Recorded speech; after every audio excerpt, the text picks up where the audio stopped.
6. The Council of Elders. Human fear of judgment and punishment. Not long after souls return to their spirit groups, they are called before a gathering of wise beings. A step or two above our guides, these ascended masters are the most advanced, identifiable entities my still incarnating clients see in the spirit world. They give them different names such as the Old Ones, the Sacred Masters, the Venerables, and pragmatic titles like the Examiners or the Committee. The two most common names I hear to describe these highly evolved masters are Council and Elders, so I use these designations to describe this body.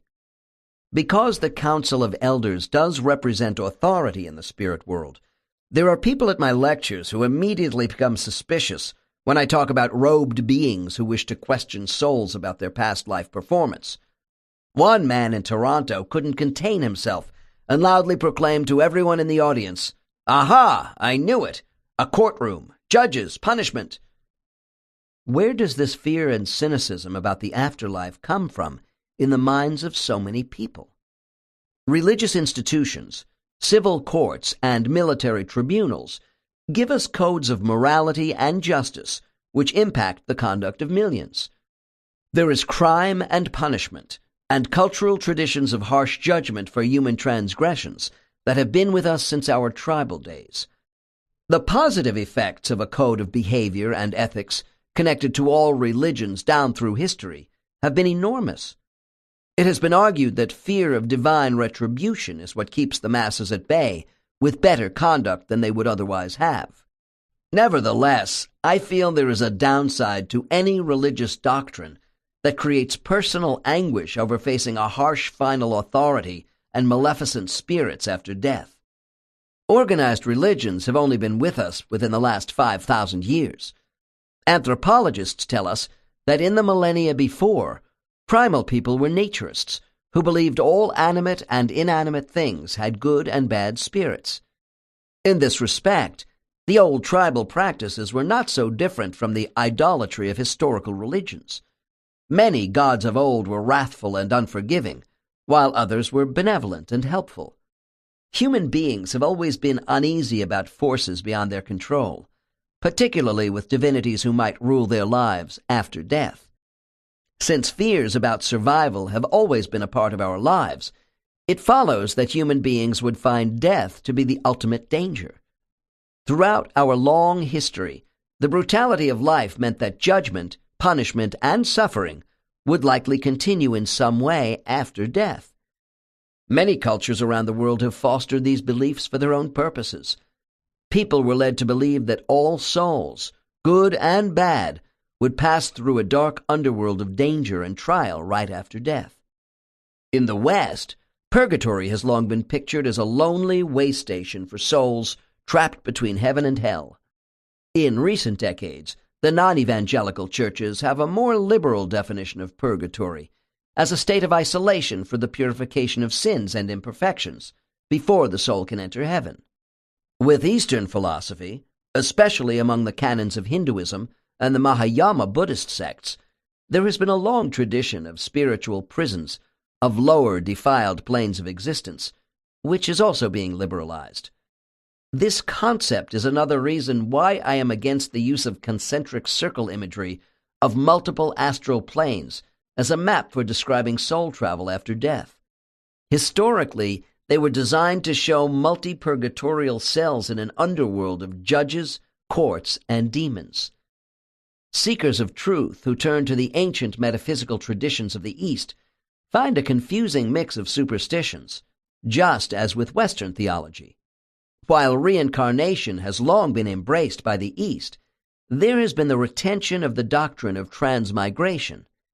In my travels through India, I found transmigration to be an intimidating concept which has been used to control behavior. Under this credo, a wide variety of sins are met with the very real possibility of the soul's being transmigrated back to a lower subhuman form of life in its next cycle of existence. In my research, I have found no evidence to support transmigration of souls.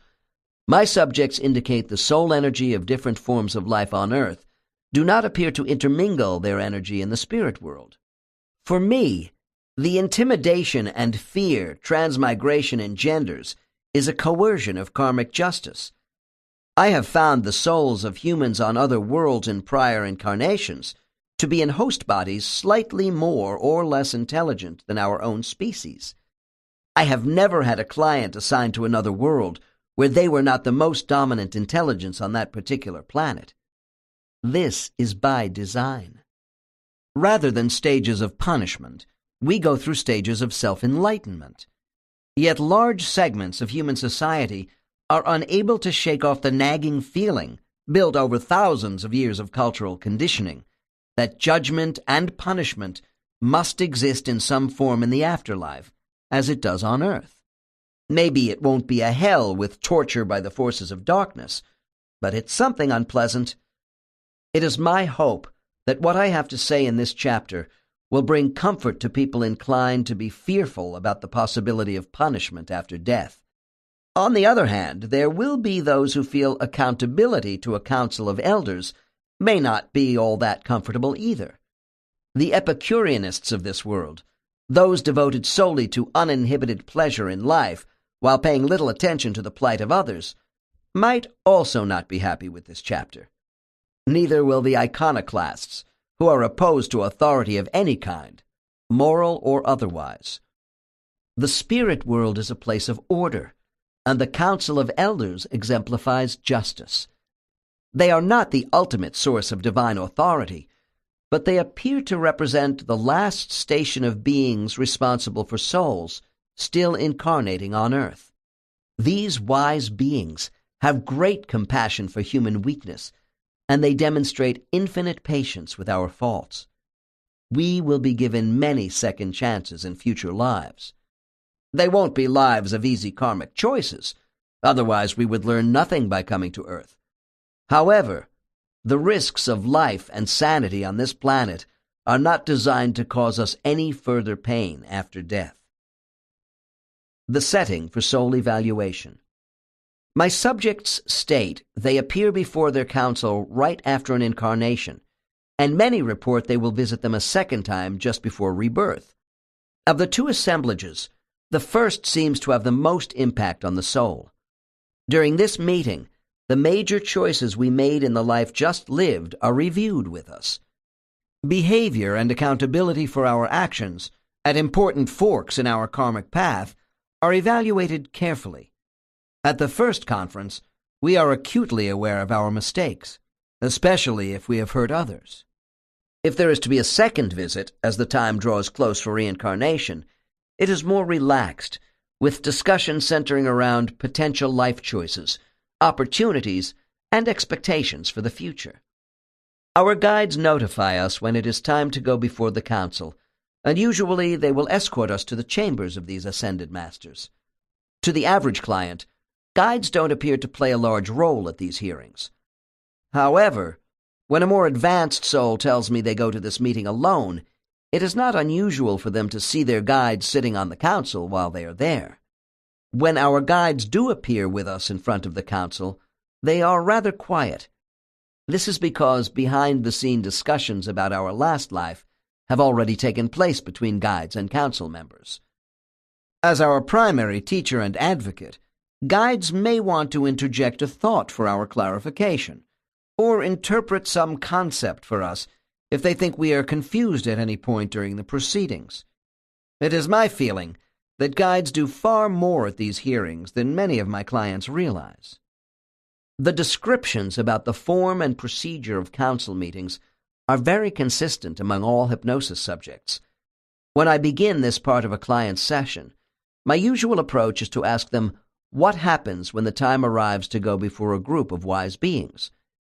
Here is an example of a typical response. The time of my expectation has arrived. I am to see the holy ones. My guide, Linil, comes and escorts me from my cluster group down a long corridor past other classrooms.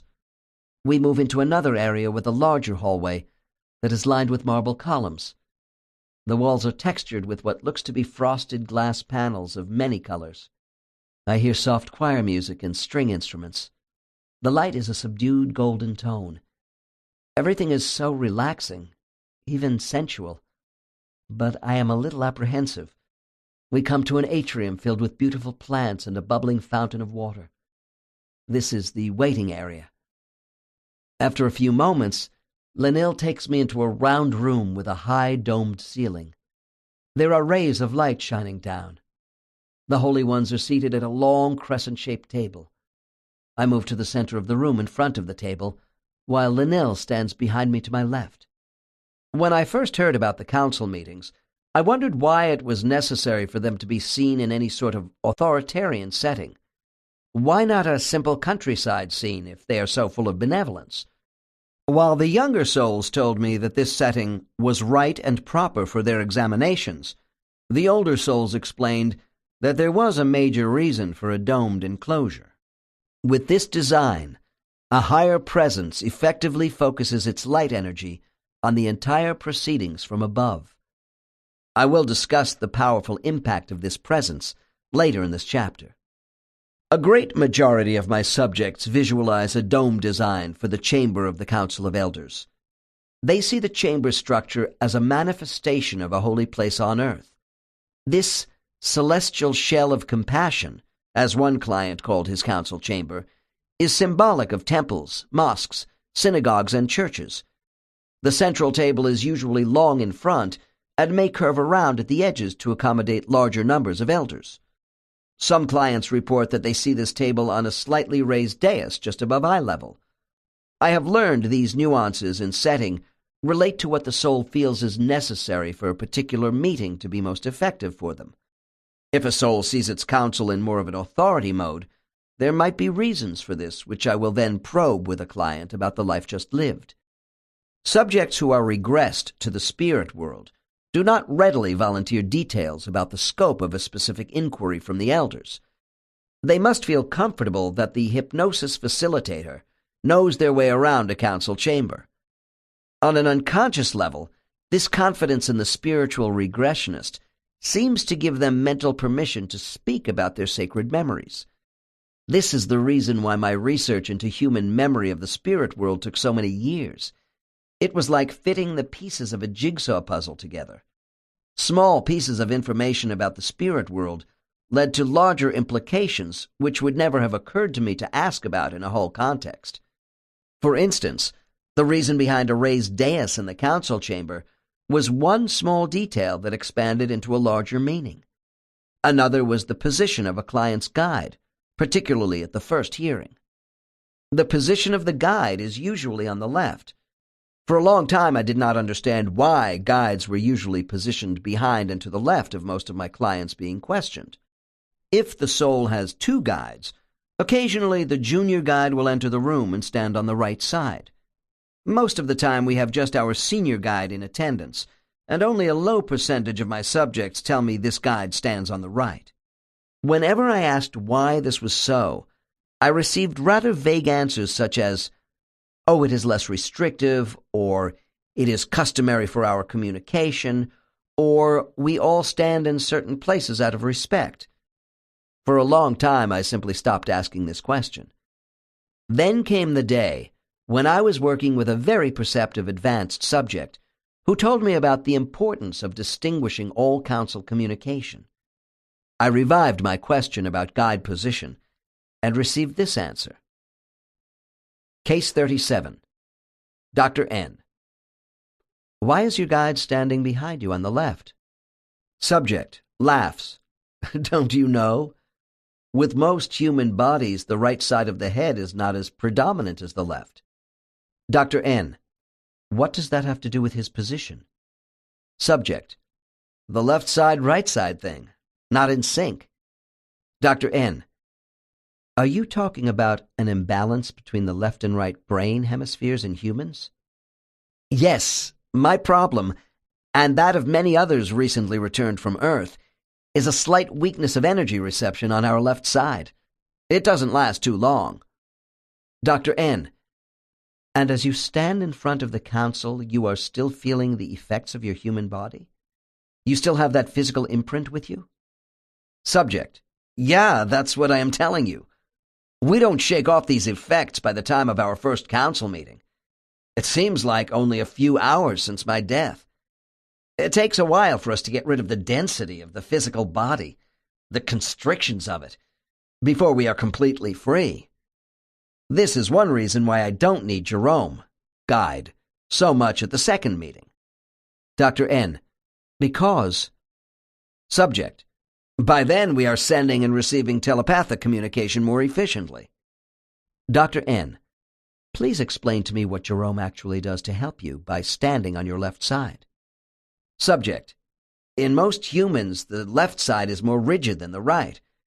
Jerome assists in the energy reception coming into my right side from the council by blocking thoughts which might escape out the left.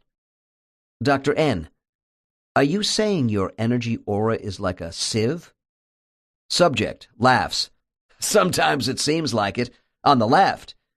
By serving as a blocking agent for thoughts which might escape, he serves as a backboard, bouncing thought waves back into me for better retention. This assists in my comprehension. Dr. N. Do you think he adds his own thoughts to this process? Subject. Sure he does. He wants it all to penetrate and stay with me. Subsequent questioning with other clients confirmed the backboard effect Case 37 told me about. At the beginning of their incarnations, while souls are learning to utilize unique and complex circuit patterns, they find that most human brains are not balanced between the right and left hemispheres. I am told that no two host bodies are the same in the way our brain hemispheres are linked to process critical judgment, creativity, and language communication. This is a primary reason why the wiser souls join the fetus of a new body early rather than late in a mother's term. Past life regression therapists work with the physical body imprints of former lives that may be disabling to their client's current body. Typically, these people come to us after traditional medicine has not given them relief. For example, a physical problem may be referred discomfort from a violent past life death. Part of our job is to deprogram these carryovers whenever they become debilitating to the client. In Chapter 4, we saw how body imprints also affect souls who cross back into the spirit world with physical energy damage. I must say that before Case 37, I never imagined a human body imprint could affect communication at council meetings. I was aware that during the course of these hearings, council members might communicate with each other in a rapid pitch of high and low vibrations. The average soul misses most of this sort of intercommunication between elders. The scrambling effect here is apparently intentional. I think it is safe to conclude that any conversation at council meetings requiring interpretation is usually handled by our guides. I have a rather unorthodox but effective procedure for a spiritual regressionist to use that relates to communication and the council. When I am working with a subject in front of their council, I frequently tell them to ask the elders and attending guide if they know my spirit guide. The client usually answers in the affirmative, saying something to the effect that all masters know each other in the spirit world. I will then follow up with a question about why the client thinks these masters, their guide and my guide, conspired to bring them to my office on this particular day. The answers can be very revealing, since my clients feel synchronicity is at work. Within this process of hypnosis methodology, more often than not, a subject will remark, "You know, I see your guide suspended over your left shoulder, helping you, and laughing at your efforts to acquire more information about the spirit world than you need to know." Souls who come before their respective councils have been debriefed during orientation sessions with their guides. However, it is in front of the council where souls feel most vulnerable about their past performance. The object of council meetings is not to demean the souls who come before them, or to punish them for their shortcomings. The purpose of the elders is to question the soul in order to help them achieve their goals in the next lifetime. Every soul has an awareness of the inquiry format for their life review, although they know that no two council visits will be the same. At the meetings for the younger souls, I have noticed both guides and council members are especially indulgent and solicitous. During my early research on council meetings, I learned that directed questioning by these spiritual masters toward my subjects was both firm and benevolent at the same time. I'll admit that when I initially heard about these hearings, there were doubts in my mind. I felt that if a soul was summoned to appear before a body of higher beings, there were going to be certain punitive aspects to a karmic review. This was due to my own cultural conditioning. Finally, I came to the realization that going before a council has many facets. The elders are like loving but firm parents, managing directors, encouraging teachers, and behavioral counselors, all rolled into one. What souls feel for their counsel is reverence. Actually, souls themselves are their own severest critics. I find evaluations by our soul group companions to be far more acerbic than any council elder, although our peers do lace their criticism with humor. During the time when souls are moving toward the space where their council is waiting, there are mixed reactions. I have had subjects say they are looking forward to seeing the elders, to get a higher perspective on their progress. Others are apprehensive, but this soon passes once the proceedings begin. The elders have a way of making the souls who come before them feel welcome almost at once. One of the most obvious differences between a courtroom on earth and a spiritual gathering of grandmasters is the fact that everyone in the chamber is telepathic. Thus, all in attendance know the whole truth about every aspect of our conduct and the choices we made in the last life. Deception is impossible. There is no need for rules of evidence, defense attorneys, or juries. So that they can properly plan for our future, the elders want to make sure that we totally understand the consequences of our actions, particularly toward others. The elders ask us how we feel about major episodes in our life and our courses of action. Desirable actions and those that were counterproductive are discussed openly with us without acrimony or finger-pointing. Regardless of the number of times we continue to make the same mistakes, our council has enormous patience with us. We have much less patience with ourselves. I believe if the councils of all the souls from Earth I have worked with were not so indulgent, the average soul would simply give up and not come back. Souls have this right of refusal to return to Earth. The elders probe for answers of how we think our host body served or hindered development.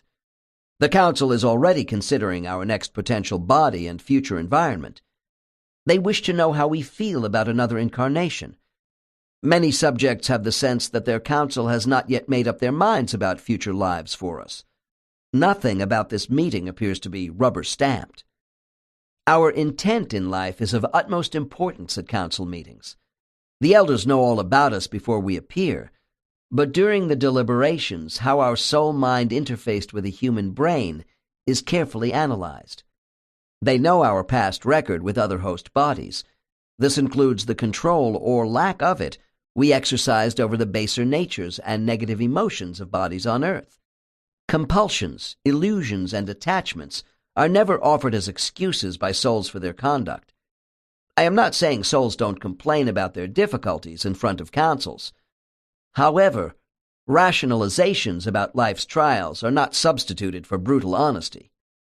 The council is looking to see if the inner immortal character of our soul maintained its integrity in terms of values, ideals, and action during incarnation. They want to know if we were submerged by our host body, or did we shine through? Did our soul effectively merge as a partner to the human brain as one harmonious outward human personality? Council members question souls about the use of power. Was our influence positive, or corrupted by the need to dominate others? Were we led by the convictions of others, demonstrating no personal power, or did we make original contributions? The council is not so concerned about how many times we fell down in our progress through life, but whether we had the courage to pick ourselves up and finish strong. Appearance and composition of the council. The word elder is considered appropriate by many clients because the advanced beings who sit on their councils are visualized as elderly men. They are frequently depicted as having bald heads or white hair and perhaps beards. In questioning people about the gender of these beings, I have come to some conclusions. The high predominance of older males seen on the council is a cultural stereotype. Wisdom is associated with age, and men are seen more often than women because of our long history of male dominance in positions of authority. There are two factors that create these stereotypical images. One, what is projected to you from the council is intended to impact your own experiences and conceptions as a soul from Earth. Two, memory recall in regression involves an overlaying process. While subjects relive their experiences in front of the council in a pure soul state, they are also communicating to me from their current body with all the cultural influences which exist in life today. We are under the same influence as discarnates when we project a set of facial features from a past life to members of our spirit group. This reflects both our character and mood at the moment, as well as creating a form of instant recognition to souls who might not have seen us in a while. I am certain that regression therapists who perform my sort of work in future years will find as many women as men on these councils. Bear in mind that when I review a council meeting, it is usually between former lives in past centuries. I always take timelines into consideration when evaluating the reality of a spirit world scene in the mind of a client. Having made this statement about gender bias, I must add that most of my advanced clients, along with large numbers of intermediate souls, see their councils as androgynous. An elder may appear as sexless or be of mixed gender, flashing both male and female images to the soul. Nevertheless, since almost all my clients either cannot or will not give me the names of their council members, they tend to call them he rather than she, despite a genderless appearance. Spirit guides, on the other hand, are represented equally as male and female between clients. The position of the council table is toward the back of the rotunda. The soul stands directly in the center of the room. Most of my clients say we stand out of respect. I'm not sure they have a choice. I have had more advanced souls actually sit at one end of the table with their counsel, but this is quite uncommon and considered presumptuous by the average soul. When I am told that there is no table and the elders wish my client to join them informally, I know I am working with a highly developed soul who is approaching guide status. The very young soul who has been to Earth less than 5 times sees their counsel differently than all my other subjects, as the following quote illustrates. There are 4 of us who play a lot. We do silly things when our teacher, Minari, is not around. My friends and I hold hands when it is time to be taken to see 2 important people. We go to a place which has bright colors everywhere. There is a man and woman sitting in 2 high-backed chairs with big smiles on their faces. They have just finished with a small group of kids who wave at us on their way out. This couple are in their early 30s, I would guess. They could be our parents. They are loving and kind and beckon us forward. They just ask a few questions on how we're getting along and what we would like to do in our next life. We are told to pay close attention to everything Minari tells us. It's like Christmas in a department store with 2 Santas. The fact that more than one soul would appear before a council meeting is a dead giveaway that my subject is still considered a child soul. I learned that this individual had only been to Earth once before his current life. In my experience, somewhere between the 2nd and 5th life, this sort of council scene is altered. One client who had just made such a transition exclaimed, "Oh, how things have changed. This meeting is more formal than last time. I am a little anxious. There is a long table, and I am being asked by 3 older people to describe my progress to them. It's similar to having just finished an exam, and now it's time to find out how you scored." The typical client sees between 3 to 7 members on their council. An advanced soul might have from 7 to 12 elders. This is not a hard and fast rule by any means. However, as souls develop and become more complex, they appear to require more specialists on their panels. I do find that less developed souls are frequently unable to differentiate between individual council members, except for their chairperson and perhaps one other elder at the table. These 2 elders seem to be most engaged with the case, while those elders who are not directly questioning the soul are rather hazy in the background. It strikes me that there is some sort of protocol connected with council seating arrangements. The members arrange themselves in a row, with the less active participants located at the ends of the table. Almost always there is a chairperson seated at the center, directly in front of the soul. This elder is the primary questioner, and may also be referred to as a director or moderator. The number of council members who attend these meetings can change each time we see them, depending upon the circumstances of the life just lived and the one to come. Our chairperson, and perhaps one or two other elders, are normally present over great spans of time between many lives. Another curious aspect of this procedure to me is that members of the same soul group usually go before different councils. I suppose this is due to the different character aspects of each soul and their state of development. My clients are unable to explain why this is so. When I am told by a client that a member of their council has just reappeared on the panel after an absence involving a number of lives, or if a new member has appeared, I take notice. A male client told me, "After my last life, I saw a new female member on my council. She was not unkind, but gently critical of my continued insensitivity to women in my past lives. She is here to help me develop a plan to overcome my tendency to shut women out of my life. This is hindering my development."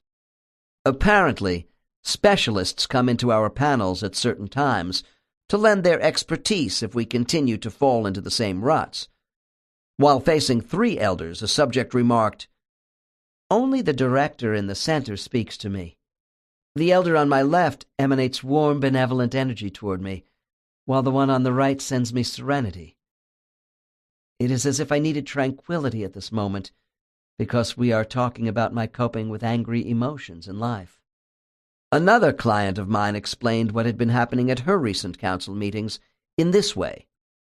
"After many of my recent lives, my council has changed from 3 members to 4, then back to 3, then 4.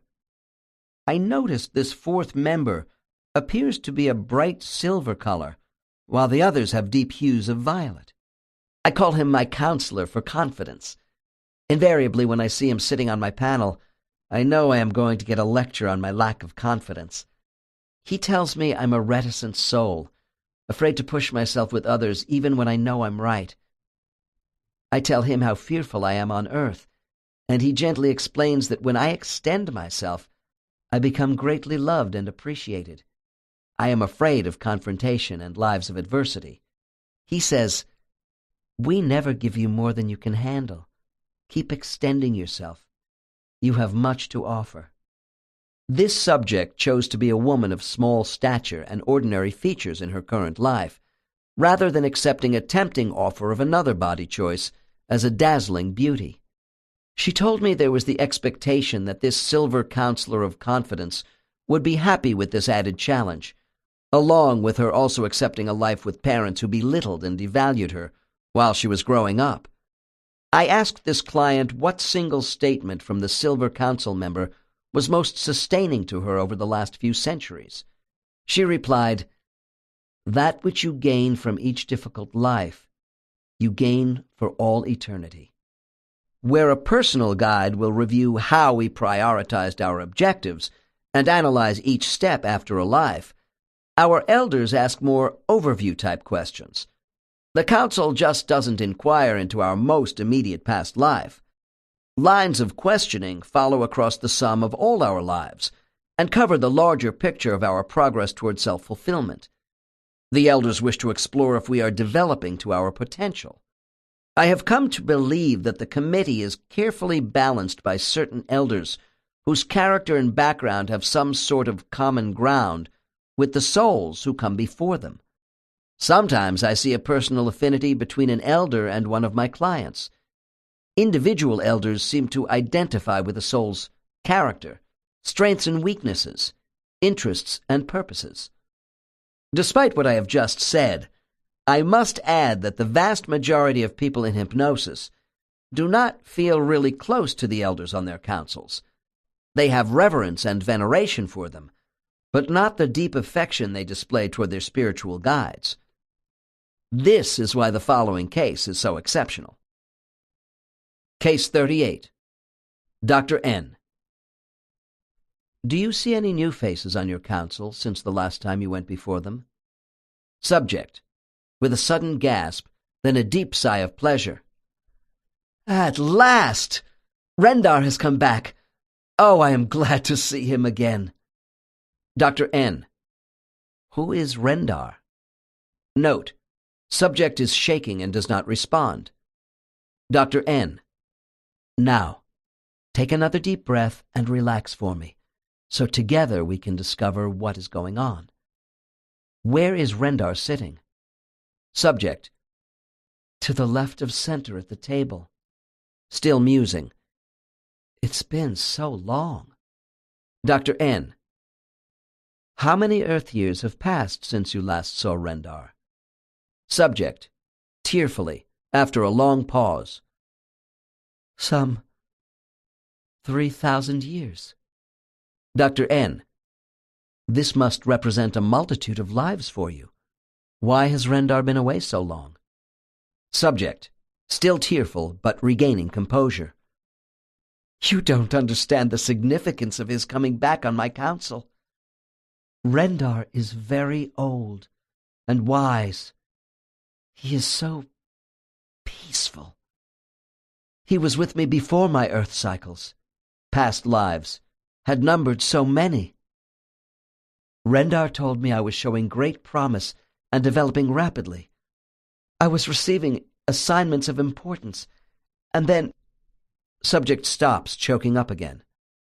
Dr. N, softly. You are doing fine. Please go on and tell me what happened to you. Subject, after another long pause. I fell from grace. I fell into the traps that so many of us do here. I grew too confident with my power.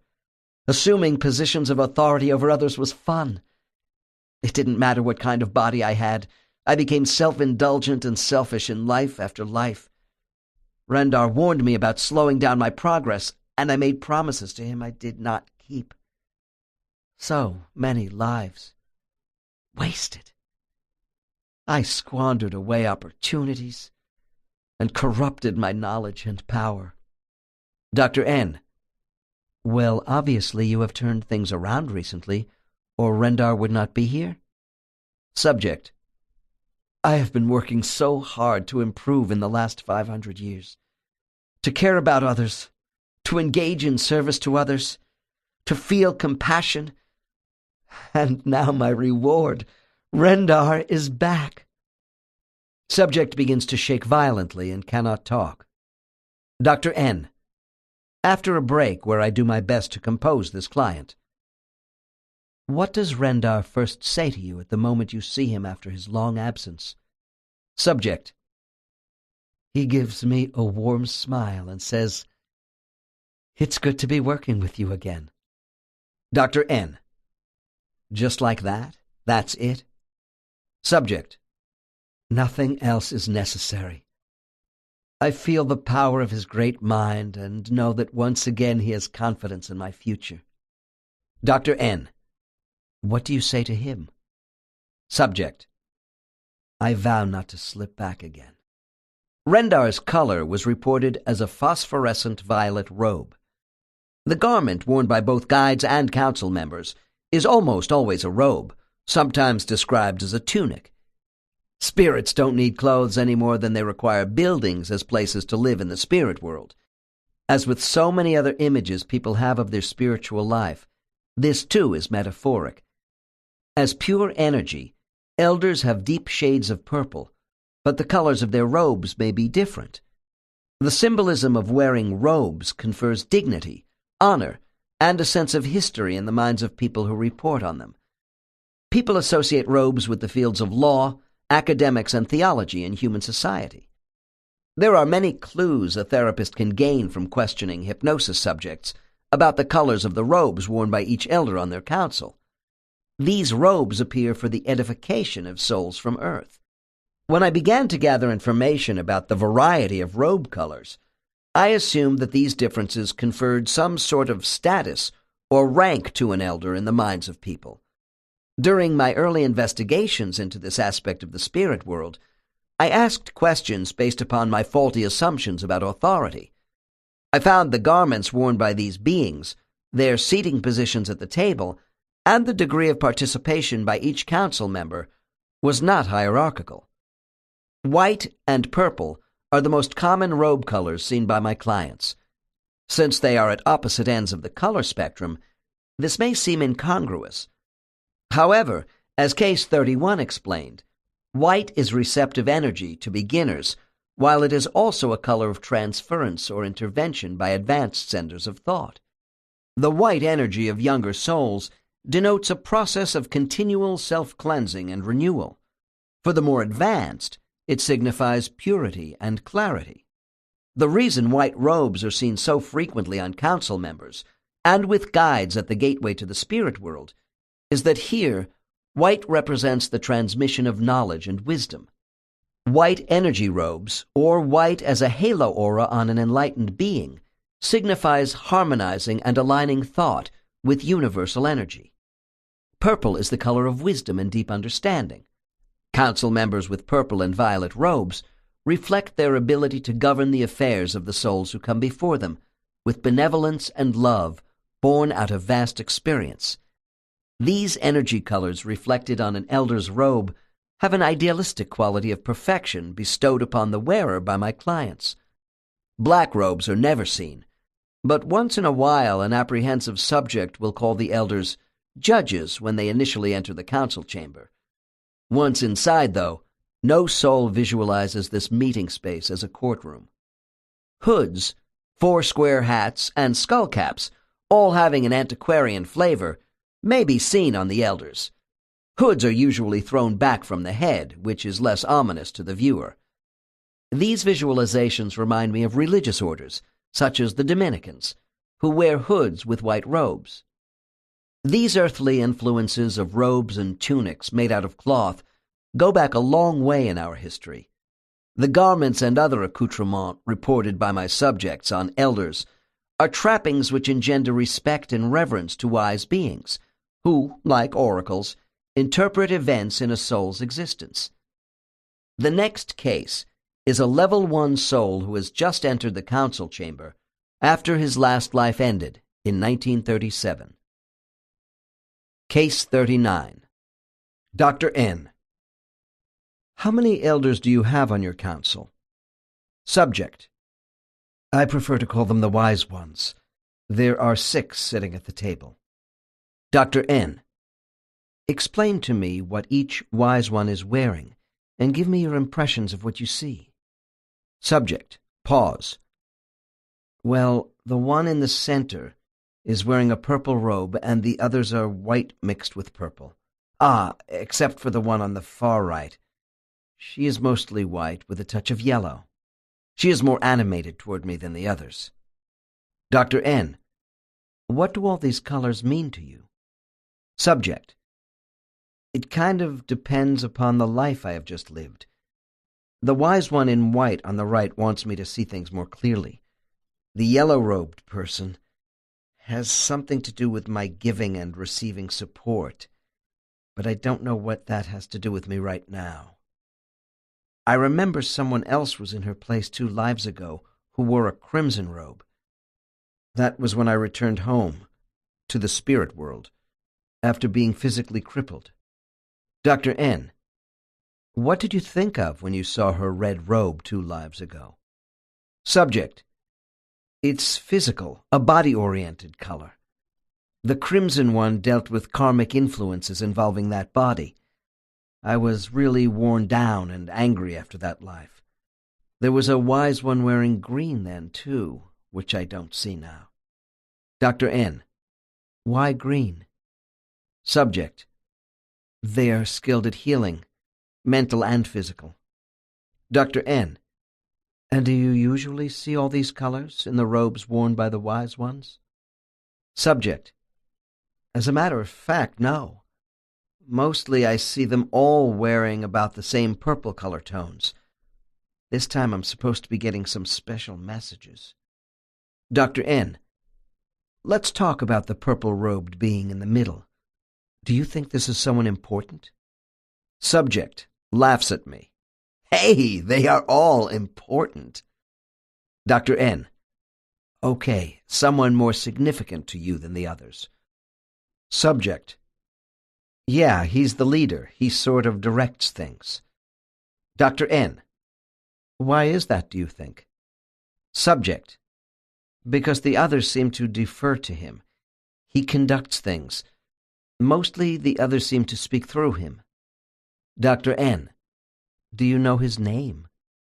Subject laughs. No way! We don't circulate in the same social circle around here. Dr. N, how does the meeting open for you? Subject, the director says to me, welcome, we are glad to have you with us again. Dr. N, what do you say? Subject, thank you, but I'm thinking, I hope this goes all right. Dr. N, what kind of thoughts do you pick up then from the chairman, who seems to be running things? Subject, he doesn't want me to feel the wise ones are so superior that I can't talk to them. This meeting is for me. Then he says, how do you feel about your progress since we saw you last? Did you learn anything new we can talk about? Pause. This is the way these meetings open. They want to hear what I have to say. Dr. N, do you feel more relaxed now? Subject, yeah. Dr. N, give me an idea of how things proceed from here. Subject, pause. We start with what I did right. I had a successful company which employed many people in my past life. I'm turning this over in my mind. I want to make a good impression by telling them about my charity contributions. You know, my good acts. Pause. Then things drift into the way I ran my company. My inability to avoid conflicts, disagreements, and anger with my employees. Subject grows agitated. It's so frustrating. And I'm working on this. But then stops. Dr. N, please go on. Does your guide assist you in any way with this? Subject, my guide Joaquin speaks from behind me. He sums up the main parts of my life and my objectives to contribute to society by employing people during the Depression. Dr. N, sounds good to me. Are you happy with the manner in which Joaquin is presenting you to the wise ones? Subject, well, yes. He states what I wanted to do and then what actually happened.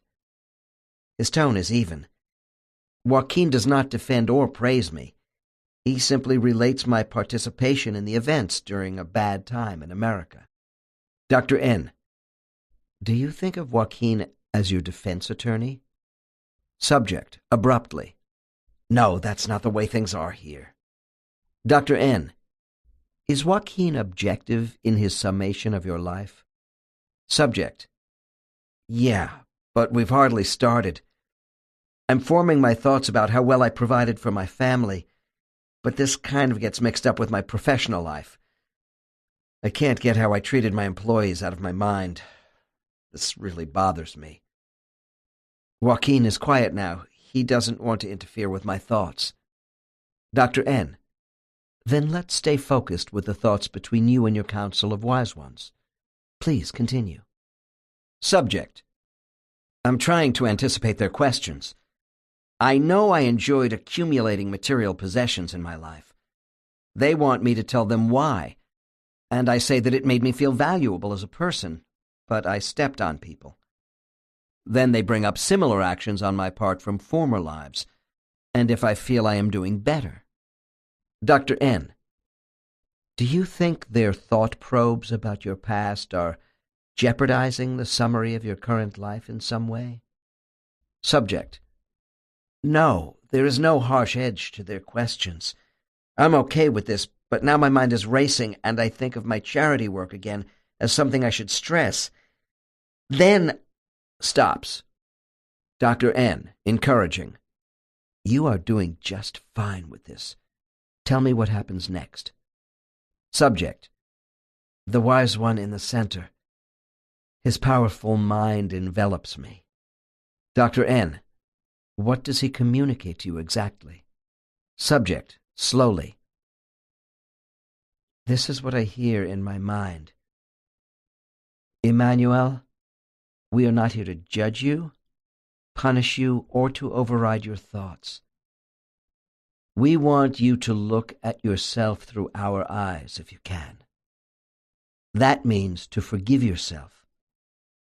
This is the most challenging aspect of your time with us, because it is our desire that you accept yourself for who you are, with the same unconditional love we have for you. We are here to support you in your work on earth. Toward that end, we would remind you of the bus stop incident. Dr. N, the bus stop incident. What does that mean? Subject, pause. I was confused myself when he said it. I looked back at Joaquin for assistance. Dr. N, explain what happens then, Emmanuel. Subject, the wise one in the center. His thoughts come to me once more. You do not remember this incident? The woman who you helped one day while she was sitting at the bus stop? I said, no, I don't. Then they wait for my memories to kick in, and someone sends a picture into my mind. I'm beginning to see. There was a woman once. I was walking toward my office with my briefcase. I was in a hurry. Then I heard this woman crying softly to my left. She was sitting at a bus stop next to the sidewalk. It was during the Depression. People were desperate. I stopped. Then, on impulse, I sat down next to her and put my arm around her, trying to comfort her. This was a very unnatural thing for me to do. Pause. My God, is this what they are interested in? I was with this woman for only a few minutes before the bus came. I never saw her again. Dr. N, how do you feel now about the wise one bringing up this incident during your hearing? Subject, it's so crazy. An entire lifetime of giving money to charity, and they are interested in this. I gave this woman no money. We only talked. As my client and I evaluated this meeting, I reminded him why I thought the smiling female council member on the far right wore a robe of yellow. This might be to acknowledge his spontaneous act of support to a stranger at the bus stop. Less developed souls standing in front of their councils often have entanglements of memory as they purge themselves. While they are self-absorbed, they may miss what is important. Emmanuel felt sorry for the woman at the bus stop.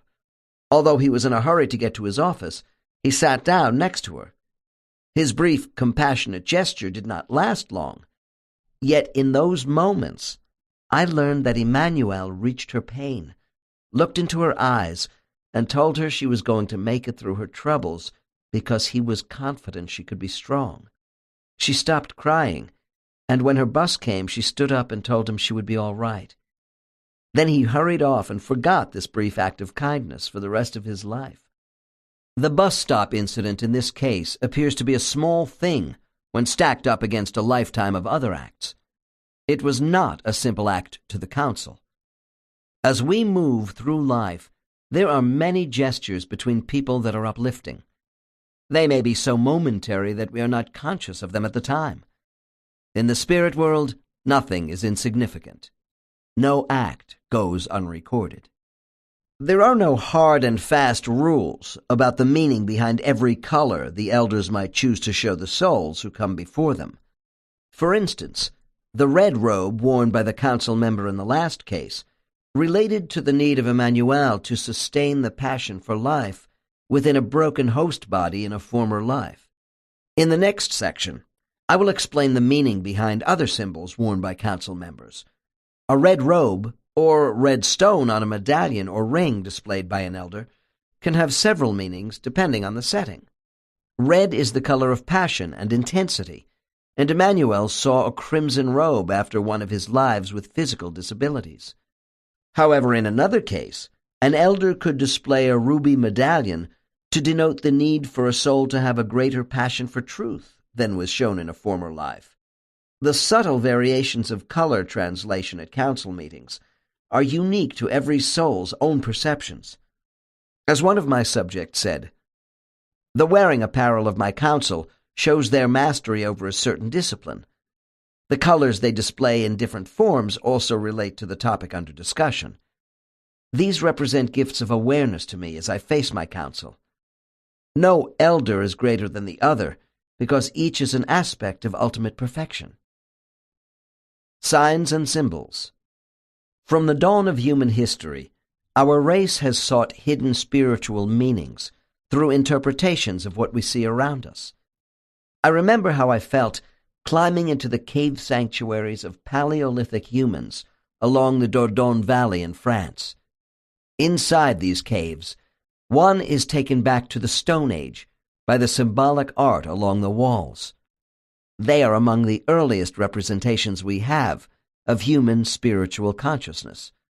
For thousands of years, primal cultures around the world used rock pictures and diagrammed pictographs to represent ideas relating to magic, fertility, sustenance, courage, and death. Indeed, down through the long centuries since that time, we have sought personal revelation through signs from the supernatural. The earliest signs were taken from the animal kingdom, from stones and the elements. We use symbols of all sorts as embodiments of power and instruments of insight and self-development.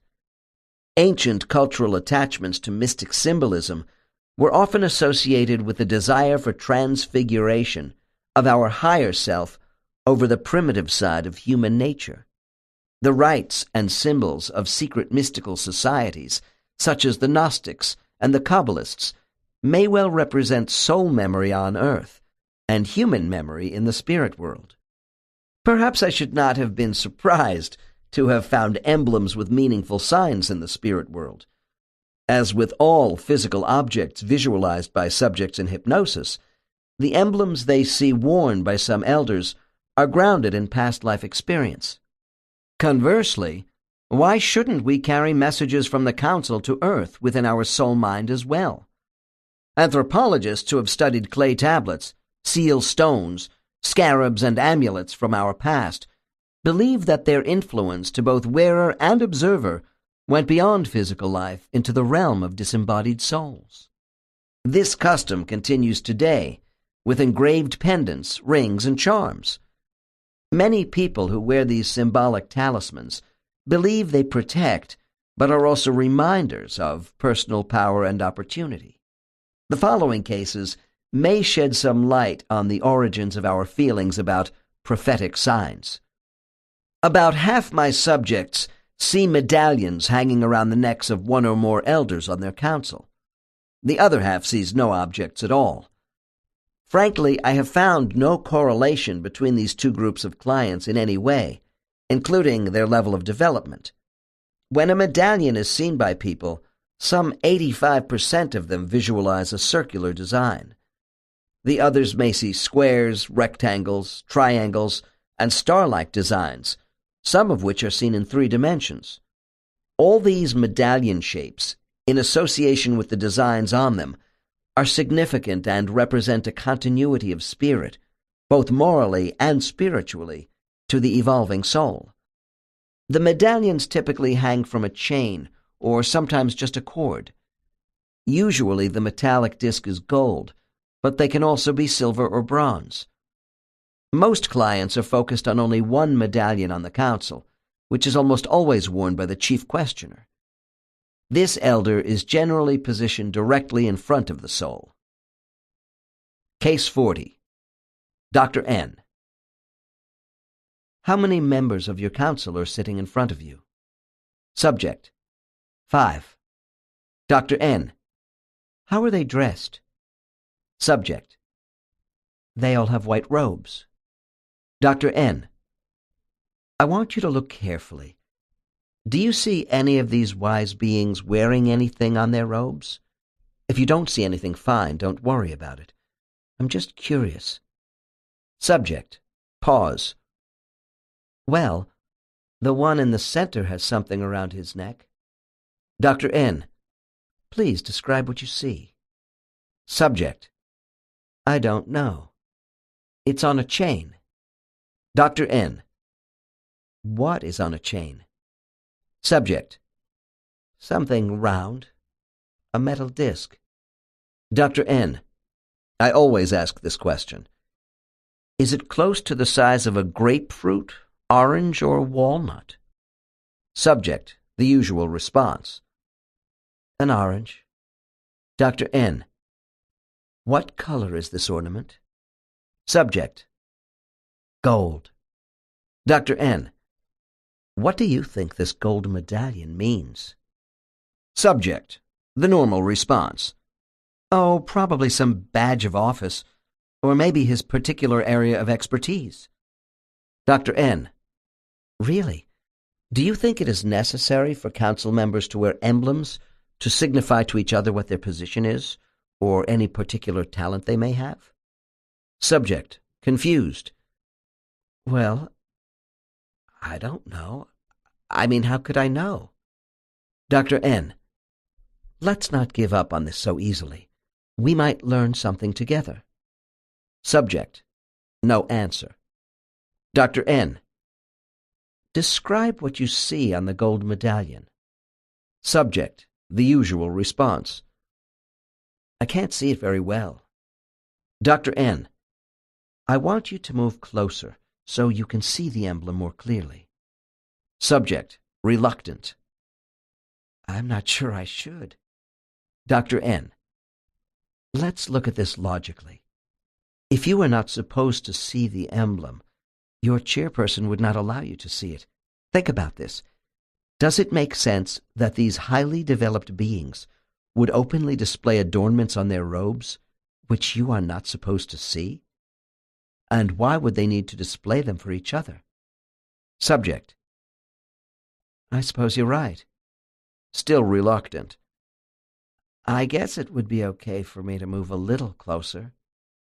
Dr. N, just so you know, talking to me about this is not a violation of confidentiality. Look at the expression on the face of the elder wearing the emblem. He knows what you are thinking. Tell me what you see. Subject. A kindly expression. Helpful to me.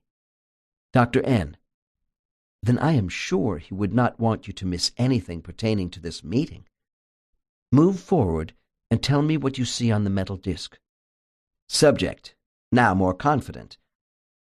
I can't make out the writing around the side. It looks like filigreed lace. But on the raised part of the disc in the center, I see a big cat with its mouth open. Dr. N, give me more details about the cat. Is it a house cat? Subject, more forcefully. No, it's a profile of a mountain lion with a fierce face and large teeth. Dr. N, anything else? Subject, with recognition. Oh, there is a hand holding a dagger under the lion's neck. Long pause. Ah, yes. Dr. N, you know now what this is all about, don't you? Subject, quietly. Yes, I think I do. It is from my Indian life. Dr. N, we haven't talked about that life. Tell me when and where this life took place, and how the big cat fits in. This client, whose spirit name is Juan, proceeded to explain that in 1740 she was a young Indian woman in North America. She was out in the forest one day digging roots with her 2 children. The men of her village were off hunting. Suddenly, she saw a big cat jump out of a tree and move toward the children. Juan dropped her basket and ran directly at the cat. She said, There was only time to pull out my stone knife. Then he was on top of me. Just before the lion killed me, I was able to thrust up deep into his neck. Later, the men found me and the lion dead, but the children were safe. When I asked Juan why she was being shown this emblem of the cat, she said, "To signify I displayed courage here, and I must use it more in other lives." I always verify the design of medallion carvings with a post-hypnotic suggestion at the end of my sessions. I have my clients draw me a picture of what they saw. The depiction of Juan's hand killing a mountain lion on the medallion was intended to send a strong message of capability and courage. My client came to me because she was fearful of dying at age 39, because her brother had died 2 years before in his 39th year, while driving recklessly. She had just had her 39th birthday, and we found there was a tenuous quality about her existence. In the course of our session, my subject learned that in the life following her Indian life, she and her 2 children had been abandoned by her trapper husband in a Wyoming cabin during a harsh winter in the 19th century. This husband, who was her brother today, was restless and wanted his freedom from family responsibilities. Thus, this case involved a karmic transference of roles by an unsettled soul in one's spirit group, who went from an errant past life husband in the 19th century to a rather wild brother in the 20th. As the trapper's abandoned wife, Juan told me she did not fight hard enough to save herself and the children by putting on snowshoes, a backpack, and trying to get out to civilization while she still had food. She was afraid and rationalized that her husband would return before she and the children starved. The council showed Juan the cat medallion, not only as a counterpoint to the lack of resolve in the Wyoming life, but also for her fearfulness today. I'm glad Juan saw the contemporary message of this symbol of courage in our session, because the soul of her brother had volunteered for the probable short life to test my client again and deal with his own karma of abandoning people. I know it seems odd that these ethereal beings on the council would be seen by souls as having a body of light energy in human shape, wearing robes with ornaments. When I initially detected the medallions, I did wonder if they were chains of office. I learned that these pendants and their designs had nothing to do with an elder's status on the council, but everything to do with offering a message of inspiration to the souls who come before them. As with so many aspects of the spirit world, these symbols did not reveal themselves easily to me. In the early stages of my inquiries into medallions, my questions would elicit enigmatic responses to the effect that an emblem's meaning was unfathomable, or that the elder was sitting too far away to make it out. For too long I accepted these explanations. Then I changed tactics. As can be seen from the last case, I now tell subjects that it does not make sense that elders would wear an insignia for personal recognition with each other. Since these wise beings already know everything about each other, these medallions have to be for the benefit of the soul they are interviewing. They might be changed over time after a karmic lesson is learned. However, some scenes appear not to change at all. Once a person in hypnosis realizes the emblems are not symbols of a secret society belonging only to their particular council, they open up. This allows the client to make the mental distinction between an observer caught up in an event over which they have no control to that of an active participant. Responses improve by giving the client permission to recognize what essentially already belongs to them as a soul. The therapy I am able to utilize in their current life from this aspect of interlife council meetings is worth the effort. The passages from the next case are unusual because the subject knows the names of 3 council members, all of whom have medallions. Case 41. Dr. N. As you look more closely at the emblem worn by your chairperson, please describe it to me. Subject. Drit wears the head of an eagle. It is turned sideways on the gold disc in bold relief. Its beak is wide open. I can see the bird's tongue. Dr. N. Okay. What does all this mean to you? Subject. Drit is giving me a message to fly high and scream into the silence. Dr. N. Can you tell me more? Subject. Drit says I must engage with my silence in life. I can't live in my own world all the time. Unless I break out and rise above life's circumstances, I will not progress. Dr. N. And how do you respond to Drit's message? Subject. I just don't accept this. I tell Drit there was enough noise by others in my past life. I didn't need to add to it. Dr. N. What does Drit answer? Subject. He says I could have made the world louder, but better, by being more vocal in what I knew to be the truth. Dr. N. Do you agree with his assessment? Subject. Pause. I suppose I probably could have participated more, to engage others, and fought for my convictions. Dr. N. Do you always see the eagle design after your lives? Subject. No, only when I fall into my old patterns of silence. Sometimes his disc is blank. Dr. N. Are you having trouble with this same issue in your current life? Subject. Yes, that's why I came to you, and why Drit has now reminded me of this lesson. Dr. N. Does anyone else on your council wear an emblem? Subject. Yes, that would be Tron. He sits to the right of Drit. Dr. N. Please describe the design on Tron's medallion for me. Subject. He wears an emblem engraved with a cluster of golden grapes. Dr. N. Are you saying the grapes are gold, rather than appearing in their natural colors? Subject shrugs. Yes, they are gold because the disc is that color. The emblems are always metallic.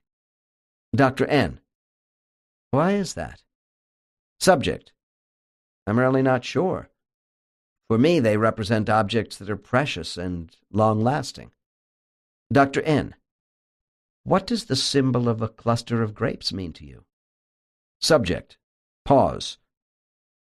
Tron wears the sign of the fruit of life, which can be eaten. Absorbed. That is, to grow with knowledge. Dr. N.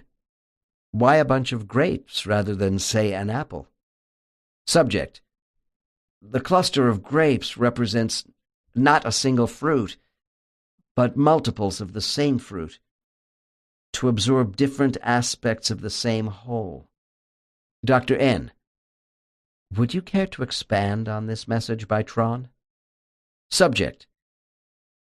That by absorbing this symbol, each grape, into myself, I will grow and flourish from every experience. Dr. N. Do any other members of your council wear emblems? Subject. Pause. Shy. She wears the emblem of the key as a reminder to open the door of knowledge, and by doing so accept the fact that the answers to my problems lie within my abilities to solve them. With Case 41, it was the eagle design which had the greatest prominence. Birds on medallions are not unusual. One man told me that his chairperson had an emblem of bird feathers with a thistle in the center, to remind him of a number of lives in the Highlands of Scotland. He stated, "In those lives as a clansman, I soared up mountain crags, fighting British oppression for the freedom of my people." A female client saw a swan emblem on an elder, which denoted growth through change. She said, "I am being reminded that at birth, this beautiful creature is awkward and can't fly. This represents my own metamorphosis from an ugly duckling into someone imposing, a productive person in my last series of lives." Occasionally, a fish is seen on a medallion. A client told me that for him, this symbol represented a creature who could swim against a current and still be in harmony with its environment. For some reason, human figures are rarely seen on council emblems. When I do hear of them, I find their symbolic meanings to be intriguing. For example, one example of the use of a human figure on a medallion occurred in the case of a 30-year-old woman called Noreen, who came to me because she did not want to live anymore. Her husband had committed suicide some months before, and she wanted to follow him. During the session, we found out this soulmate had lost his life in a logging accident at age 26 in their previous life together. Couples in life each have their own karmic path, which may involve different issues from each other. However, these issues are frequently intertwined when souls from the same cluster group agree to work together, especially in a marriage. Noreen did not do well as a young widow in her last life, particularly in her refusal to open her heart to anyone else. For the remainder of that life, Noreen was inconsolable and died in bitterness of self-inflicted emotional wounds. Facing her counsel at the end of this past life, she was told by the chairperson, "You didn't let your spirit grow, did you?" Apparently, the same lesson has been presented to Noreen in her current life, to see how she will handle it. I want to stress that this was not why her husband committed suicide. I have had cases where a spouse will intentionally choose a body that has a high probability of dying young from a variety of natural causes, to allow the surviving spouse to again work through grief in a more healthy fashion. Suicide is not one of these options.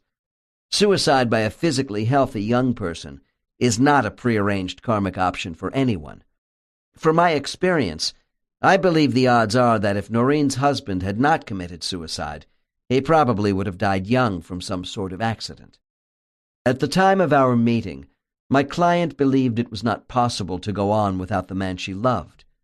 Her extreme despondency also carried feelings of guilt that somehow she might have been responsible, although her husband's suicide note carried just the opposite message. I feel that taking this client back to her last council meeting and viewing once again the medallion she saw is making a difference in her life today. Case 42. Dr. N. I want you to tell me exactly what design you see on the chairman's medallion. Subject. The first thing I see is an animal, a deer. No, I think it is a gazelle. It is jumping in mid-flight. Dr. N. Good. And do you see anything else you can talk about? Subject. Pause. There is a human on its back. This really stands out boldly in the center. Dr. N. I see. Is it similar to a bas-relief carving? Subject. Yes. The gazelle and human figure are turned sideways to me. You know, like I'm watching them from an angle as they race across a plain? The human is faceless, but has long hair and the delicate body of a woman. The one leg I can see is bent. She is riding. One arm is raised, holding up a torch.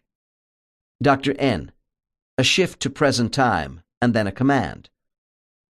All right. What I want you to do is rediscover the meaning of what you are seeing. It is no accident that we are here today discussing this emblem together. It represents something you need to remember. You are a young widow for the second time in 2 successive lives. Ask for assistance from your guide if necessary. Subject. After a long pause, she responds tearfully. I know the meaning. The human is me, and I am riding east into the sunrise. The direction signifies the dawn of a new day. This animal would normally never trust a human to be near it, much less ride on its back. The gazelle trusts me, and I must trust myself to go where the animal takes me, because we must travel swiftly. Dr. N. And why must you travel swiftly? Subject. After some prompting from me and a few false starts.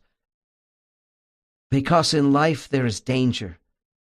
Parts of this danger lie within us, our weakness, the way we sabotage, and this prevents us from reaching a destination. It is easy to get bogged down. Dr. N., are you saying the gazelle represents a liberating force? Subject: Yes. I must have the courage and strength to continue on with my life with a greater sense of purpose. The gazelle also represents freedom to conquer fear and have faith in myself. Dr. N., what about the torch you are carrying on the emblem? Subject, softly: Always. The light of knowledge. Our search for wisdom. This flame is never extinguished or made ineffective by shadows. Dr. N., do you see anything else on the pendant? Subject, still in a state of reverie: Oh, it is not important to me, I think. I am unable to read the Greek letters within the circle around the edge. Unfortunately, I must report that none of my subjects who see medallions can decipher the strange symbols between the two outer rings near the edge. The secret writing remains a mystery in my research, and I have reluctantly come to the conclusion this is one feature of the emblems that my clients and I are not supposed to know about. I should also add that much of what souls see and hear at their council meetings cannot be recreated in my office. Over the years of my work, I have come to expect that people in hypnosis cannot adequately explain all that happens in their spiritual lives because of human limitations in communication and translations which must be processed through the human brain. My subjects do not know why they cannot decipher the squiggles on medallions. They refer to them as hieroglyphics, cuneiform writing, runes, and even mathematical symbols. The script does not seem to be translatable. It could be pictorial or ideogrammic. Perhaps it is an unspoken spiritual language. I suspect the same types of symbols appear on the life books in spiritual libraries, such as the Greek pi symbol on the front of the book described by Case 30. While the life books are very personal and undoubtedly used as a chronicle of the soul's past by their guides and counsels, the writing around the edge of an elder's medallion may have nothing to do with the soul. I have come to the conclusion that if my subjects were supposed to know about this writing while in a trance state, their spiritual guides would assist them. Regardless of whether the symbolic marks they see represent sounds, ideas, or words of some sort, there may be a good reason why people cannot translate them, which has nothing to do with the client. One had this to say: I think I'm not supposed to understand their meaning, because this is a message to my elder from a higher source. Maybe this is his lesson wheel that he must decipher for his own goals. I divide what is seen on council emblems into two general categories. The first involves living or natural objects. These symbols could also include minerals, such as gemstones. The second category is the geometric designs, such as circles and straight line drawings. Gemstones may appear on both types of medallions. Council medallions are symbolic of pain and purpose, triumphs and shortcomings of the souls who go before them. The colors of the gemstones presented to the soul relate to both the elder presenting them and also to the soul observer. The general design of a medallion involves soul attributes, accomplishments, and goals. Like the oracles of old, the elders may show a sign as a warning of impending trouble if what we strive for in life is set aside. The case examples that follow are of clients who saw geometric designs and gemstones on their council emblems. The deciphering of line drawings in geometric designs is not quite as readily discernible as with objects of nature, which include gemstones. There are cultures, such as in Japan, where personal emblems involving line drawings have heraldic overtones. In the Orient, these family symbols worn on clothing could be of natural objects or geometric designs to identify members of a specific clan. As opposed to Japanese clan traditions, members of a soul group would not likely see exactly the same emblem displayed by their respective councils. I find the meaning behind swirl designs on geometric emblems to be particularly intriguing. There is a universal aspect to some of them. I have personally seen minor variations of this swirl design on rocks in such diverse locations as Europe, North Africa, Australia, and in the deserts of North America. Many archaeologists call it the life source design. When I asked the subject who saw the design about its meaning at a council meeting, I was told, "The councilwoman who wears the swirl design is reminding me that, starting from within the core of the spirit world, we spiral outward in development, and will someday return to the source of our origins." When a swirl or concentric circle design appears on a medallion, the meaning usually relates to a soul's existence within the continuum of life. This sign projects a connotation of spiritual protection as well. In one case, the lines are crooked. Here is what the client who saw this design on an elder had to say. "There are 4 rippled lines, which come from the outer edges of the insignia from different directions. They converge within the circle of unity, indented in the center of the disc. The crooked lines represent different pathways toward our goal. They are not straight paths because we are imperfect souls. The lines make the insignia look fractured, just as most every life seems to be disjointed at times. We may take many turns in our travels, but eventually we will all arrive at the same place in the center." I have also been told about celestial signs with star, moon, and sun symbols. After a long while of keeping records of all medallion signs, I realized that a crescent moon design was seen more often than other celestial designations. These kinds of designs, which I will present in Case 44, represent different variations of the crescent moon design in the minds of 2 clients. The sun gives us golden rays of life-giving light, while the partial moon is a symbol of growth for me. This silver light represents the forces of my potential. As it grows, so does my higher self. I am an interdimensional traveler between lives. The upside-down moon represents the covering and containment of the spirit world, which has jurisdiction over the earth, our universe, and the dimensions around it. The lines at the top of the emblem are pivotal points in my soul travel, which epitomize grounding me to my work. At the bottom of this emblem is the atom star, the purifier light, and connector of universes. Generally, when a client speaks of seeing a crescent moon on a medallion, it represents the increasing power of the soul on earth. My subjects say this is a waxing moon which is growing, as opposed to a waning moon. The sign is often reported to be silver on a gold disc. Straight lines, which are looped, angled, horizontal, or vertical, have countless meanings. For instance, one medallion has 5 straight, angled lines at the top.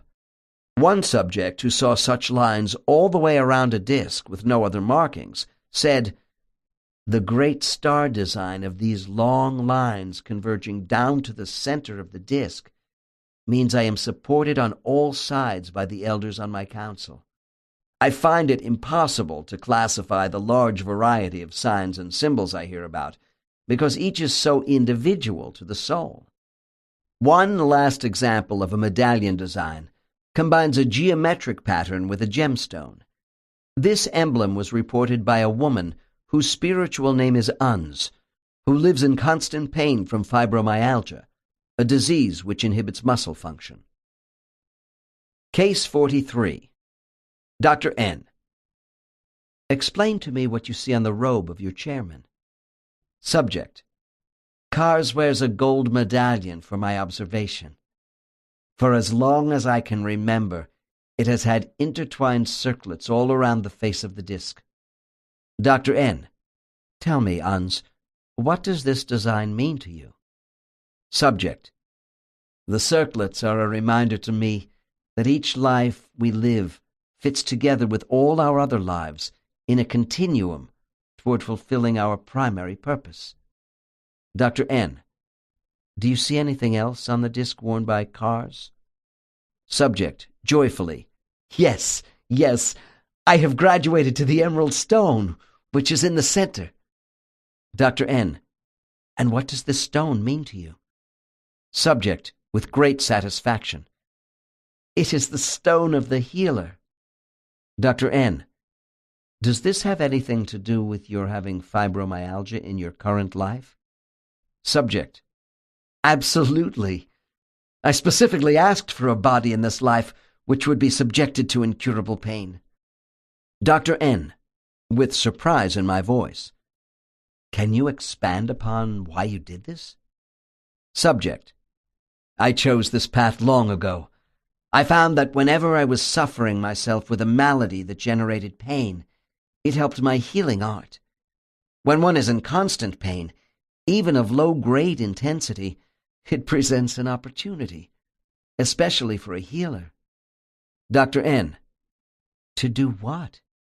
Subject. To experiment with the vibrational levels of pain with the body. You can learn the fine art of adjustments in energy to relieve sections of pain. By working with my own energy in this way, I learned to assist others more skillfully. Dr. N. What else can you tell me about this experience? Subject. Being in constant pain keeps one grounded, anchored to the human experience. For pain relief, one must be completely focused. It helps to have confidence that there is a higher purpose in learning to work through pain. I pay a lot of attention to other human beings who suffer from physical infirmities in life. I am able to help those who are receptive to the use of mind control for relief. Dr. N. It seems to me you feel quite proud of having earned the Emerald Stone, as presented by Cars. Subject. The stone represents the lineage of the wearer as a healer. It is an embodiment of my personal character and that of Cars, who has been assigned to monitor the progress of my trials through the ages. It represents my attainment. Dr. N. Is it fair for me to assume that you are being shown this stone by a master healer who has the expectation that you will carry on this work to become a teacher specialist yourself? Subject. Yes, and Carr's confidence in me is empowering. Case 43 is what I would call an accelerated soul. Uns has only been incarnating on Earth for some 5,000 years, a very short time considering her advancement. This is because she never skates in any of her lives. She accepts no healthy bodies, which really astonished me. In her life today, Uns is a science of mind minister who incorporates an eclectic mix of spiritual disciplines. Through her ministry, she assists many people with health problems through the use of guided imagery and meditation. Another aspect of Case 43 that I found interesting was that Uns only began to see the green stone on this medallion in the last 4 or 5 lives. Before that, there was an amber stone in the center of the disc. Uns told me this was the color of nurturing and protection for the weak and sick, which came before the green stone. She called this gemstone my growing up stone, and added, the green emerald displays my current placement. This indicates to me Uns is a level 4 soul. Further questioning revealed something else. Uns said in her early lives on Earth, the circlets, loops, had no stone at all in the middle of the emblem. I remember a level 5 who told me, there are 5 jewels on my overseer's emblem, a diamond, ruby, amber, emerald, and sapphire, which symbolize my achievements over different levels of development. Thus, it is not the gemstone itself as a mineral of value that has significance on a spiritual medallion, but rather the color of attainment the jewel represents. Gemstone metaphors reported by people in trance offer useful parallels with earthly traditions. The ancients of the Middle East, India, and China thought that certain colors represented in gems and semi-precious stones possessed a kind of living personality of their own. For example, the Sumerians believed the wearer of a blue lapis stone had their personal spirit god with them, who must be listened to. Most of my clients see their spirit guides as dark blue light. The ancients also felt that amethyst purple conferred transcendental knowledge and wisdom. This gem color represents level 6 souls and above. Of those hypnosis subjects who do see medallions worn by their council members, some see only gemstones. They may not be shown on a disc. I have had cases where the stones, or glowing balls of colored energy, appear on necklaces, rings, or are simply held in an elder's hand and exhibited to the souls who come before them. Essentially, the displaying of certain colors of light energy represents different aspects of our physical and spiritual life. Certain colors emanating from an elder as a halo, robe, or medallion can also indicate an elder's specialty area, which might directly relate to what the soul in front of them hopes eventually to achieve. The hypnosis facilitator must be cautious about their own preconceptions about color meanings. Color interpretations on images presented to the hypnosis client visualizing council meetings won't have quite the same meaning for everyone. Nevertheless, I think it is fair to say that to people in a trance state, signs and symbols presented to them through soul memory relate to the effects of forces over which they wish to exert some control in their current lives. My subjects associate all the medallions I have talked about on their councils with perception and wisdom. Their meanings are intensely personal things and are displayed with the intention to instruct and motivate souls from Earth to an awareness of self. The impact of viewing these signs and symbols under hypnosis is so compelling with some clients that after their sessions they have ordered duplicates on personal jewelry to remind them of their karmic path. The presence. When you take people into the spirit world, do they see God? This is a question I am frequently asked about at lectures, and there is no short answer. I can say my subjects do feel the source of their origins all about them in the spirit world. The more advanced explain that all souls will eventually coalesce back into conjunction with the source of purple light. However, is there some place in the spirit world where a being superior to the elders is evident to the still incarnating soul? The answer is yes, at council meetings.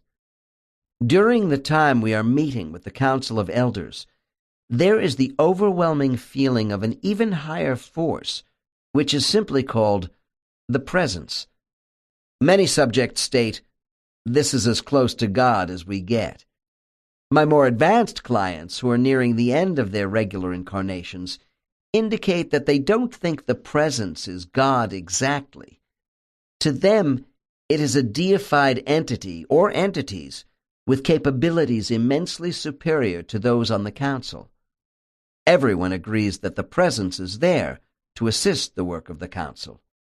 Typically, people who come to me do not like to use the word God in describing a higher presence, which they feel more than see in the spirit world. They prefer to use such words as source or oversoul, because the word God has been too personalized on earth. As many souls approach the more advanced stages of development, the presence may become pluralized in their minds as a part of the many divine forces in the spirit world with infinite knowledge. They feel this higher force does influence council meetings, but might not be the ultimate creator. My subjects see the greatest evidence of the presence at council meetings. Even so, the presence is equated with a larger, omnipotent, and omnipresent energy force in the spirit world. After reviewing hundreds of case notes describing the presence, I decided to offer a few of them in a series of quotes. In their sessions, each subject speaks of the presence in just a few sentences. I hope the list of quotes I have selected will capture the flavor of what the average soul feels about this aspect of their council meetings. I do not actually see the presence, but feel it as the ultimate energy. It is there for the council, but mostly for me. The elders don't serve as intermediaries between myself and this source of power. I feel a direct connection with the divine purple light. When I am in the council chamber, the presence oversees the elders with its pulsating violet light. Sometimes it turns to a bright silver to calm and purify my mind.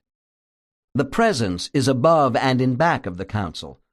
Only with difficulty can I look up at this power. I feel its sanctity so strongly that I don't think I should try to look at it directly during the council meeting. If I did, I could not stay focused on the elders. The council seems to acknowledge the presence without being too deferential to it, in such a way as to slow down the proceedings. I think it is intended that my council and I pay attention to each other. Still, I have the impression that the magnitude of all this combined intelligent energy is designed just for me at this moment. My guide, the elders, and the presence are keepers of the wisdom behind my experiences. The presence represents a purity of energy which assists the council on my behalf. I believe that the council needs the help of the presence because it has been so long since they themselves incarnated in biological form. The pure wisdom of this energy allows both the council and myself to see more clearly where we all should be going. The brilliance and drawing power of the presence is a calling, an eagerness, directed at everyone in the chamber, for all of us to join it someday. It is like a parent waiting for us to grow up and unite with it in adult understanding. When you stand in the council chamber and feel the presence, it is like a penetrating resonance in your mind. Even my master guide encounters the sense of bliss that I do. I know this is why she really enjoys coming to council meetings with me. It is a fountainhead of love and understanding. When my time with the council is over and I leave the presence, there is such a yearning to go back and be close to it once more.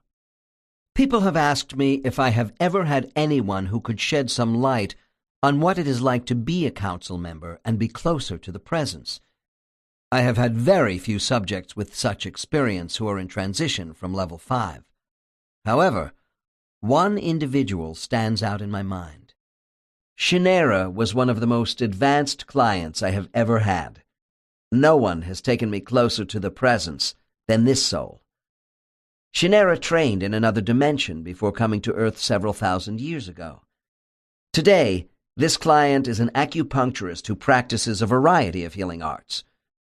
Further details about the interdimensional travel capabilities of souls will be examined with the Explorer Soul Specialists in Chapter 8. Case 44. Dr. N. When your work as a personal guide is completed, do you expect to be assigned to the Council of Elders? Subject. No, this won't happen yet. I must become a master teacher working with younger teachers, helping them get in touch with their students on many levels. Dr. N. How do you know this? Subject. Because I am still in training here, incarnating, learning more about Earth's biological life forms. Dr. N. Shinera, it is my belief we are together today to help each other understand certain things. Let's begin this part of our discussion by my asking you about your relationship with the elders on your council. Begin by telling me how many you see. Subject. I have 12 members on my council right now. After my last life, the 4 in the center of the table were the ones who questioned me about becoming more centered on Earth. I still have some blocks which need adjustment. The 4 on the right-hand side are from my original dimension. They are here to assist in the better utilization of the energy I brought with me into Earth's universe. Dr. N. What about the last 4 members of your council? Subject. The 4 on the left-hand side of the table act as stabilizers of universal light and sound between all the dimensions around the Earth universe. They act as a pivotal point to ground me in a physical world. Dr. N. Can you give me some idea of what blockages are hindering your progress on Earth? Subject. Primarily, the Council wants me to enlarge my influence with more people. I have been resistant to extending myself. I complain to them that it would dilute my power. They disagree with my arguments about spreading myself too thin. Dr. N. I know the feeling. Do you accept this evaluation? Subject. Long pause. I know they are right, but I still feel sometimes I am an alien on Earth. Dr. N. Tell me, Shinira, have you ever appeared with members of your council to discuss certain students you work with? Subject. Yes, I have briefly. Dr. N. Then perhaps you can help me understand the progression of soul advancement. Where would you classify yourself? Subject. I'm working on being a master teacher. Dr. N. Would the next elevation above this level of a guide be a position on the council? Subject. Not necessarily. There are many other choices for specializations. One might not be suited to be on a council. Dr. N. Let's say you were suited, and were given a seat on the council and were effective there. Where could you go next as a soul? Subject. Hesitates in responding. To the place of oneness. Dr. N. Is this represented by the presence at council meetings? Subject. Vaguely. Into that essence, yes. Dr. N. Describe the oneness. Is it an oversoul? Subject. I believe it is many who are one. It is the creation center as I know it. It is where the creators of new souls shape light energy for certain functions. Dr. N. Shinera, please describe this process further for me. Subject. I can't tell you too much. It is where the energy of new souls is sparked off the oversoul, where we help the young ones grow to find their unique identity. Dr. N. Is the oneness what we call God? Subject. It is a divineness. Dr. N. Since you have said this divinity could be composed of many who are one, are they the ultimate deity of all universes and all dimensions connecting these universes, including our spirit world? Subject. Long pause. I don't think so. Dr. N. Where do you think the essence of the presence comes from? Subject. Faintly. Everywhere. Stops. Dr. N. How do you know of these things? Subject. I have a mentor on the council. We talk a lot. My friends and I have flashes of thought, and we ask questions about the ultimate reality. Dr. N. When you talk to your mentor and your friends of a force that might be above even the presence, what have you heard and felt? Subject. It may be the same force of which the presence is a part. I don't know.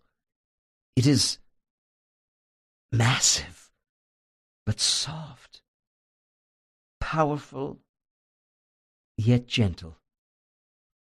There is a breath, a whisper of sound, so pure. Dr. N. Placing the palm of my hand on the subject's forehead. Stay with these thought fragments, Shinera. Float with them as far as they will take you toward the sound. Speaking in a whisper myself. Is this sound created by some sort of light energy? Subject. No, the sound creates all, including light and energy. Dr. N. Move closer as if you were floating without effort. Closer toward the origin of the sound. A command. Now, what do you see and hear? Subject. I'm at the edge. I can't. Dr. N. Loudly. Keep going, Shinera. Subject. Quietly, with great difficulty. With my friends, when we have unified our minds to the sound, we see pictures in our minds. They are geometric designs, aligned in patterns. Stops. Dr. N. Now softly coaxing. A little further, just beyond. What is there? Subject. I feel the sound holds this structure and makes it move, shifting and undulating, creating everything. It is a reverberating deep bell, then a high-pitched pure humming, like an echo of... Stops. Dr. N. Reach in, Shannara. One last effort.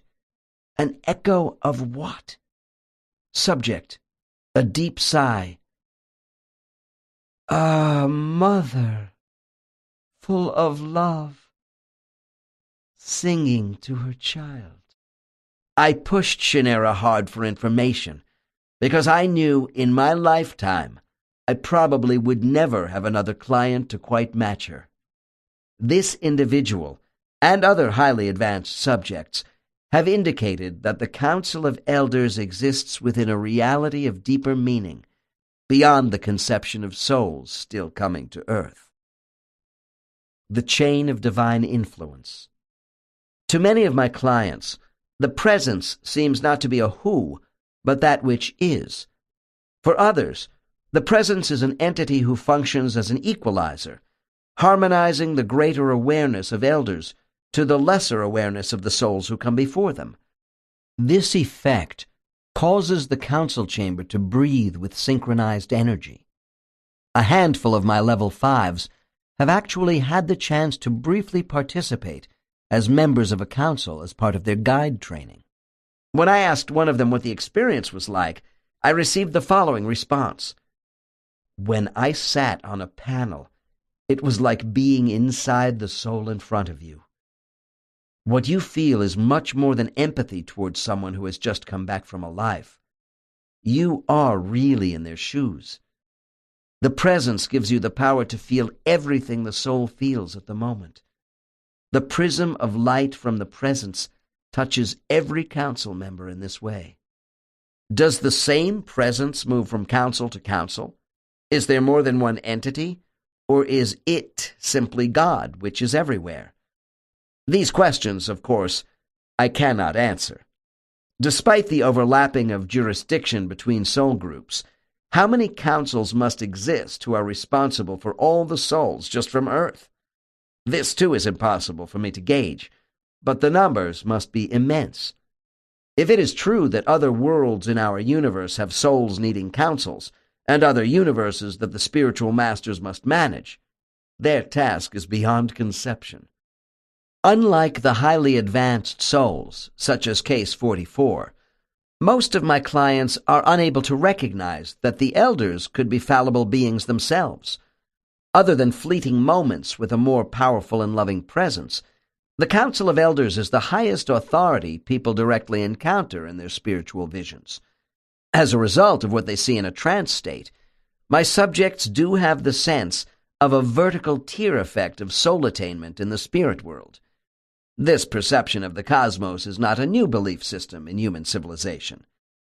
Indian, Egyptian, Persian, and Chinese texts of the past speak of the agencies of God, who were personified as metaphysical entities, some of whom were even anthropomorphic. Early Greco-Hebrew religious philosophy also identified with a stair-stepped concept of spiritual masters, each one more divine than the last. Many cultures believe that while God is the source of all creation and is totally good, the management of our universe was delegated through a combination of lesser beings who were mediators of reason and the purveyors of divine thought between a perfect being and a finite world. They were considered to be emanations of the Creator, but beings who were less than perfect. Perhaps this helped explain the imperfections of our world, with God still being the first cause. The pantheistic view is that all manifestations in the universe are God. Over a long span of time, the spiritual philosophy of some cultures evolved into a conception that the divine forces which govern our lives were essentially words of wisdom, analogous to the reasoning powers of human beings. In other societies, these forces were thought of as presences capable of influencing our world. The Christian Church found the whole idea of intermediaries emanating from a supreme source to be unacceptable. The position of Christianity is that a perfect being would not delegate a less-than-perfect being who could make mistakes to run our universe. The Old Testament God spoke through prophets. In the New Testament, the Word of God comes through Jesus, who, Christians believe, is the image of God. Still, the prophets of all the major religions are reflections of God to their followers. I feel the acceptance of prophets in many religions around the world has its roots in our soul memory of sacred intermediaries, such as guides and elders, between ourselves and the Creator Source. In our long history on this planet, there have been many cultures with mythological figures having cosmological functions as mediators between the unknowable God and a hostile world. I don't feel we should relegate myths as a meaning of explaining the world to primitive thought. What we rationally know today still does not answer the mystery of creation any more than in the past. In terms of the first cause, I have found both old and new spiritual concepts can be reconciled in one significant way. Souls are able to create living things out of an energy source provided for them. Thus, souls are able to make something out of something in a variety of settings. In religious theology, divine creation is making something out of nothing. There are those who believe that the Godhead does not create physical matter, but only the conditions which allow highly advanced beings to do so. Is Earth a laboratory created by higher forms of energy for the lower to advance through many stages of development? If so, these higher beings are our source, but not the source. In Journey of Souls, I wrote about the possibility of a creator lacking full perfection and having the need to grow stronger by expressing its essence. However, it could have the need to do this even if it was perfect. The philosophy of a divine stair-stepping authority validates the belief of many people that Earth and our physical universe is far too chaotic to have been formed by ultimate perfection. In my view, this whole idea takes nothing away from a perfect source somewhere who set everything in motion for all souls eventually to become perfect. Our transformation from total ignorance to perfected knowledge involves a continual process of enlightenment by having faith that we can be better than we are. Processing council meetings. There comes that time during a hypnosis session when the subject tells me their council meeting is over, and they are ready to leave the chamber and return to their soul group. It is a moment of intense reflection, and together we will evaluate the information received. Above all else, appearing in front of our spiritual council involves matters of accountability for the life just lived, and I want to use the relevant portions of this evaluation in my client's current life. Within the texture of any soul evaluation by one's counsel, there runs the thread of divine forgiveness. The elders provide a forum of both inquiry and compassion, and display their desire to bolster the confidence of the soul for their future endeavors. One departing soul had this to say: "When the elders are finished with me, I feel they told me much more about what I did right than where I went wrong. The council knows I have had critical meetings with my guide about my performance. They don't patronize me, but I think part of their job is to raise my expectations. The council says they foresee great things from me." The last thing the elders said was to stop looking to others for self-validation. When I leave them, I feel they have absorbed all my self-doubt and cleansed me. People ask me if souls feel remorse, both during and after the council meeting, if they were involved in acts of cruel wrongdoing. Of course they do. But often I must remind those who ask this question that accountability for wrongdoing frequently comes with the selection of the next body for the payment of karmic debts. Souls are directly involved with this selection process through their counsel, because this is what they want for themselves. Although karma is associated with justice, its essence is not punitive, but one of bringing balance to the sum of our deeds in all past lives. There is another follow-up question I am asked about regarding the conclusion of these council meetings. Is it all sweetness and light for those souls who have not been involved with cruel acts? Or do some souls come away unhappy with the general temper of the meeting? I answer these queries by explaining that I have had a few clients who left the council chamber a little unsettled. These are souls who feel they could have presented themselves a little better to a particular elder. There are other uncommon cases, especially with young rebellious souls, where I have had the impression they are fighting what they call an act of contrition by standing in front of the elders. The following quote is an example. I get a little upset with the all-knowing ones. They lull you into complacency because they want you to spill your guts out to them. Sure, I made a lot of mistakes, but it's their fault in sending me to Earth in a body that got me into trouble. When I complain about Earth, they don't level with me completely. They are stingy with information. I tell them that life makes you take risks, and my director talks to me about moderation. I said to him, that's all very well for you to say sitting here safe and comfortable while I'm fighting to survive down in a war zone. These immature souls do not realize that to be on a council, an elder has survived many war zones. By contrast, the next quote comes from an old, advanced soul, nearing the completion of her incarnations on earth. As my session with the council comes to an end, the elders stand and close around me in a circle. Once in position, they raise their arms, outstretched like a giant bird, enfolding me with wings of unification. This is their accolade for a job well done. I don't believe I have ever had a client come away from visualizing themselves attending a council meeting without some sense of awe, penitence, and the need for atonement. They carry these sentiments back to their soul groups. For this reason, I was unprepared to learn about the law of silence. I will cite a case excerpt involving privacy of the mind, which extends not only to soul groups, but also to my own questioning of clients about council meetings.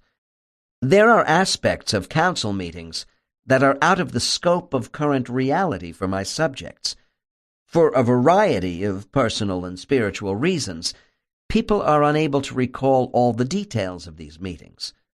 Some parts of this blockage can be deliberate on the part of the client. In case 45, the subject evidently knows what he wishes not to tell me. With other subjects, they don't know why they can't remember.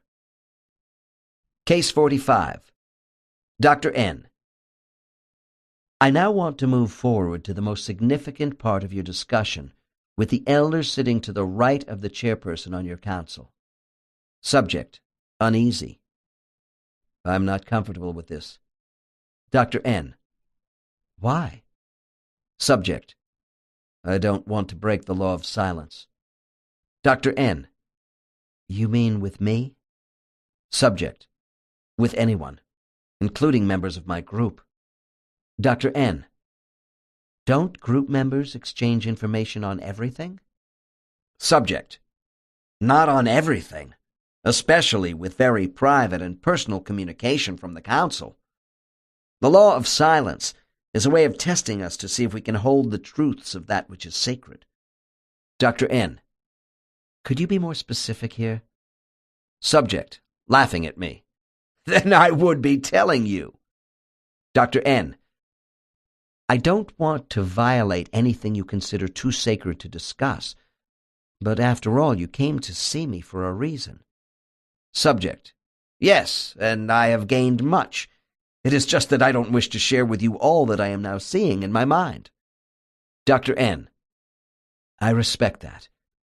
However, I find it curious that you don't wish to share this with your soul companions.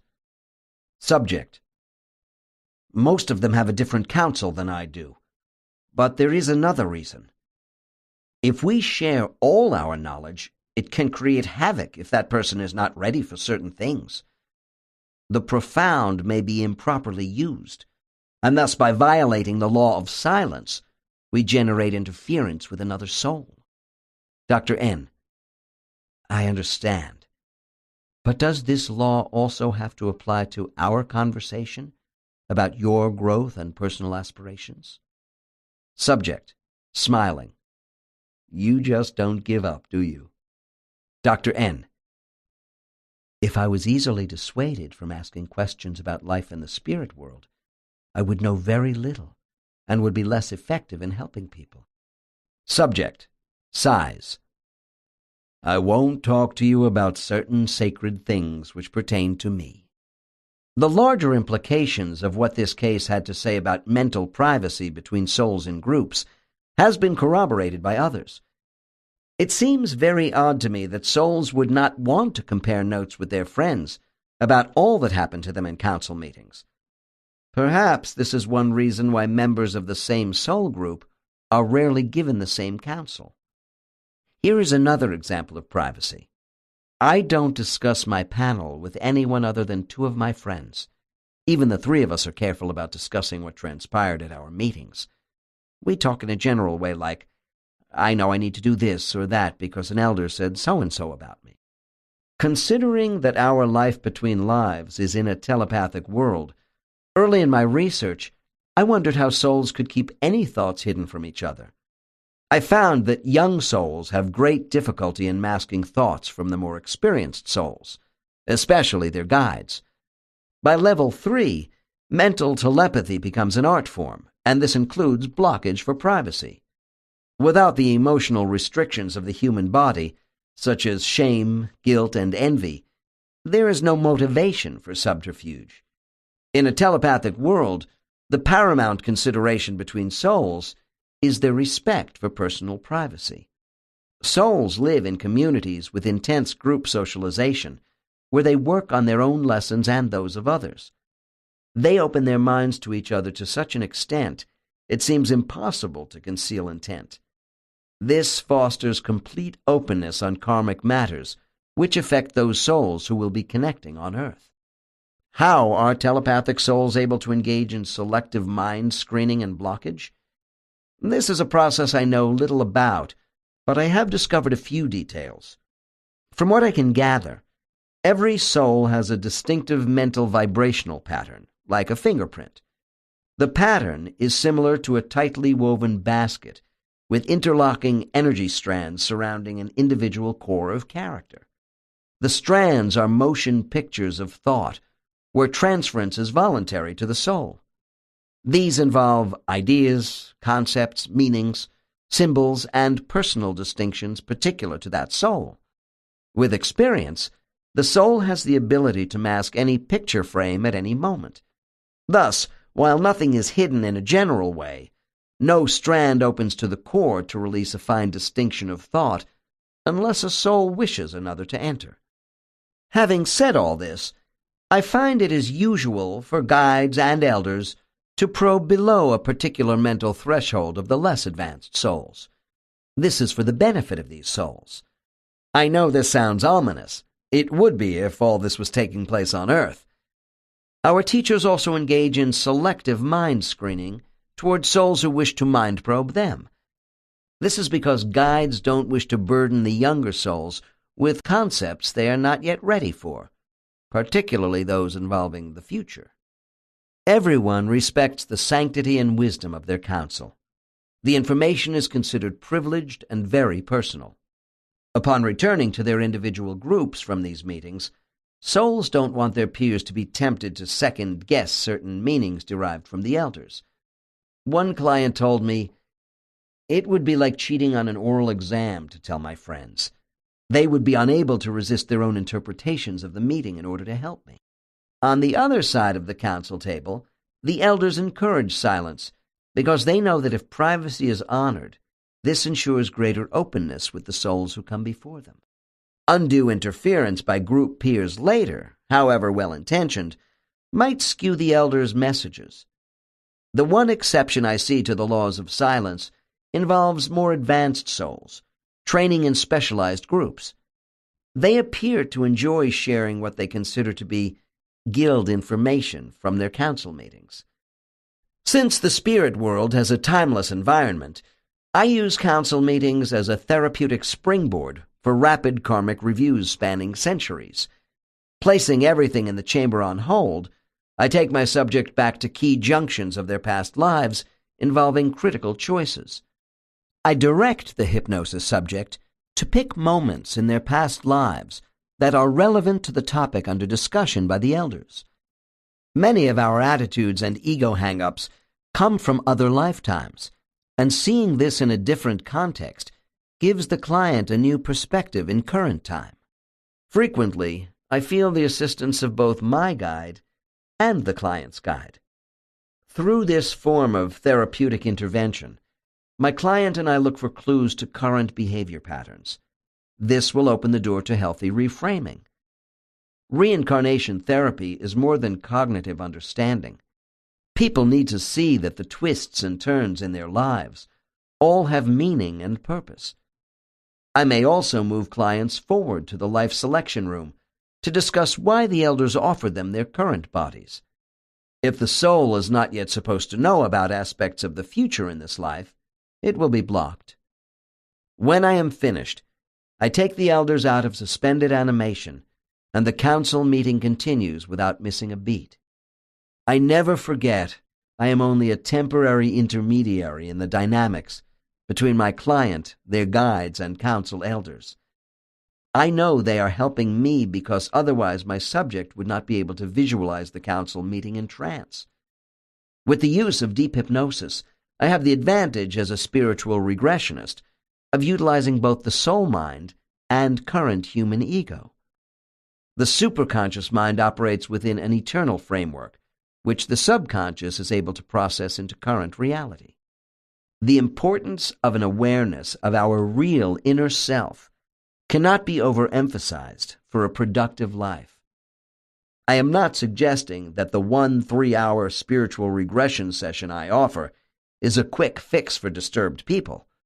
Nevertheless, a renewed conscious awareness of our true nature, knowing about our past lives, and our immortal life in the spirit world can provide a solid foundation for more conventional therapy later in a client's local area. On the other hand, a single spiritual regression for the mentally healthy client can do wonders for the recognition of their inner wholeness and purpose. 7. Community dynamics. Soulmates. Between the first and second council meetings is a period of renewal for the soul. As ethereal beings, our growth actually began in the mental realm of the spirit world with other souls before any of us incarnated. So while the internal being is uniquely individual, a vital part of spiritual life between incarnations is devoted to empathetic relationships with other souls. Thus, our development as souls becomes a collective one. Part of the expression of this collectivity is the association we have with these souls in a material reality, such as Earth. During reincarnation, the closeness souls feel for each other in a mental setting is severely tested by karmic challenges in our host bodies. This interruption of a blissful mental existence is one means by which spiritual masters expand our consciousness. I have listened to many intriguing past life love stories of soulmates who come across time and space to meet each other in life once again. Here are a few examples. Where love was tormented. In a Stone Age culture by a lustful clan chief who took my client's mate on a regular basis and then gave her back. Where love was deprived. From a woman who was a slave in ancient Rome serving meals to the gladiators, one of whom she loved. This captured fighter told my client he would love her forever the night before he was killed in the arena. Where love was cruel. To a stable hand flogged to death in a castle dungeon during the Middle Ages by a nobleman who caught his daughter and my client in their secret meeting place. Where love was heroic. When a Polynesian bridegroom drowned after saving his mate of a few hours, my client, after their canoe was struck by a sudden storm 3 centuries ago. where love was deadly. When my client, a German husband in 18th century Europe, stabbed his wife in a fit of jealous rage over her alleged affair. Falsely accused by local gossips, she died proclaiming her innocence, saying she loved only him. Where love was unforgiving. By a returning Civil War veteran whose lonely wife, my client, had married his brother a year after the veteran was officially declared dead. All the couples listed above are happily married to each other today.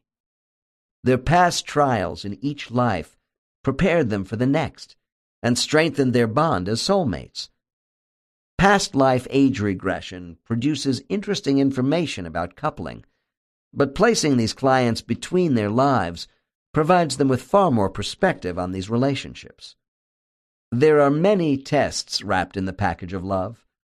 Mixed into those lives where we have had a long and happy life with a soulmate are those lives where we have destroyed the relationship or been devastated by the actions of our soulmate toward us. In the difficult lives with soulmates, something stood in the way of an acceptance of love. Being with soulmates can bring joy and pain, but we learn from both. Always there are karmic reasons behind the serious events involving relationships in our lives. I had a client called Valerie who lived the life of a beautiful woman in China 2 centuries ago.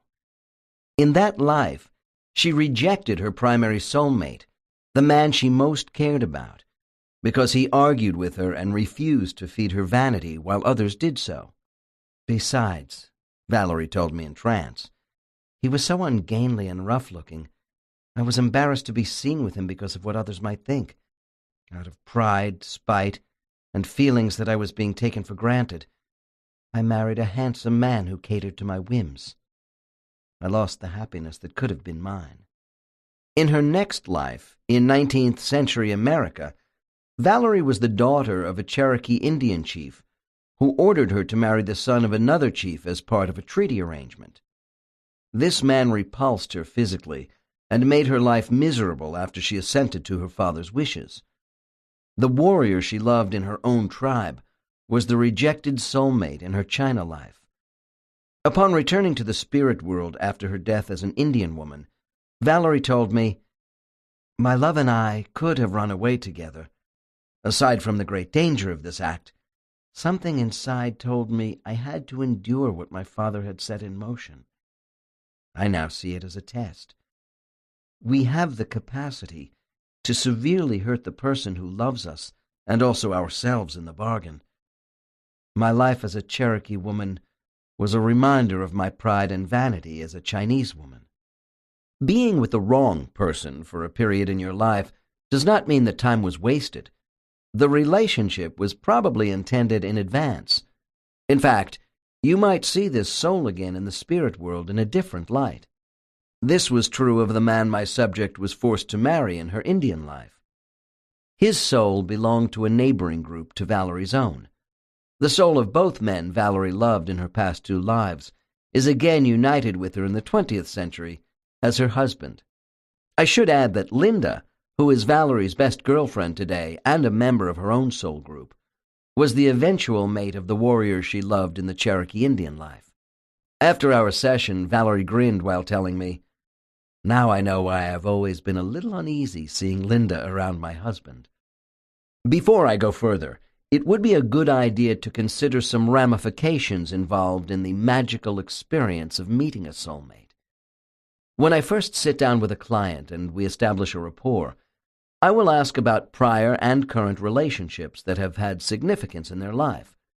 In this way, I acquire a feel for the cast of characters who exist in the play of their current life.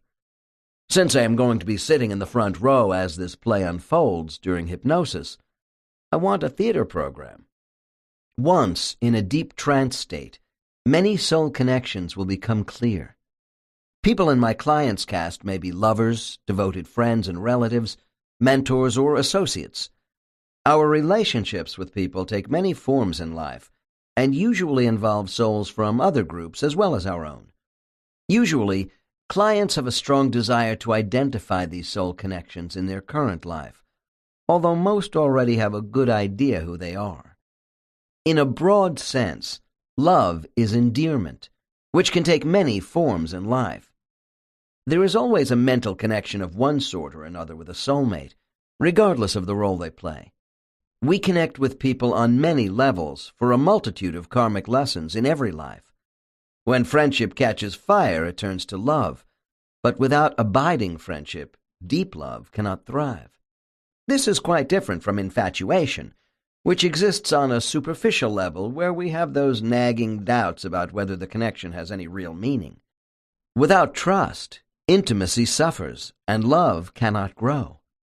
Love is the acceptance of all the imperfections of our partners. True love makes you better than you would be without that person in your life. People often equate love with happiness, yet happiness is a state of mind that must develop within you and not be dependent upon someone else. The most healthy kind of love is one where you already feel good about yourself, and so extending your love to someone else is totally unselfish. Love takes hard work and continual maintenance. I have had numerous divorced subjects who learned that their first loves were primary soulmates. Things might have worked out if they both had tried harder. On the other hand, there may be reasons why we might not meet our primary soulmate until later in life. Soulmates will from time to time separate for a life or two and not appear at all. My soulmate and I were becoming too dependent upon each other. We needed to grow a while on our own, is a statement I often hear when soulmates are apart. Every era on Earth is different as to the sort of attachment and experience we will have with a soulmate. However, each life with them builds upon former lives. We learn valuable lessons from broken relationships. The important thing is to move on in life. Some clients may tell me before their session that true love seems to elude them. After the session, they usually understand the reasons behind this situation. If the right love for you does not come along, liberate yourself with the understanding that you may be here to learn other lessons. We mistakenly assume people who choose to live alone are lonely, when actually they have rich lives that are calm, reflective, and productive. Connecting with someone for whom you have no feelings just for the sake of not being alone is more lonely than being by yourself. As the song says, falling in love with love is falling for make-believe. This kind of love is a fantasy, because it's driven by an addiction to have love at any price. If your soulmate is supposed to appear, they will come into your life, often when you least expect it. Over many years of exposure to souls in the spirit world, I have developed a means of classifying soulmates. I find the position of souls within one of three categories bears upon their relationship to us in the drama of life. Our guides and beings who come from spiritual areas far from our own are not included in these three divisions. Primary soulmates. A primary or principal soulmate is frequently in our life as a closely bonded partner. This partnership may be our spouse, brother or sister, a best friend, or occasionally a parent. No other soul is more important to us than a primary soulmate, and when my subjects describe lives with these souls as their mates, most will say their existence is enriched beyond measure. One of the greatest motivations for souls to incarnate is the opportunity for expression in physical form. This is certainly an attraction for primary soulmates. They may change genders from life to life together if they are more advanced souls. The average soul usually chooses one gender over another about 75% of the time. A primary soulmate should not be confused with the use of the term primary cluster group, where many souls interact with each other as companions. People use the term true soulmate to define their primary soulmate, which is fine, as long as this does not imply that all other soul companions are something less than true. The disagreements people in my field have about such terms are often more symbolic than literal, but I take issue with another concept related to primary soulmates that bothers me. I have been questioned on road tours about how my description about primary soulmates and statements of soul duality relate to the theory of twin souls. My answer is, they don't. I have discussed how we are able to divide our soul energy to live in parallel lives, although most souls don't wish to accelerate learning in this way. Also, I have stated this capacity to divide allows us to leave part of our energy behind in the spirit world as an exact duplicate while we incarnate. Almost all souls engage in this practice, which represents soul duality. My findings of primary soulmate relationships and the capacity for souls to divide have no correlation with the twin soul or twin flame theory. My truths are mine alone, but to be blunt, I have never found a single piece of evidence in my research to support the concept of twin souls. As I understand the theory of twin souls, you and your twin were created at the same moment out of one energy egg and then separated, not to be reunited with your twin, your true soulmate, until the end of your respective karmic incarnations. I remember clients, such as case 26, who said no two souls are alike at the moment of conception. Each energy particle is unique in its own right and created as a single entity. What is so illogical to me about the twin soul theory is why would we have a primary soulmate with whom we could not work out our karmic lessons before reaching a perfected state? Primary or true soulmates exist to help one another achieve goals. They are not twins of ourselves. Companion soulmates. Our primary soulmate is our eternal partner, but we have other souls in our primary cluster group who can be called soulmates. Essentially, they are our soul companions.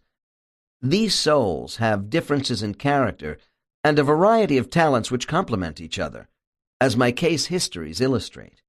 Within this cluster group, there is usually an inner circle of souls who are especially close to us, and they play important support roles in our lives, and we do the same thing for them.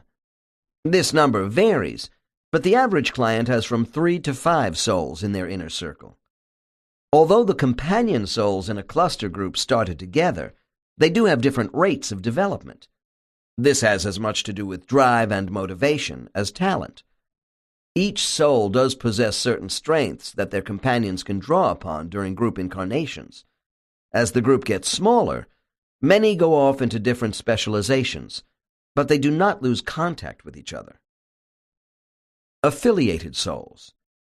This classification of souls pertains to members of secondary groups outside our own primary cluster, but located in the same general spiritual vicinity.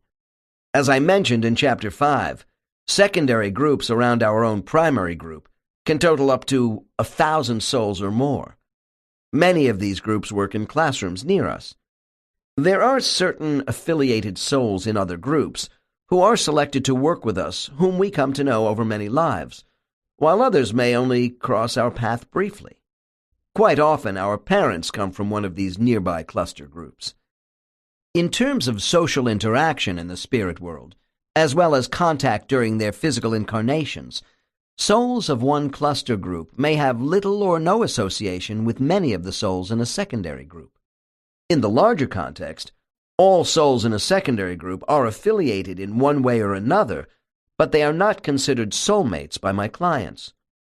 Although they are not really companion souls, they do form a large pool of people available for casting calls by our directors in the life to come. A soul affiliate might have a specific characteristic that is exactly what is needed to bring a karmic lesson into your life. They are very likely to incarnate as people who carry strong positive or negative energy into their association with you. These decisions depend upon advance agreements between all parties and their respective teachers as to the benefits and disadvantages of certain character roles. The role can be very brief. The listener may recall the bus stop incident related by the subject in Case 39. The assistance given to the woman in that case was more likely spontaneous, and I feel this subject was a non-affiliated soul. I will cite an example of a brief positive contact reported to me by a subject who met a clearly defined affiliated soul. I was walking alone on a beach, totally devastated after being fired from my job. A man appeared and we struck up a conversation. I did not know him and was never to see him again in that life. But that afternoon he came up to me with ease and we talked. I felt myself unloading my problems on this stranger. He calmed me down and gave me greater perspective of my job situation. After about an hour he was gone. Now I see he was an acquaintance in the spirit world from another group. It was no accident we bumped into each other that day. He was sent to me. However, it is with soulmates that we have our most profound contacts. While considering this book, I was asked by people to be sure and give them one detailed case of a love story between primary soulmates. Being a romantic myself, this request was irresistible. Case 46. There was an urgency to Maureen's voice when she called me for an appointment. This was in the days before I had long waiting lists of over a year. Maureen lived close to my office in California and wondered if she might see me with a male friend who was on his way from New York to meet her for the first time. I asked her about this friend she had never met, and the following story unfolded. 3 months before, on a computer website, a group of some 25 people interested in life after death formed what is known in computer parlance as a chat room. Conversations are initiated online in this way for people with similar interests. All this had to be explained to me because I have little knowledge of computers. Maureen said that she and a man named Dale found they were so closely attuned in their discussions about the topic of soulmates, they felt connected in a strange way. She added that it was uncanny how Dale mirrored her thoughts. They decided to set up their own private chat room for further computer conversations. Maureen and Dale learned that they were born only a few months apart, 50 years ago, in an area around San Francisco.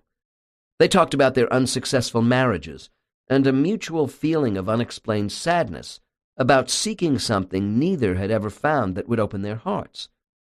Their conversations mostly centered around life after death, and Dale mentioned reading my work.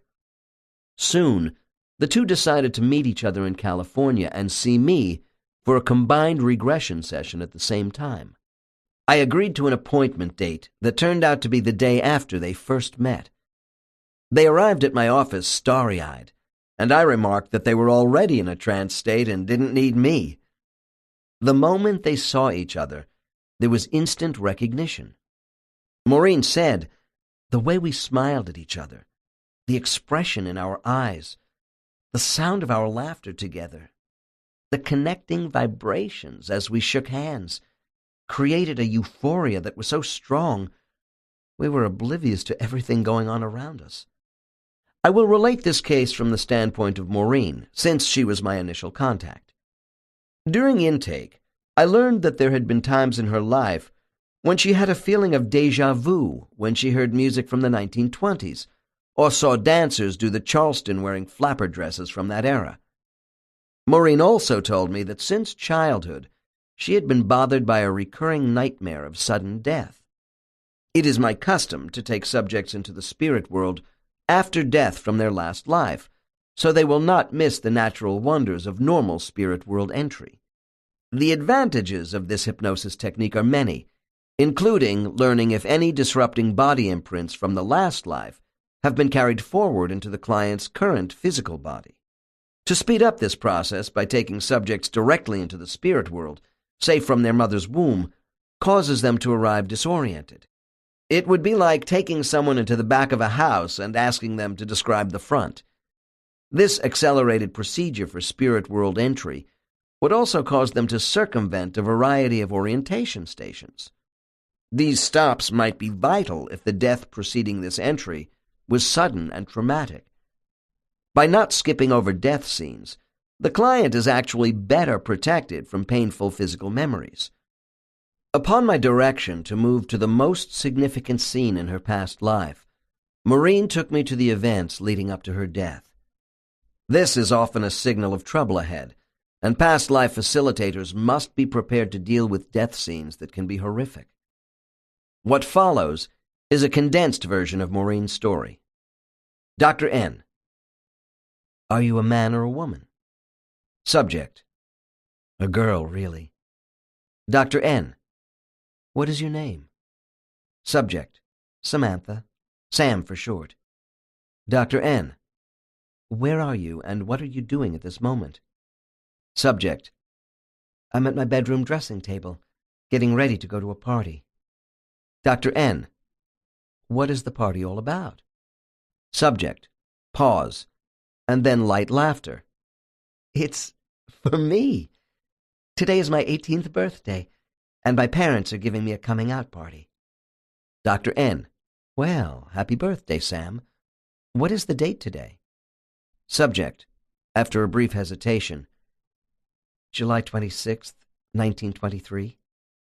Dr. N: Since you are at your dressing table, I would like you to look in your mirror and describe to me what you see. Subject: I'm blonde, with my hair up high tonight. I'm wearing a white silk gown. It's my first real grown-up party dress. I'm going to put on my new white high-heeled shoes. Dr. N: You sound smashing.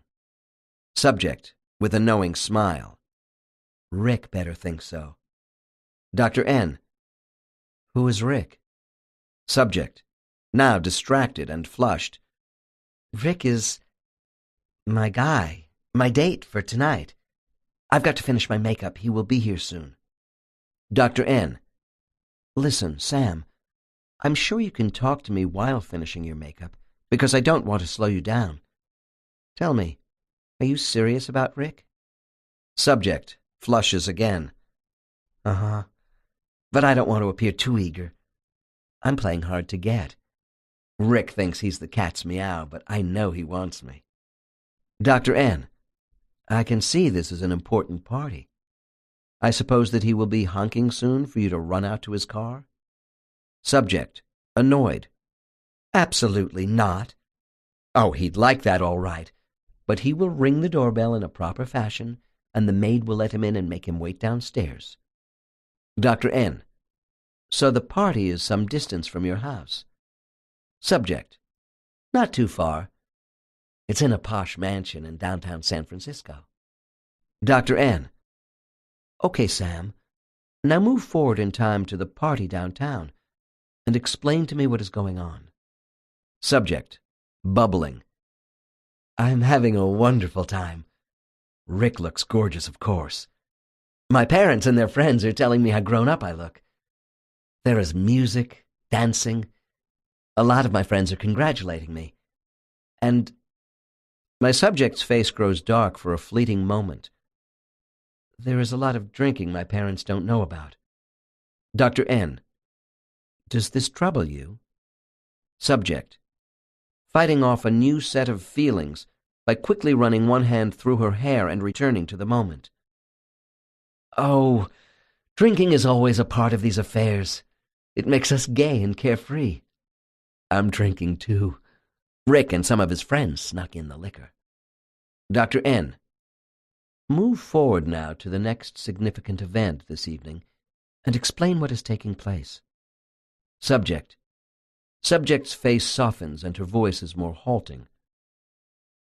Rick and I are dancing. He is pressed so close to me. We are on fire. He whispers in my ear that we must get away from the party to be alone for a while. Dr. N: And how does this make you feel, Samantha? Subject: Excited, but something seems to be holding me back. I overcome it. I'm willful. I assume it's a feeling of my parents' disapproval. Yet I sense it's something more. I shake it off in favor of the excitement of the moment. Dr. N: Stay with this emotion. What happens next? Subject: We leave by a side entrance to avoid being seen and go to Rick's car. It's a beautiful new red Roadster convertible. It's a marvelous night and the top is down. Dr. N: Then what do you and Rick do, Sam? Subject: We get in the car. Rick takes the pins out of my hair so it will blow free. He gives me a deep kiss. Rick wants to show off. We roar out of a long driveway into the street. Dr. N: Can you describe the location of the road and the direction you take? Subject, now growing very nervous. We are going south down the Pacific Coast Road, out of San Francisco. Dr. N. What is the ride like for you, Sam? Subject. For one final fleeting moment, the subject is free of her premonitions. I feel so alive. It's a warm night, and the wind in my hair blows the strands all over my face. Rick has one arm around me. He squeezes me and says I am the most beautiful girl in the world. We both know we're in love. Dr. N.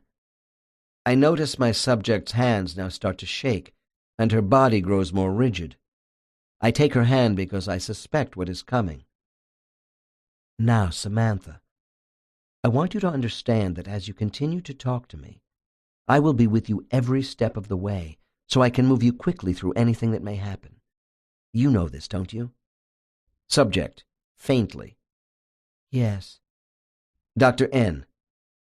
Move to the time when things begin to change on this drive with Rick, and describe the action. Subject. Subject's entire body now starts to shake. Rick has been drinking too much, and the road is getting more curvy. The turns are sharper, and Rick only has one hand on the wheel. We are near a hilly section, close to the ocean. There is a cliff. The car is all over the road. Now shouting, Rick, slow down! Dr. N. Does he? Subject, crying now. Oh, God, no, he won't. He is laughing and looking at me and not the road. Dr. N. Quickly now, Sam. Keep going. Subject, with a sob. We missed the next curve. The car is in space. We are crashing into the ocean. I'm dying. The water, so cold. Can't breathe. Oh, Rick. Rick. We stop while I begin rapid desensitization of this traumatic memory, while at the same time bringing Samantha's soul out of her physical body. I remind her she has been through physical death many times before, and she will be all right. Samantha explains that she is reluctant to go because her young life was only starting. She didn't want to leave Rick, but the pulling sensation away from the ocean was too insistent.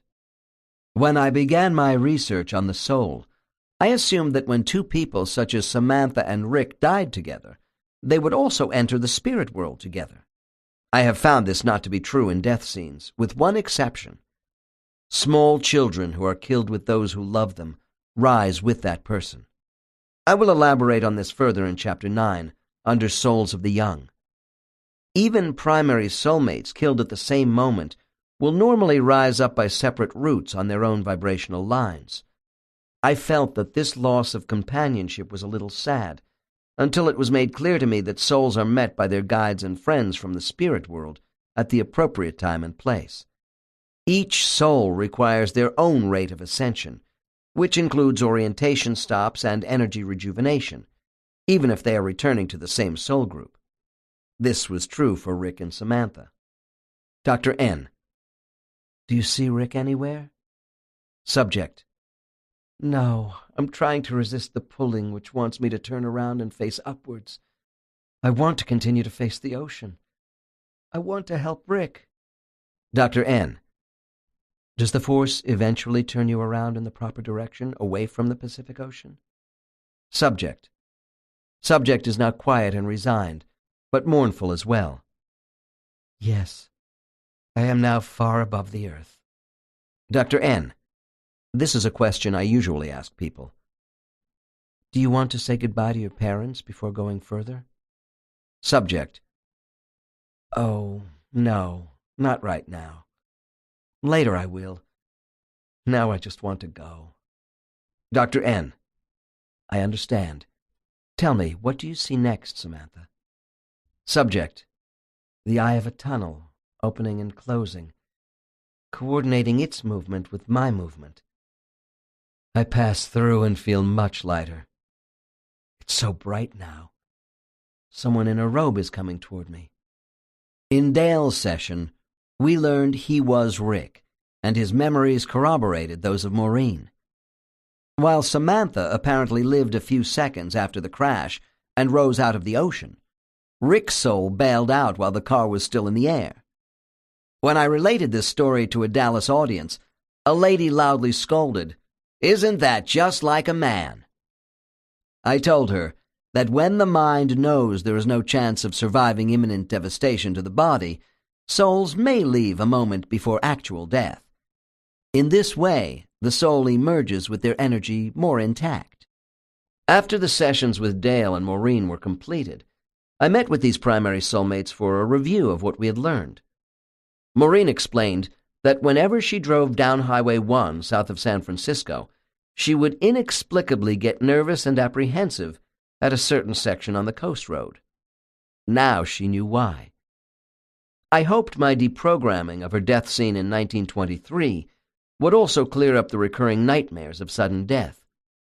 A month later, Maureen wrote and confirmed this nightmare was finally gone. The wonders of synchronicity became evident in this case when Dale told me that one of the reasons he left the area where he was born was because he felt uncomfortable driving around San Francisco. You would think that the time we spend in the spirit world between lives should eliminate all residual effects of our past life experiences. In most cases, it does. But as I have said, some people do carry physical and emotional body imprints from one life to the next. This is especially true if that imprint bears upon a particular karmic lesson in the life to come. Why were these primary soulmates separated in their current lives for 50 years? To understand this, we must start with the dynamics of their cluster group. Dale and Maureen come from a level 1 soul group. In varying degrees, these 12 souls are intense fighters and risk-takers.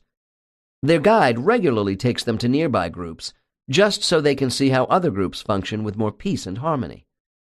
Dale and Maureen told me these visitations were interesting, but they found peaceful souls sort of boring. Certainly, there are members of their group who are less restless, but Rick, Dale, isn't one of them. In his current life, he was an Army Ranger who served 3 tours in Vietnam. "I didn't expect to come back," he told me, and that would have been okay. Because he likes living on the edge of danger, he left the service after the war because being a peacetime soldier was too dull. After the car crash in 1923, the group's senior guide picked up Rick, who spent considerably more time in debriefing and orientation than did Samantha. When he did return to the group, Rick was very chagrined. In a tender scene of energy caressing, Rick told his primary soulmate how sorry he was for cutting off her young life. It was not clear from the session just how much they both knew about the possibility of the crash in advance.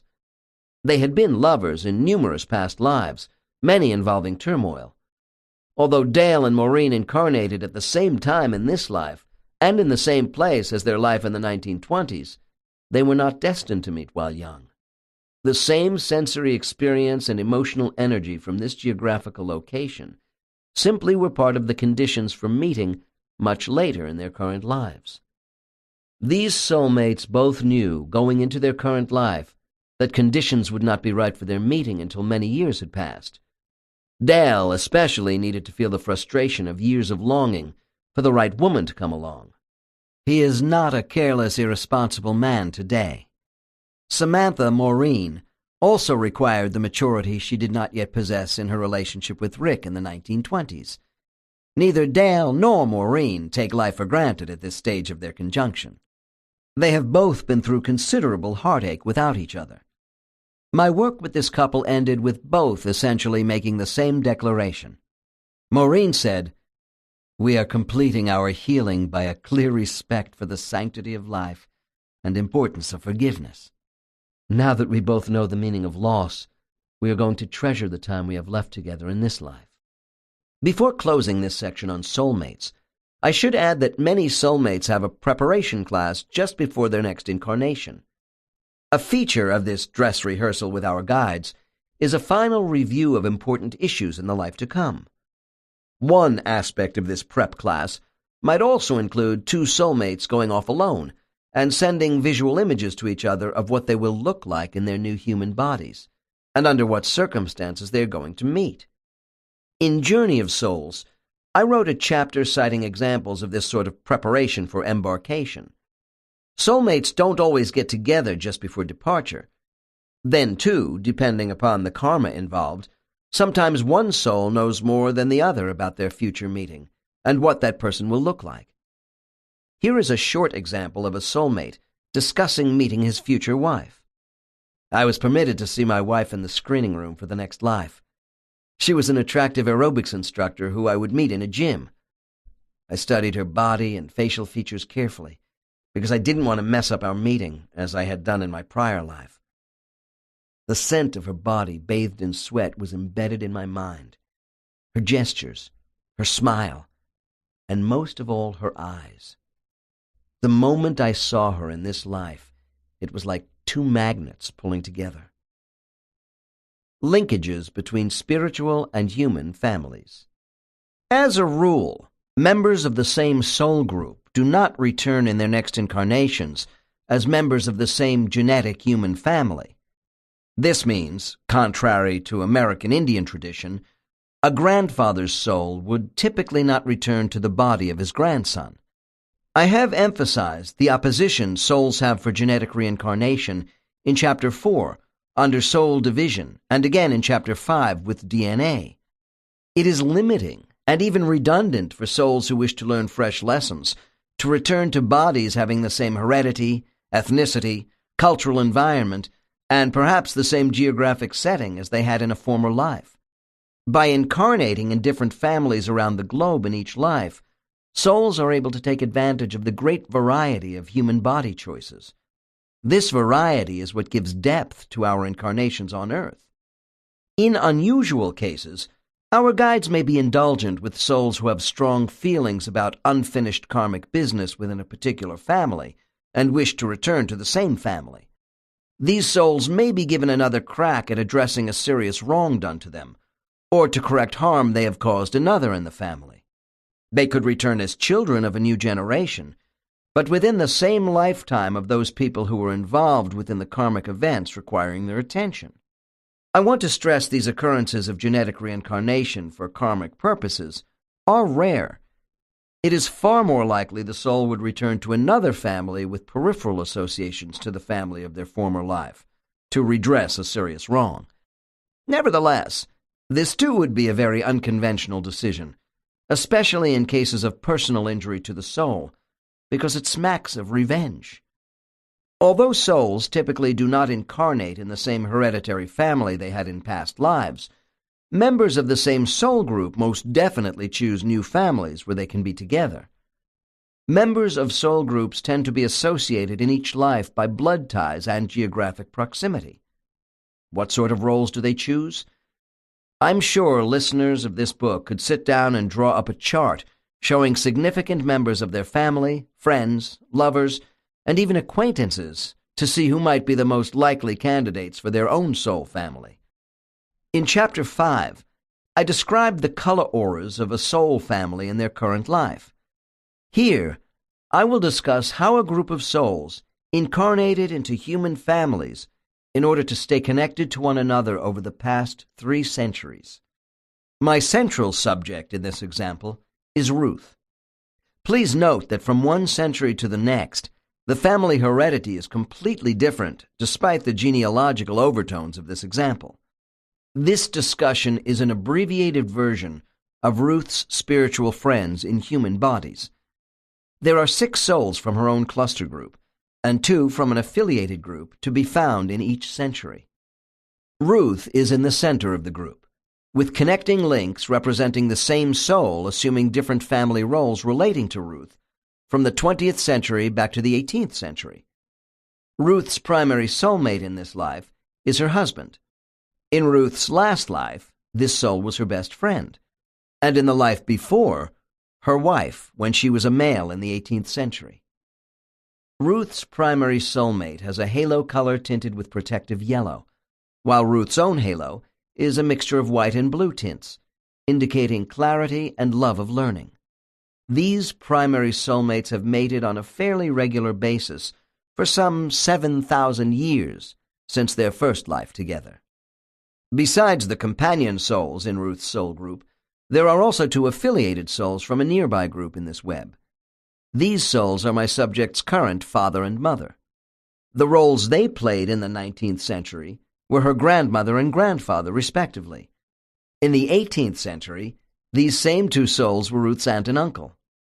Ruth's example represents one typical client. Every soul group has its own subtle variations of human family preferences. I had a client the same week I saw Ruth who was extremely close to her mother. The mother's soul was a member of that client's soul group and was her sister in the life before. Grandparents often have a great influence in our early lives as non-judgmental confidants. I often find that a favorite grandparent in this life was a sibling or best friend in a former life. The social dynamics of intimate human contact are so powerful that in most of my cases, the roles souls play in our lives, and we in theirs, directly bear on a group's karmic lessons.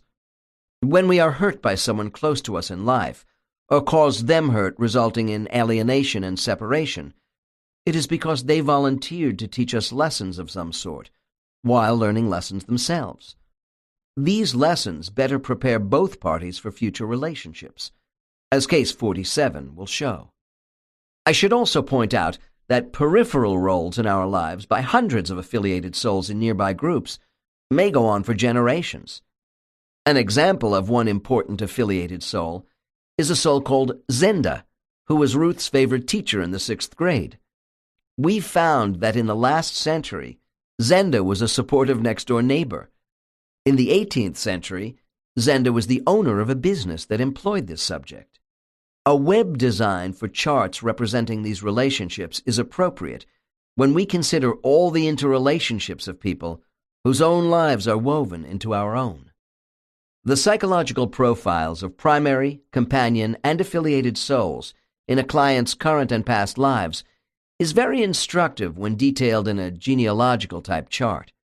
In each of the 3 past centuries, we found another leading actor in Ruth's lives who was from an affiliated soul group. This soul, known as Ortier, assumed roles involving jealous, unemotional, and manipulative people. She was sent to test Ruth's trusting nature, so she would learn to recover more quickly from the hurt and deal with it in a healthy manner.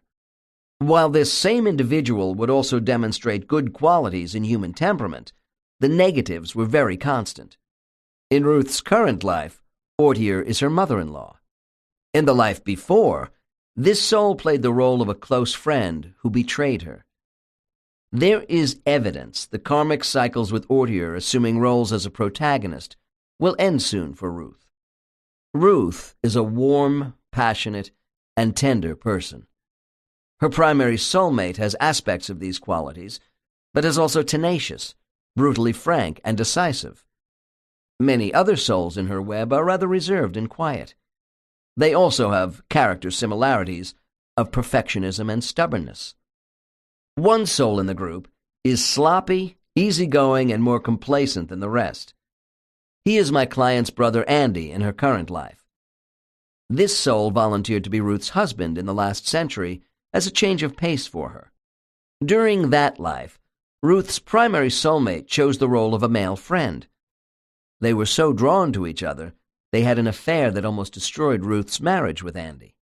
She finally realized in this past life that Andy, an uncustomary mate to be sure, was a person who opened her mind in a relaxed way to a more optimistic existence, where she would learn to appreciate each day and see more humor in life to complement her naturally warm nature.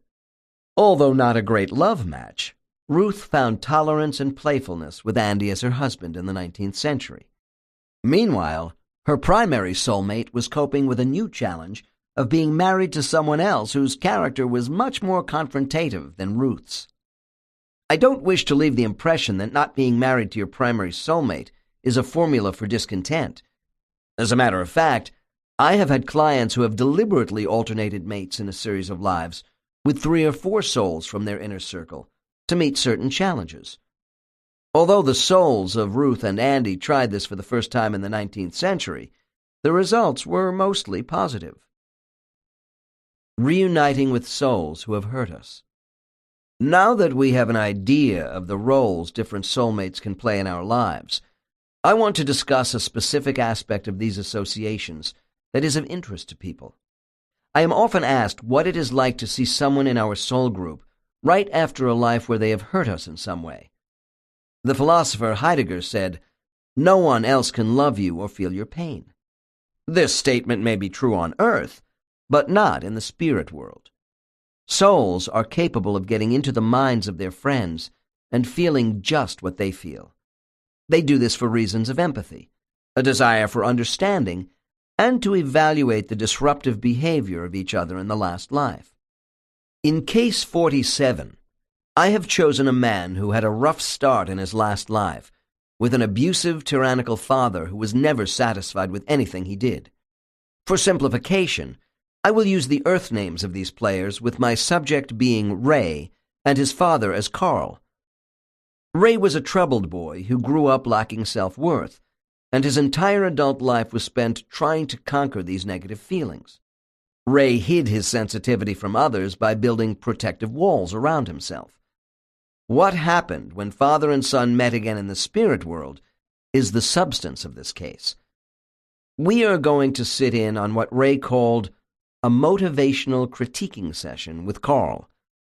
The opening scene begins innocently enough, with the usual greetings extended to an arriving soul by members of a cluster group. Case 47. Dr. N. As you draw closer to these souls, how are they arranged in front of you? Subject.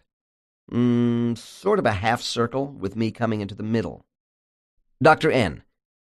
I want you to imagine that their positions conform to the face of a clock. You are in the center, where the hands of the clock are located.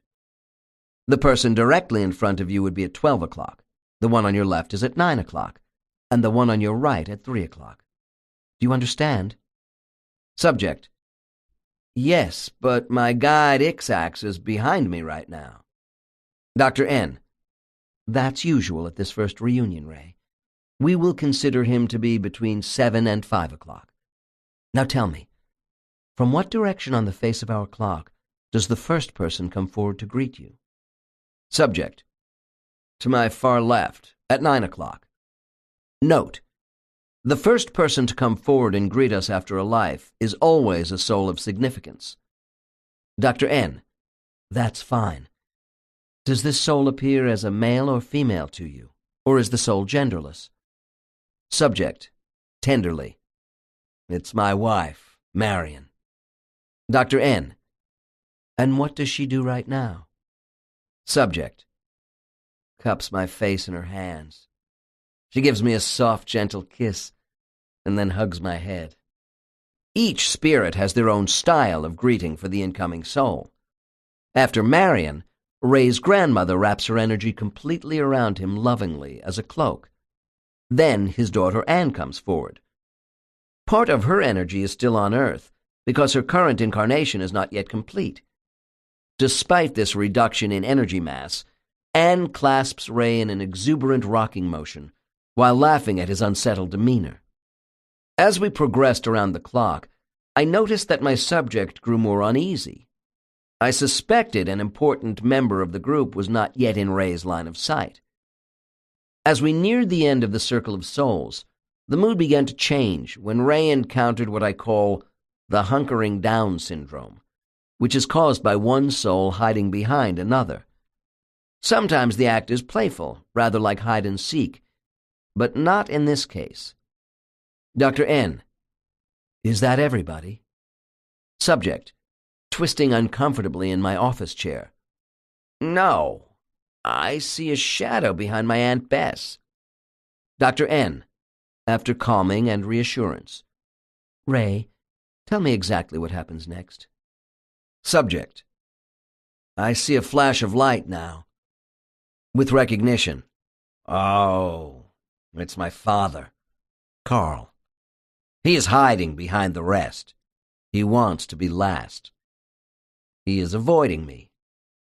He is embarrassed at the lightness of the moment, all the hugging, laughing, and excitement going on. My father doesn't feel like participating in this right now with me. Darkly. Neither do I. Note: a little further on in the session, I make the transition back to the soul who was Carl. Dr. N., I want you to move forward to the time when you talked to Carl. Try to give me the details of just how your conversation with him unfolds. Subject: we soon get to this. The critiquing of what took place and why. Talking about our attitudes and judgments. Marion and Anne are there, and Carl is still chagrined. He starts by saying, I was too severe with you as your father. I know what we planned got out of hand. That life, it just got away from me. Dr. N., what does this admission mean to you, Ray? Subject, with a sense of revelation. Carl's soul is not like the alcoholic, abusive man who was my father. Oh, I see some similarities, but his innate goodness was shut down. He was not able to control the obsessions of this body. Dr. N., forgive me, Ray, but aren't you making excuses for his performance? I mean, Carl had lessons to learn too, didn't he? Subject: okay, he volunteered to join with a body prone to emotional outbursts. Besides the plan of making things deliberately hard for me, he wanted to see if he could better moderate a body prone to violence. Carl's previous life was one of excesses. He admits this last life we had together did not work out well. Carl did not do the right thing by me. Or himself. Dr. N., pressing: you still don't think Carl is excusing what he did to you as your father because of his body type? Subject: no, you can't get away with that here.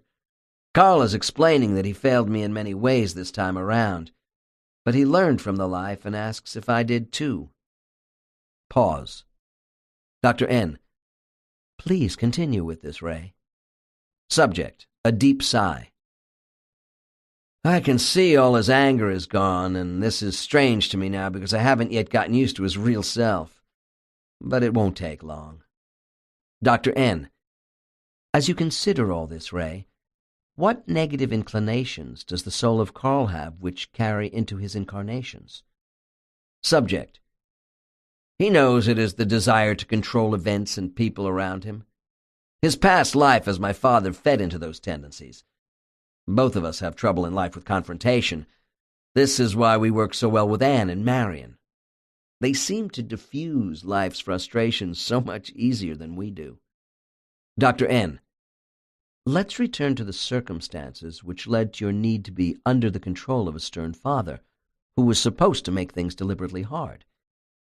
Even if Carl had not gone overboard in his assignment, I don't understand why you volunteered to be his son. Subject, laughs. For that, you would have to know our guide, Ixax. He uses humor rather than being overly preachy. He doesn't push us hard as an authority figure, because Carl and I react badly to a firm hand. Ixax nudges us, while letting us believe all the ideas we get come from our own perceptions. Pauses. Ixax allows me to think I am getting away with something, and then he tweaks my conscience. He is a coach, not a director. Dr. N., well, I'm glad to get that information about Ixax, but how does all this relate to you and Carl in this past life of a damaged relationship between you? Subject, patiently. In my life before the last one with Carl, I was an orphan and got into some bad habits. I lost my real identity in that body. It was a wake-up call. Dr. N., in what way? Subject, I had no directional support as a kid. My mother died young. Being alone as a kid can make or break you. The trouble was, as I grew stronger and more self-reliant, I had little concern for others. I created a life of taking and giving back little. I felt people owed me. Dr. N., look, Ray, do you have to go to such extremes? How about having a loving father in the life you planned with Carl to compensate for the one before as an orphan? Subject, shrugs. Too easy. After my life as an orphan, Ixax asked me, "I suppose now you are ready for a life of being pampered by indulgent parents?" I said to him, "Say, that doesn't sound bad at all." Then he added, "Shall we also arrange for you to be an only child of wealthy parents?" We had some fun with this scenario for a while, with Carl entering into the discussion with a few quips about wanting plenty of money as my rich father in order to play the horses. He loves horses. Dr. N.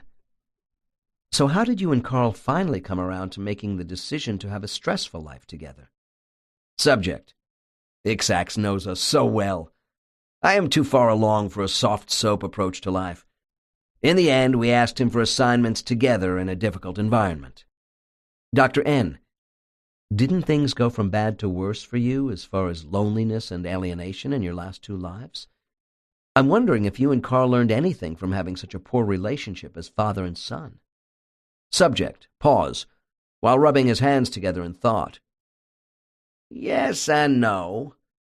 It's true I let my alienation in both these past lives serve as an excuse for a lack of real progress. But at least I had a father in my last life who didn't leave. I did better with Carl's abuse than total abandonment in my life before Carl, when I was an orphan. Dr. N. That's not much of an endorsement. Was the soul of Carl your father in your life as an orphan? Subject. No. Dr. N. What was your primary lesson in the last 2 lives? Subject. To keep my identity, no matter what the adversity. This will make me a stronger soul. Dr. N. I'm sure it will, Ray. But I should think you might consider slowing down now and then and take easier lives as a change of pace. Would it be so bad to catch your breath and build a stronger foundation for identity retention in future bodies? Subject. Clearly upset with this suggestion. No! I told you I can do this, and Ixax knows it too. My strength is perseverance in fighting adversity. My life with Carl as my father was a recovery test from the previous life as an orphan, and it was not a failure for me. Forcefully. I learned plenty for the next life, and I tell Carl this to make him feel better. Dr. N. How do the 2 of you bring all this to some sort of resolution in the spirit world? Subject. In a softer, more contemplative tone. When we are alone, we agree to exchange the energy of our thoughts and all the memories of that life together. Dr. N. Is this the full mind exchange I have heard about? Subject. Yes. Every particle of my identity as Carl's son in that life is transferred to Carl, while he projects all his memories as my father to me. It's very subjective, and that's good. In my group, we call this passing the cup of sorrows. Dr. N. And is each perspective totally honest? Subject. There can be no deception here. Dr. N. Does this exchange last long? Subject. No, the transfer is brief but complete.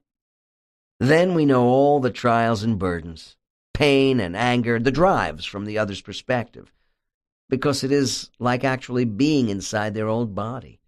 We become the other person. Dr. N. Does this mind exchange bring forgiveness? Subject. It is so much more than that. It is an indescribable melding of 2 minds. We can both experience the circumstances which led the other to make certain choices. I feel Carl's lack of fulfillment, and he feels mine. Once the exchange is made, it cuts so deep, forgiveness toward another isn't necessary. You forgive yourself, and then we heal each other. Understanding is absolute. We will try again in a different life until we get it right. After some initial awkwardness in the spirit world following their last lives together, Ray and Carl were relaxed and happy once again in their soul group. This does not mean that Carl's conduct was quickly exonerated in the spirit world. During his life review and evaluation, before he saw Ray, Carl was keenly aware of the excessive pain and hurt he had wrought upon Ray. There are 2 forces at work here. The first is the potential subversion of the soul's full character by the biophysical attributes of a host body, along with the effects of specific environmental influences. The second factor is the role they were each assigned to play out in the stream of karmic causation. Each life is a piece of fabric which makes up the whole tapestry of our existence. If a family member or friend is harsh and uncompromising, or perhaps weak and emotionally distant toward us in life, we are only seeing an external portion of the entire true character of that soul. Role assignments in life all have purpose. If you grew up with a particularly difficult parent, as Ray did with Carl, ask yourself this question: what did I learn at the hands of this person that has given me wisdom I would not possess if he or she had never been in my life? Ray has had difficulties in his current life with chemical dependency and obsessive behavior. Yet, at age 45, he is drawing on his inner resources and turning things around. From what Ray has told me, getting in touch with his true soul identity in our session together has been very helpful. The soul of Carl is now my client's older brother, who was not easy on Ray when they were growing up. Many of the same relationship patterns are being played out today as in the past. Even so, these two souls have been far more engaged with each other as brothers than they were as father and son.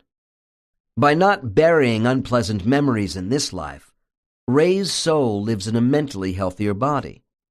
This time around, the soul of Anne, a principal player, is Ray's mother rather than a daughter. She provides a different generational dimension to his current life. Gershon Kaufman has written that shame is a kind of soul murder. One of Ray's issues is the handling of shame. Shame brings a numbness to our minds because it ushers in feelings of non-acceptance, of being no good and having no validity. It may be so overpowering as to preclude any soul progress in a human mind that has shut down. However, Ray is an unusually determined soul who, as we have seen, won't give up these hard lives for an occasional rest. He grows stronger by building on each hard life. Case 47 illustrates that there are souls who continually ask for body types that challenge their weakness of soul character. Both Ray and Carl are souls who easily fall into addictive habits with certain types of body chemistry. Why do they continue to ask for these bodies? They do it for practice. Any obsessive mood-altering behavior is a fix, and Ray is determined to conquer this before moving on. I know this soul is making progress. After 2 failed marriages, Ray told me he has met the woman of his dreams, but he had to be clean of drugs and alcohol to appreciate her. We learned his wife-to-be is the soul of Marion. A final word about the hunkering down syndrome, where a returning soul might not initially see a group member clearly. When this happens to someone sitting in my office, it may be that the soul who is hiding from a client's conscious awareness is going to have a profound future impact. I recall a young widow who came to see me while still grieving over the recent loss of her husband. We had reviewed all the members of her soul group, including the soul of her departed husband. He embraced her in an emotional scene where he told her to stay strong and everything would turn out all right. Then she said, there is one more. A dark figure bending down behind the others. Oh, it's the soul of my future husband, I'm sure of this. But we haven't met yet in this life. I'm not supposed to know who he is right now because it would spoil the spontaneity of our meeting. Interaction between soul groups. I have said that almost all the younger soul groups remain in their own study areas, particularly with the level 1s and 2s. Their designated spaces are sacrosanct with self-imposed boundaries between classrooms. The underlying basis for these conventions is that all souls have respect for the privacy of the work going on in other study areas. Spiritual classrooms are not like earthly models where we need excuse slips for absences. Souls are free to avoid study engagements with their own classmates at any time. If a soul wants solitude, or to be involved in some private work which they feel is beneficial to them, away from their companions, they are free to do so as long as this activity does not interfere with the work of another group. I find that souls are not forced to study, and some take long periods of rest. Even so, most souls I talk to feel left out if they are not with their classmates in some ongoing project. It is the excitement of mastering certain skills that drives them. Thus, most souls don't wish to get involved in the middle of projects by other groups. I find that no two groups in a vicinity are at exactly the same level in all departments of study. So, regardless of your developmental level, it is not all that easy to visit another classroom and gain something from a lesson in progress. Visits between soul group members are selective and designed for specific reasons. Since such visitations are by invitations emanating from teacher guides, they are the exception rather than the rule in the spirit world. There are groups who consort with sojourners, while others don't appear to see souls from other groups at all, except when they are away from their study areas. When souls arrive near the end of their Level 2 training, they begin to push very hard. It is during this time when my subjects most frequently talk about the opportunity of visiting other cluster groups. The client in my next case had the following to say about one of his visits. Case 48. Dr. N. Why did you want to visit this nearby soul group? Subject. I come from a less serious group than many. I like to visit with this cluster because they are slightly ahead of my own. It helps my game of life to be around better players. Most of them are about ready to move up into independent study, and they are very determined. I tell them a few jokes about my group to loosen them up, and they give me practical ideas. Dr. N. Do you visit them often? Subject. No, we know how busy everyone is, and I respect that. I don't like to interrupt them too much. Dr. N. Tell me about your last visit and what took place. Subject. Pause. They were in the middle of a heated discussion. One of their members, called Auric, was going over a dream sequence he had from an incarnation that recently ended. Auric thought they might like to know about this incident. Dr. N. An incident involving a dream by Auric when he was last in human form on Earth? Subject. That's right. Someone out of incarnation in his group had sent Auric information while he was asleep that his human mind misinterpreted. Dr. N. Well, was that the fault of the sender, this discarnate, or Auric? Subject. You must understand the group I am visiting are pros at this sort of thing. They don't like mistakes. They are a very serious bunch. Dr. N. Please go on. What did you learn from the retelling of this incident by Auric about his dream? Subject. The morning after his dream on Earth, Auric said he went into deep meditation to try and sort out the message he had received during the night. I guess it was too muddled in his human mind to make much sense. Auric was lightly chiding his friend, the one who sent the message, that he ought to perfect his message sending through dreams. Dr. N. What did the sender of the dream say to Auric? Subject. He said in an offhand way, No, you just translated the information I sent you in an imperfect fashion, and then you acted wrongly on your own misinformation. Dr. N. And what did the group you were visiting conclude from this discussion between Auric and his friend? Subject. I think everyone decided that even though two souls are very close, the imperfect aspects of the receiving human brain can screw up any transmission.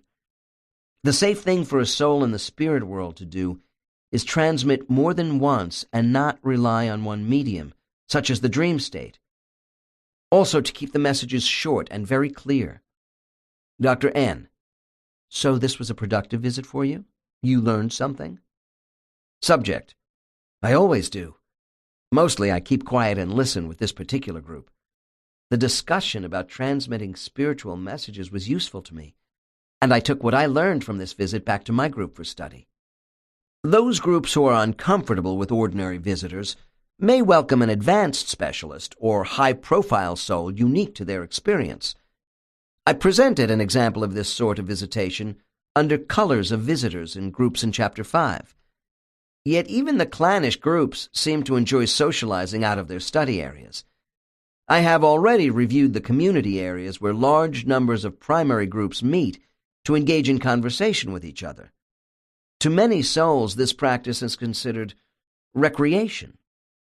Because many souls do become restless at times with their formal work, instructor souls often arrange for gatherings at the community centers to hear guest speakers. The visiting speakers at these functions give souls a break from their regular teachers, which allows for different perspectives with topics of general interest to the soul groups. These messages could center around how to appreciate others, the benefits of kind acts, loyalty, and integrity, and how to be generous with the gifts each of us possesses. I know the expressions of all these moral sentiments doesn't sound much like recreation, but the speakers spice things up with personal anecdotes and many allegories where they draw parallels to their earthly experiences. There are also other subtle conversations here between masters of their craft and members of an audience of souls that my subjects are unable to translate for me. I have a quote which gives the flavor of such a gathering. Our training is helped by the roving guest speakers. They are different in approach and character from my own guide, and that's helpful. There is one woman called Shalakin whom I adore. She comes to our center once in a while, and I never miss her. Her particular skill is the ability to take any problem and quickly boil it down to the heart of the matter. She can take a complex idea and get through to me so quickly, I somehow know I am going to respond much more effectively the next time it confronts me in life. She tells us to listen to people we don't particularly like on Earth, because we can learn something from everyone. Recreational activities in the spirit world. Leisure time.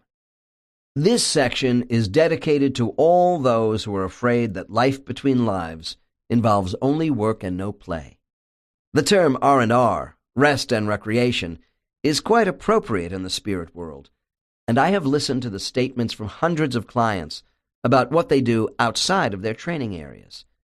After physical death, our spirit continues to carry all the fond memories of earthly life, the poignancy of tasting food and drink, touching human bodies, the smell, sights, and sounds of walking the deserts, climbing mountains, and swimming in the seas of earth remain with the soul. An eternal mind can reminisce about the motor movements and sensory pleasures of a human vessel and all the feelings it generated.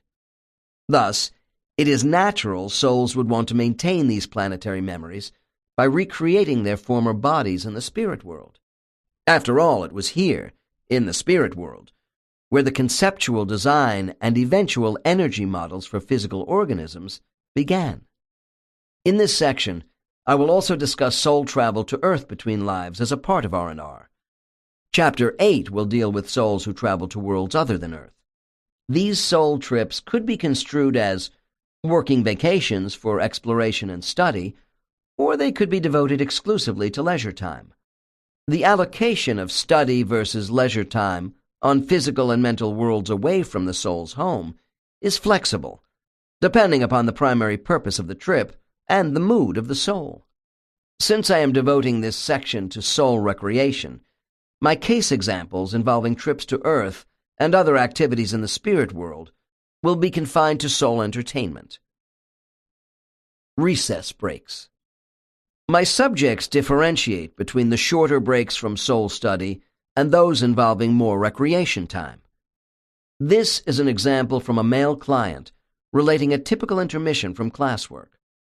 There are 10 people in my group, and we separate from each other during the short breaks. I like to wander about, away from our enclosure. I might go down the hall and out into an open area where people from many other groups are milling around and talking. What I like about these casual rest periods is the spontaneity. We can easily meet someone who we might like to be paired up with in some way in a future life. It isn't that we talk shop at these breaks, as much as the exposure of just meeting and getting to know other sorts of souls. Of course, there is always the fun of bumping into someone from a past life who we haven't seen in a while and comparing notes. Another subject had this to say about lesson breaks with members of her group, who are inclined to choose female bodies. We go to a space surrounded by a lush garden of flowers. It has a beautiful pool with vibrating, restorative liquid energy. It is shallow so we can wade rather than actually swim. We float around as water nymphs and tell each other funny stories about our lives. In those groups where souls are not yet fully androgynous, I do hear about gender-oriented recreational activities. This does not surprise me. As I have said before, the younger souls are inclined toward one gender when they incarnate on Earth. One subject said to me, "During our picnics at the breaks, my women friends and I flirt with some of the male-oriented souls from other groups close by. We threaten to become their wives in the next life if they don't behave." Quiet solitude as R&R. Because the work activities of soul groups is demanding, there are souls who prefer settings of solitude during their off time. We all know people who prefer to be alone rather than socialize. Many of us become so distracted by the hectic roles we play in life, it is difficult to learn who we really are. Under Case 22, in Chapter 4, I referred to souls of solitude, who require a lengthy period of adjustment alone after particularly hard lives. These souls are not usually the monastically oriented beings who require steady doses of solitude throughout their existence. Certainly, most souls rejuvenate well with some solitude. Yet I have encountered certain souls who seem to require regular periods of seclusion mixed with group class time. I consider many souls of this type to be ascetics. I feel the appeal of periods of quiet time represents a form of mental contemplation, similar to that experienced from abbeys to ashrams on Earth, where we focus on spiritual principles. A client made the following symbolic statement. "I am called the wreath weaver by my group. I like to be by myself so I can see myself. Within my quiet time, I construct circular bands of energy, weaving them together as a tapestry of my lives and that of my 6 closest friends. I display the diversity of our life experiences by weaving different materials, attributes of energy, which represent the trappings of people and events. To execute this properly, I must have total concentration." My subjects say that the desire for time alone in the spirit world comes from an intense need to dwell within the sacred confines of pure thought, to try and touch the source from which they sprang. Many say they have profound moments of success, but it is intense work. I have found that some of these ascetic souls have trouble participating in group activities and will shun recreation periods because they prefer contemplation. Despite their detachment during training, down the line these souls are capable of making great contributions in their specialty areas. Going to Earth for R&R.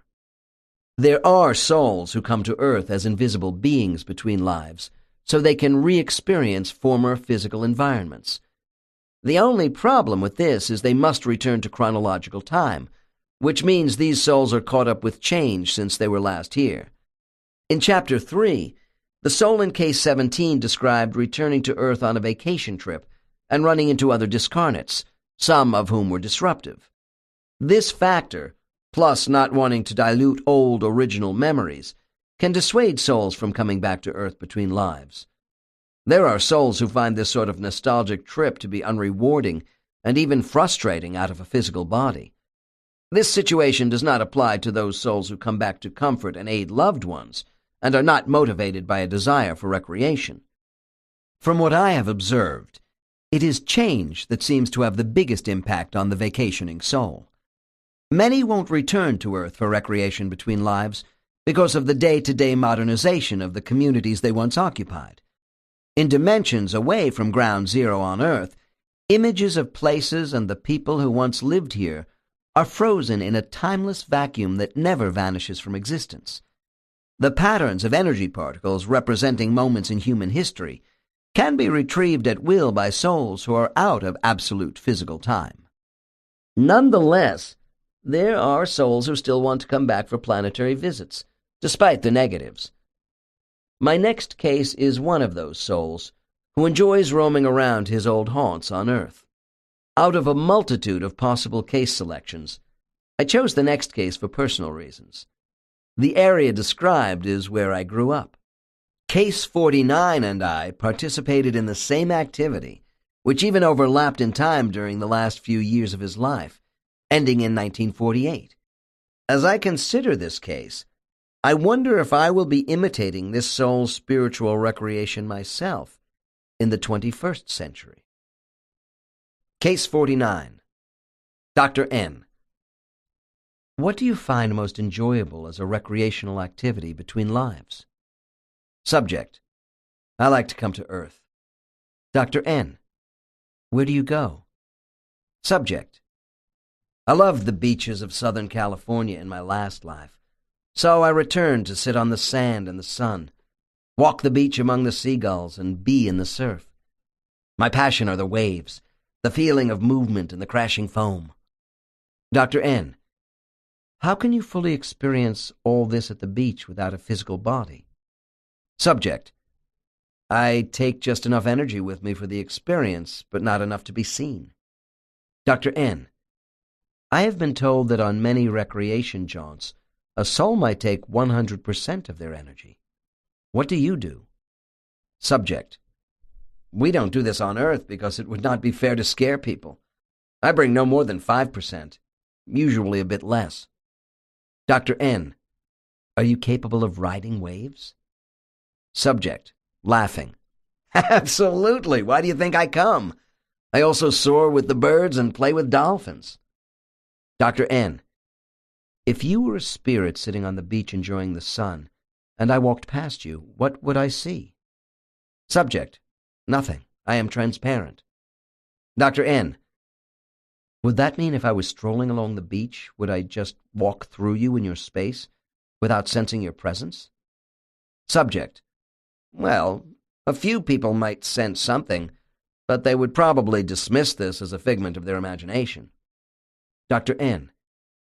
Could you go to other physical worlds to experience what you have described? Subject. Yes, but I loved this area, and I have been here in more than one life. That is why I return. For me, the sea is part of my soul. I could go to other water worlds or recreate all this in the spirit world, but for me this would not be quite the same thing. Dr. N. Where are your other favorite spots to play based upon your former lives on Earth? Subject.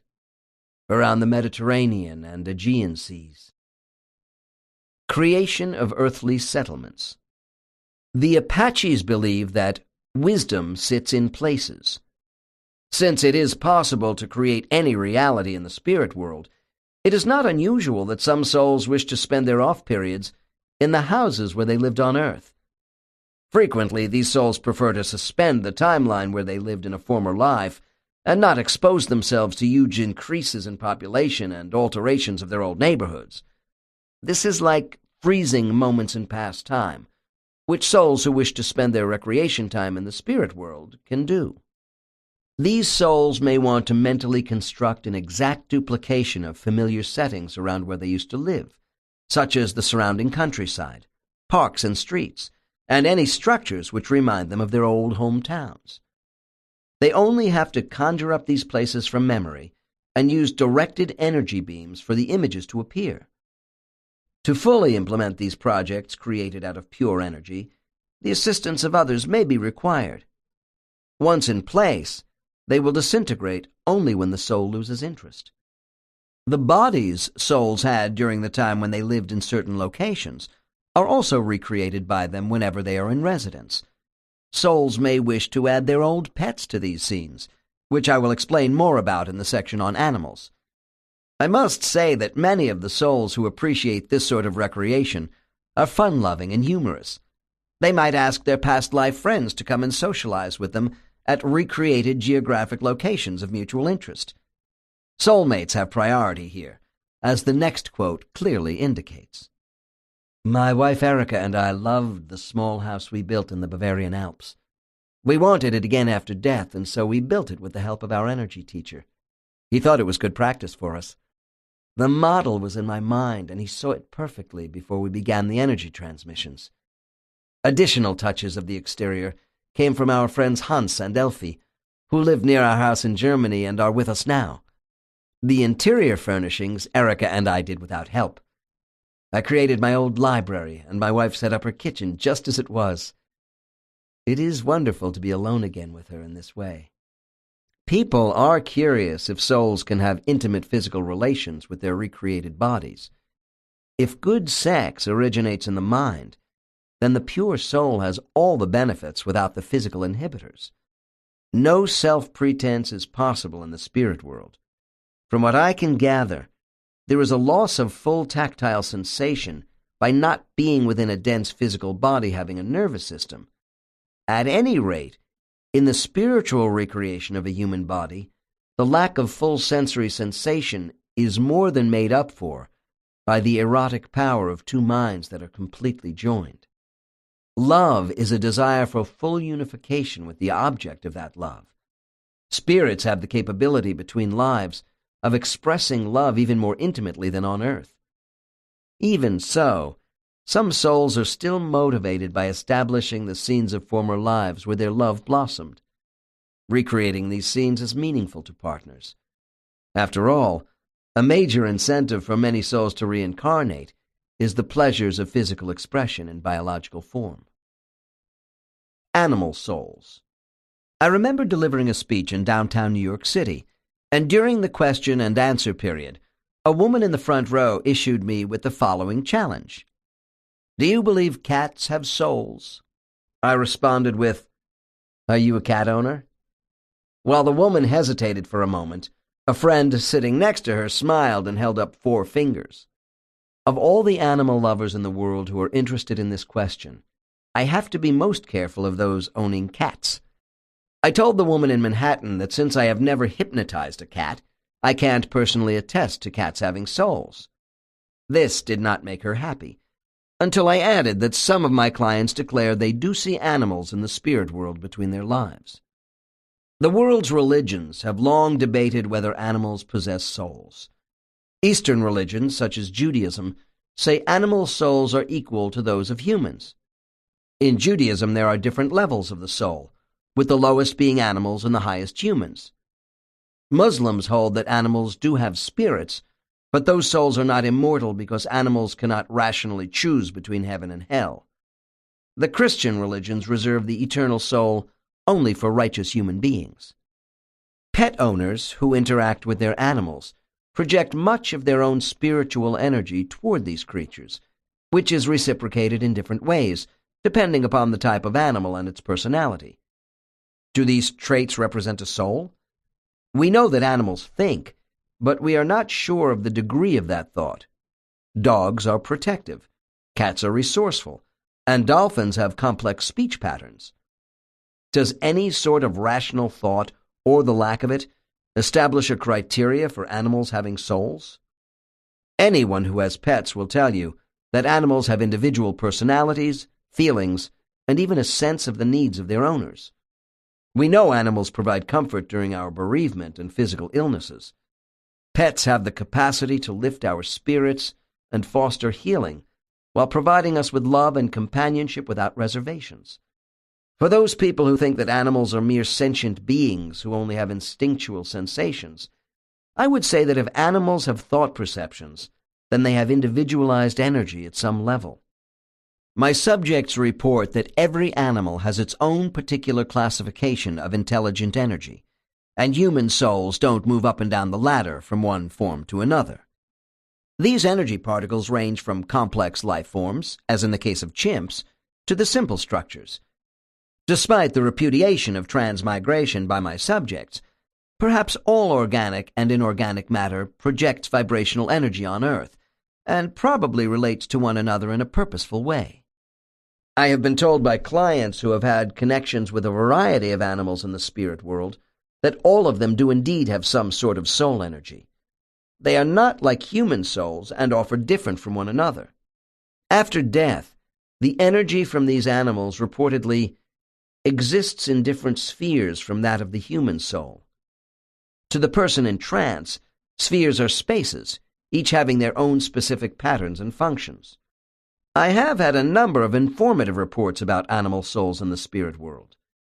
My next case is a good example, from a subject whose name is Kimoye. Case 50. Dr. N. Kimoye, what do you like to do for recreation? Subject. Frankly, I am a rather quiet, unsocial soul, and I enjoy doing two things. I garden and play with animals during the time I am away from my group. Dr. N. Do you actually grow things in the spirit world? Subject. Creating living things from energy is one of our important exercises here. Dr. N. Tell me about playing with the animals. Subject. I have a dog and cat as well as a horse. These are my pets from the last life. Dr. N. Do they just appear when you want them? Subject. No, I must call for them as they don't normally live in our spaces here. I can't go to their place.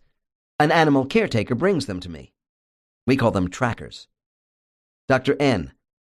Meaning the tracker has to find your pet and not one created out of energy as you might do with a plant in your garden? Subject. Absolutely. Dr. N. Do animals have souls, Kamoye? Subject. Yes, of course they do, but in many varieties. Dr. N. What is the difference between animal and human souls? Subject. The souls of all living things have different properties. Animal souls have smaller particles of energy, less volume, and are not as complex and multifaceted as the human soul. Dr. N. What other differences do you know about between the souls of humans and that of animals? Subject. The main difference, other than size and capacity, is that animal souls are not ego-driven.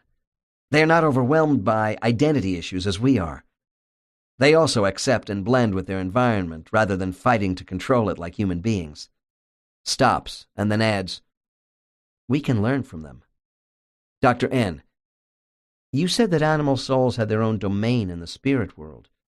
How then are you able to associate with them, even with the help of a caretaker soul? Subject, perplexed with me. They have sensory energy on Earth like us. We share their physical existence, so why not the mental? Dr. N. Well, Kamoye, you did say they have a different arrangement of properties than our intelligent energy. Subject. So do my plants, but I am not denied their company if I wish it. Dr. N. You mentioned that you play with your dog. Can plant energy become dog energy? Subject. No, because each form of life does have its own assortment of energy. This energy does not cross the line into another physical form on the same planet. Dr. N. Does this mean a cat won't transmigrate into a higher form of life, and a human being will not become a lower form, say in the body of a cat in a future life? Subject. Yes, that's right. Energy is created and assigned to certain physical and mental forms. Dr. N. Why is that, do you think? Subject. Laughs at me. I don't know about the grand design here, except that mixing soul types is not expedient. Dr. N. Tell me, Kamoye, do you see the animal souls of your pets in groups such as that of your own soul group? Subject. Like I said, I don't go to their places. They have no need to call for us to come to them. I can't tell you about these areas except to say the animal caretaker told me there is a general division of land, air, and water groups. Dr. N.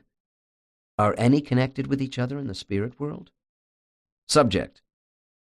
It is our understanding that whales, dolphins, and seals are together, crows and hawks, horses and zebras, that sort of thing. Animals have their own connections with community bonding by general species that we are not supposed to understand. At least I don't. Dr. N. Well, subject breaks in. I guess if we needed to know, we would be told. Dr. N. Okay, now let's go back to your original statement about playing with your pets during recreation time. Could you have a wild animal, such as a wolf? Subject. Only if the wolf was domesticated. Dr. N. Can you explain this to me, Kamoye? Subject. Subject frowns in concentration. The associations with animals need to be productive in certain settings for us, to be motivated to work with certain life forms. My dog on Earth can be with me, within my spiritual property where I built my house and garden, because it is natural for him to be here. He belongs with me because we were bonded playmates. Our mutual love and respect for each other on Earth is being renewed because it is good. There is beauty in this for both of us. This must be why it is permitted. Dr. N., could you differentiate between the soul of a domesticated animal on Earth and one that was wild? Subject: I think so. As I said, animal souls are much less complicated than human souls. The domesticated ones are able to extend love and affection to humans, which we need. The wild animal souls are not as focused in this area and don't understand us very much at all. Most cannot be constrained, and shouldn't be, just because we share the same environment. Dr. N., do you think there is more need for freedom with the wild animal? Subject: maybe, but the souls of all living things, especially us, require freedom of expression. With the domesticated animal soul, they are more willing to give up some freedom to bond with humans in exchange for love, affection, and protection. There is a symmetry in having pets. Dr. N., Kamoye, you make this sound as if domesticated animals are on Earth to serve humans. Subject: it is a mutual benefit exchange, like I told you. Those of us who love animals on Earth believe we can communicate with our pets in small ways. When we return to the spirit world and see our pets again, each of us in a pure soul state, this becomes more evident. Dr. N., does everyone in the spirit world feel as you do about animal souls? Subject: many do not have my love for animals. I have friends here who have no wish to interact with animal energy, even some who connected with animals on Earth. They have other activities during their recreation time. Stops and then adds. This is their loss. Animal caretaker souls appear to be specialists in the spirit world. It is not a popular specialty among my clients, but their work is much appreciated by pet lovers. These caretakers are not considered to be zookeepers. I once asked a subject who was knowledgeable of the skills this specialty required about my old basset hound, Socrates, a much-loved family pet for 15 years. My question was that if my soul mind could create a house and a physical body for myself between lives, could I conjure up my dog? I was told the following: you could do this if you were advanced enough in the creation of energy. But even if you had this ability, your dog would not be quite as real as a professional could do for you.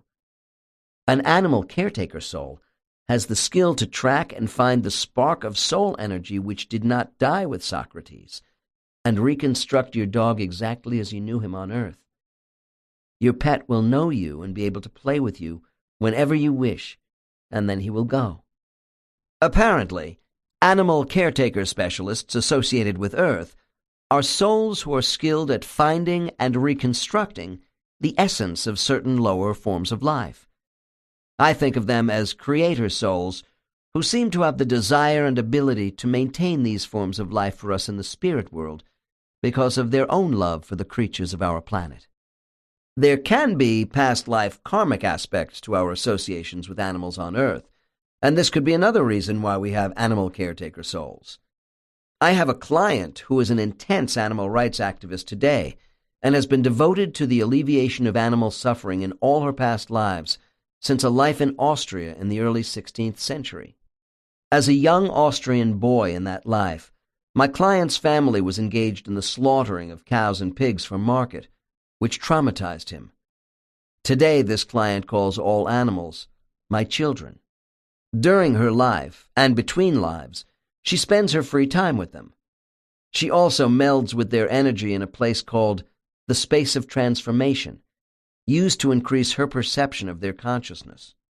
Kamoye essentially told me the same thing when she said in her session, I enter this chamber, which has a field of programmed animal energy that allows me to feel what they feel. This gives me insight about animals on Earth. For both these clients, this activity represents learning as much as recreation. The space of transformation. During their long apprenticeship of training, souls are able to study and practice many arts. One of these areas of instruction, which I wrote about in Journey of Souls, is a sphere of soul transformation. Many souls, both young and old, can learn much from entering this enclosure between lives. The young are introduced to certain arts here that might interest them, while the older souls can hone their existing skills further. When I describe this space to people, I use an analogy of the holodeck on a spacecraft in the Star Trek television series. While there are similarities in the concept, the space of transformation goes much further than being a room of simulations. The space of transformation is not limited to permitting souls to get inside the energy of animals. Here, the soul can become any animate or inanimate object familiar to them. In order to capture the essence of all living and even non-living things on Earth, souls are able to meld with multiple substances. This would include fire, gas, and liquids. They may also become totally amorphous in order to meld with a feeling or emotion, to become one with that state. I have listed the space of transformation under recreation because the average soul begins to use this space for the sheer enjoyment of energy shapeshifting. However, many souls I have worked with prefer to engage in these exercises in actual physical settings on other worlds. This will be covered in the next chapter. As I mentioned, all these activities have the potential to go far beyond recreation for most souls. The next short case is an illustration of how the space of transformation tempers and strengthens the soul mind in a process of mental annealing. Case 51. Dr. N. Why have you come to the space of transformation? Subject. There are periods when I am away from my soul group, and I wish to experience what this room has to offer. I enter the energy screens here to absorb my energy into the strata of compassion. I am drawn to this energy stream. It is part of my soul. Dr. N. Please explain this stream of energy to me. Subject. They are specific belts of purified energy. I blend with the one of compassion. Dr. N. Who creates this particular belt for you in this space?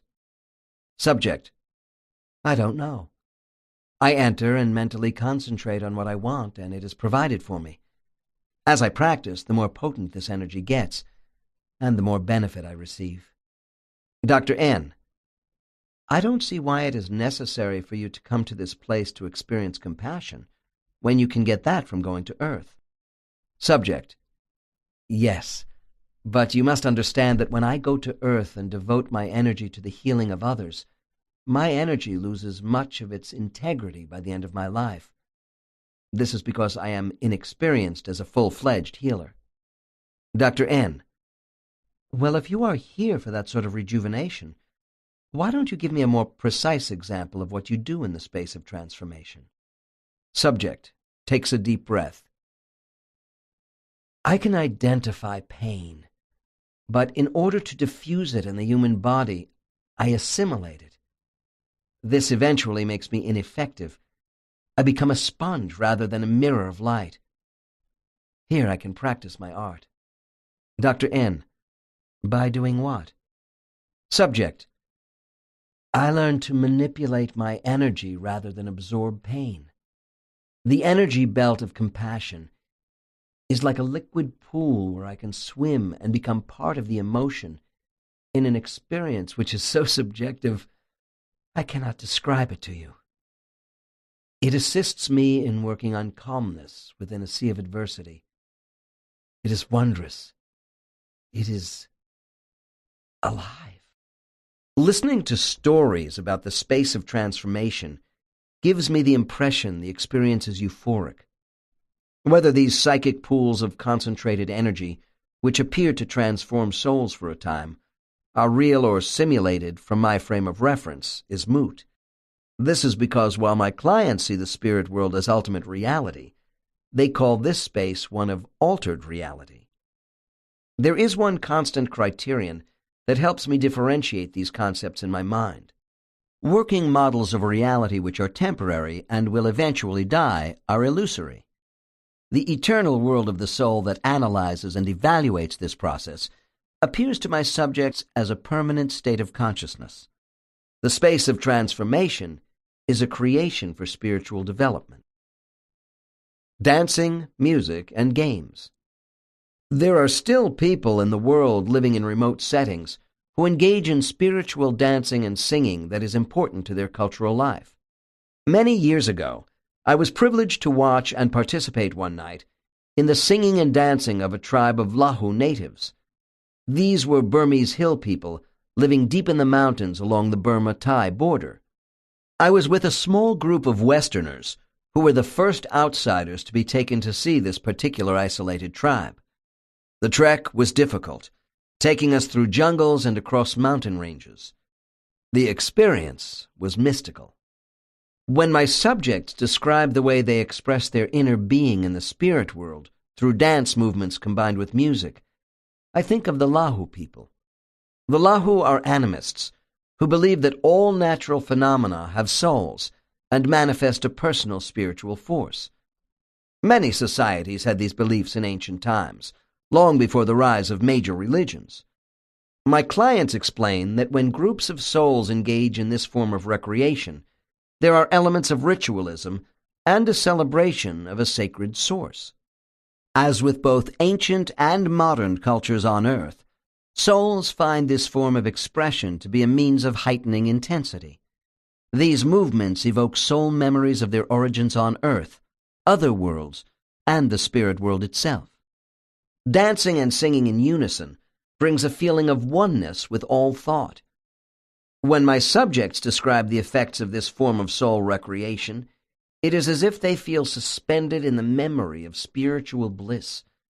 They talk about how the sounds and rhythms of harps, lyres, and chimes are an expression of their nature as a soul. The accounts of some clients remind me of my visit to the Lahu tribe when they speak of drums, flutes, and dancing in a circle around a fire.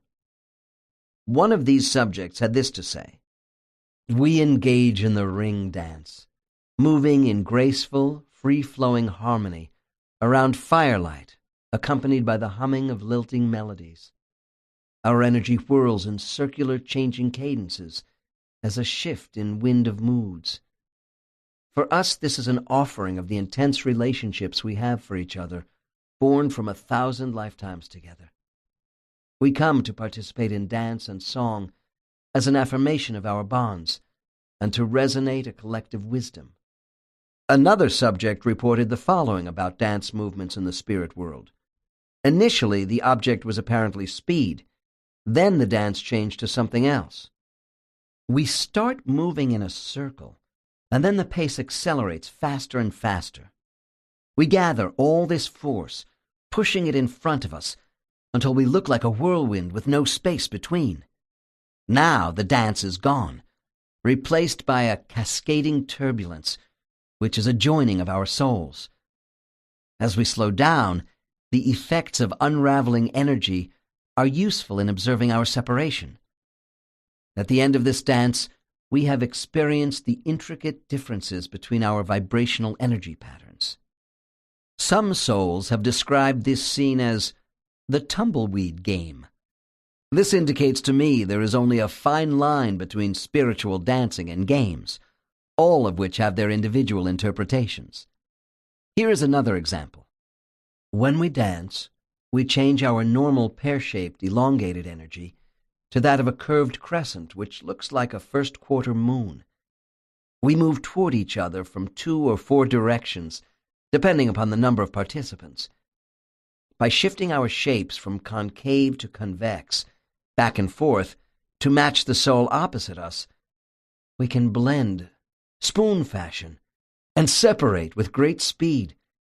We stretch out and intertwine our energy while swaying in and out like a mating dance.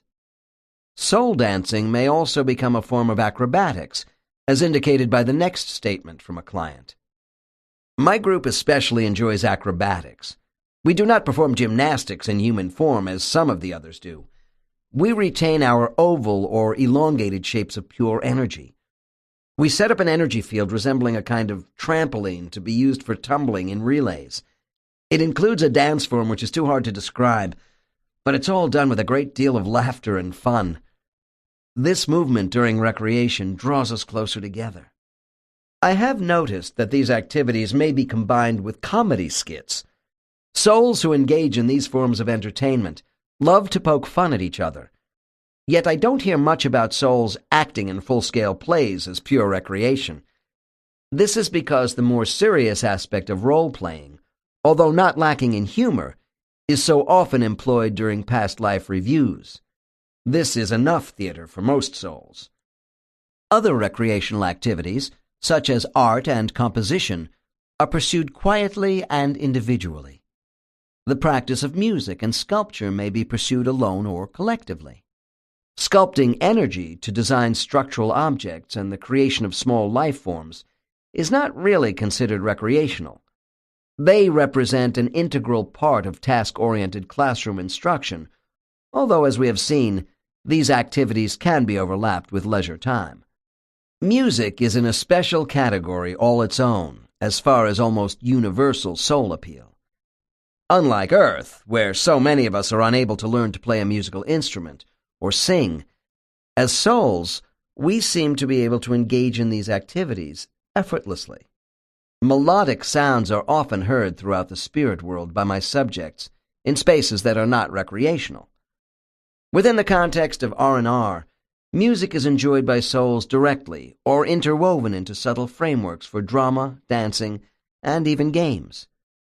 From my research, I have come to believe that more than any other medium, music uplifts the soul with ranges of notes far beyond what we know on Earth. There seems to be no limit to the sounds used in the creation of music in the spirit world. People in deep hypnosis explain that musical thought is the language of souls. The composition and transmission of harmonic resonance appears to relate to the formation and presentation of spiritual language. Far beyond musical communication, I'm told spiritual harmonics are the building blocks of energy creation and soul unification. Many souls enjoy singing in the spirit world, but it took me years to find a soul who was a musical director. My next case is a subject who has had a multitude of past lives where he was connected to music in one form or another. In his last life, he was an Italian opera singer in the 1930s. Case 52. Dr. N. What is your major recreational activity in the spirit world? Subject. To create music. Dr. N. You mean with musical instruments? Subject. Oh, there's always that. You can pull any instrument out of thin air and play it. But for me, there is nothing more satisfying than creating a choir. The voice is the most beautiful of musical instruments. Dr. N. Look, you don't have the vocal cords of an opera star any longer, so... Subject laughs at me. Has it been that long since you were a spirit? No human body is needed. In fact, the sounds we create are lighter and of much greater range than those on Earth. Dr. N. Can everyone sing the high and low notes? Subject, with enthusiasm. Of course they can. We all have the ability to be sopranos and baritones at the same time. My people can hit high and low notes, and everyone is always on pitch. They just need a director. Dr. N. Could you describe what you do? Subject, quietly, without boastfulness. I am a musical director of souls, a singing conductor. It is my passion, my skill, my pleasure to give to others. Dr. N. Are you better at this than other souls because of your musical talent in your past life as an opera singer? Subject. Oh, I suppose that one follows the other, but not everyone is as focused on music as I am. Some souls in musical groups may not be paying attention to the entire score. Smiles. Because of the musical range possessed by souls, they need a director to keep all these virtuosos on track. After all, this is recreation for them. They want to have fun as well as produce beautiful music. Dr. N. So you enjoy working with choirs rather than an orchestra? Subject. Yes, but we mix it up to make the singing come together.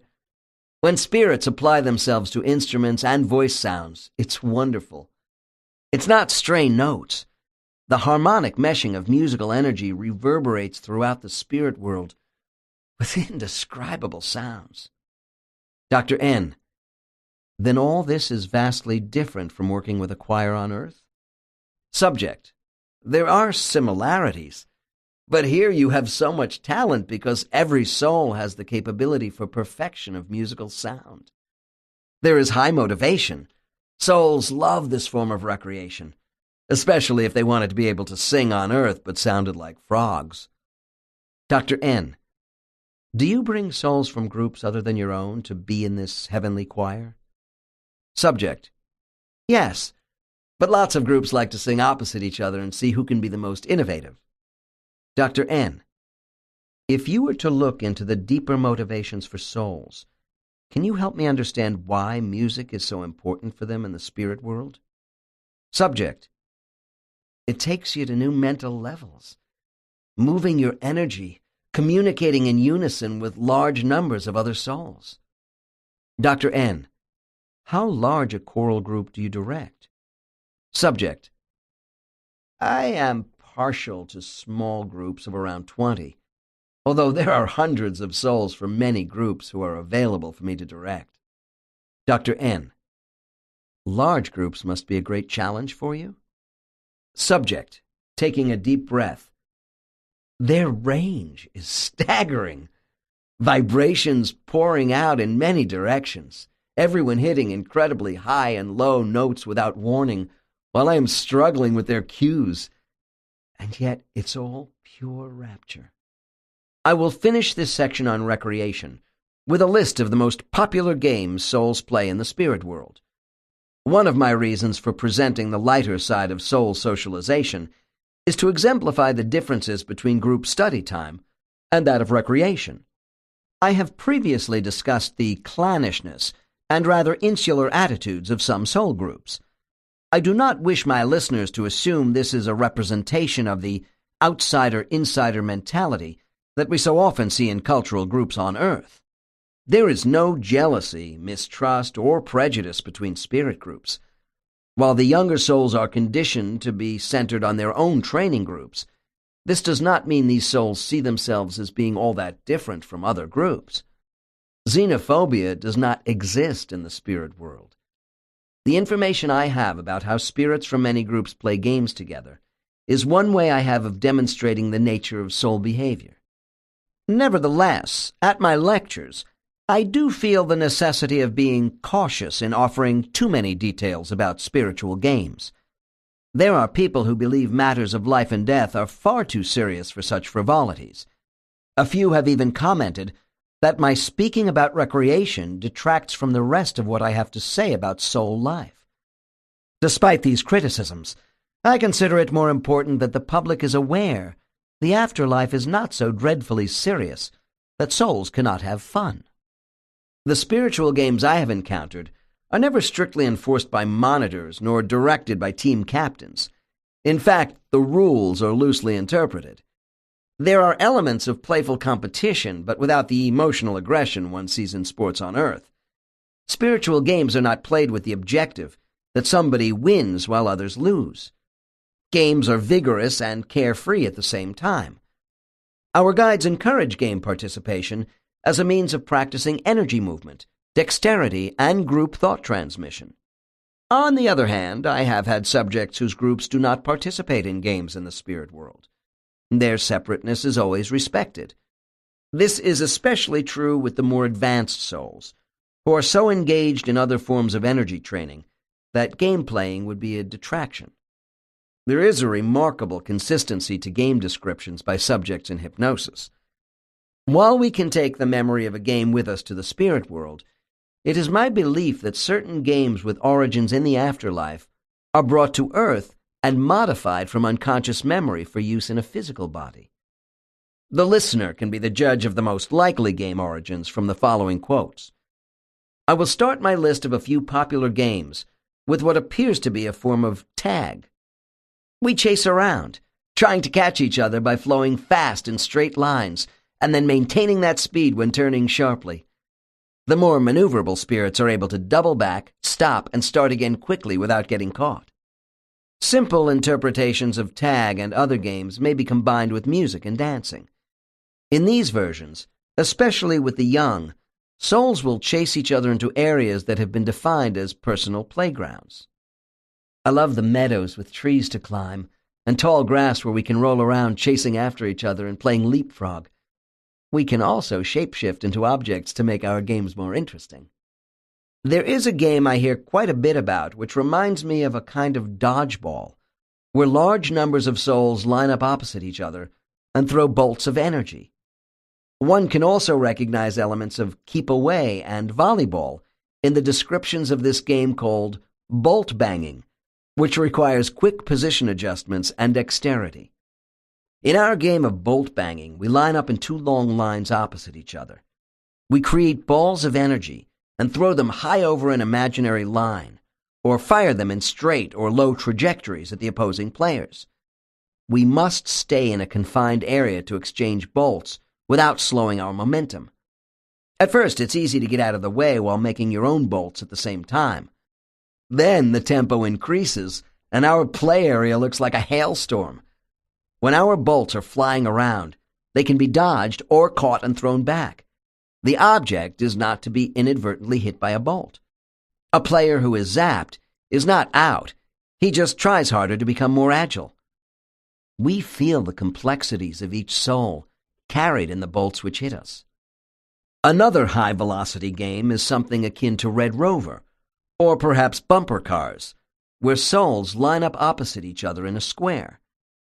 Instead of sending one player over at a time to try and break through a chain of arms, as in Red Rover, these souls rush at each other en masse.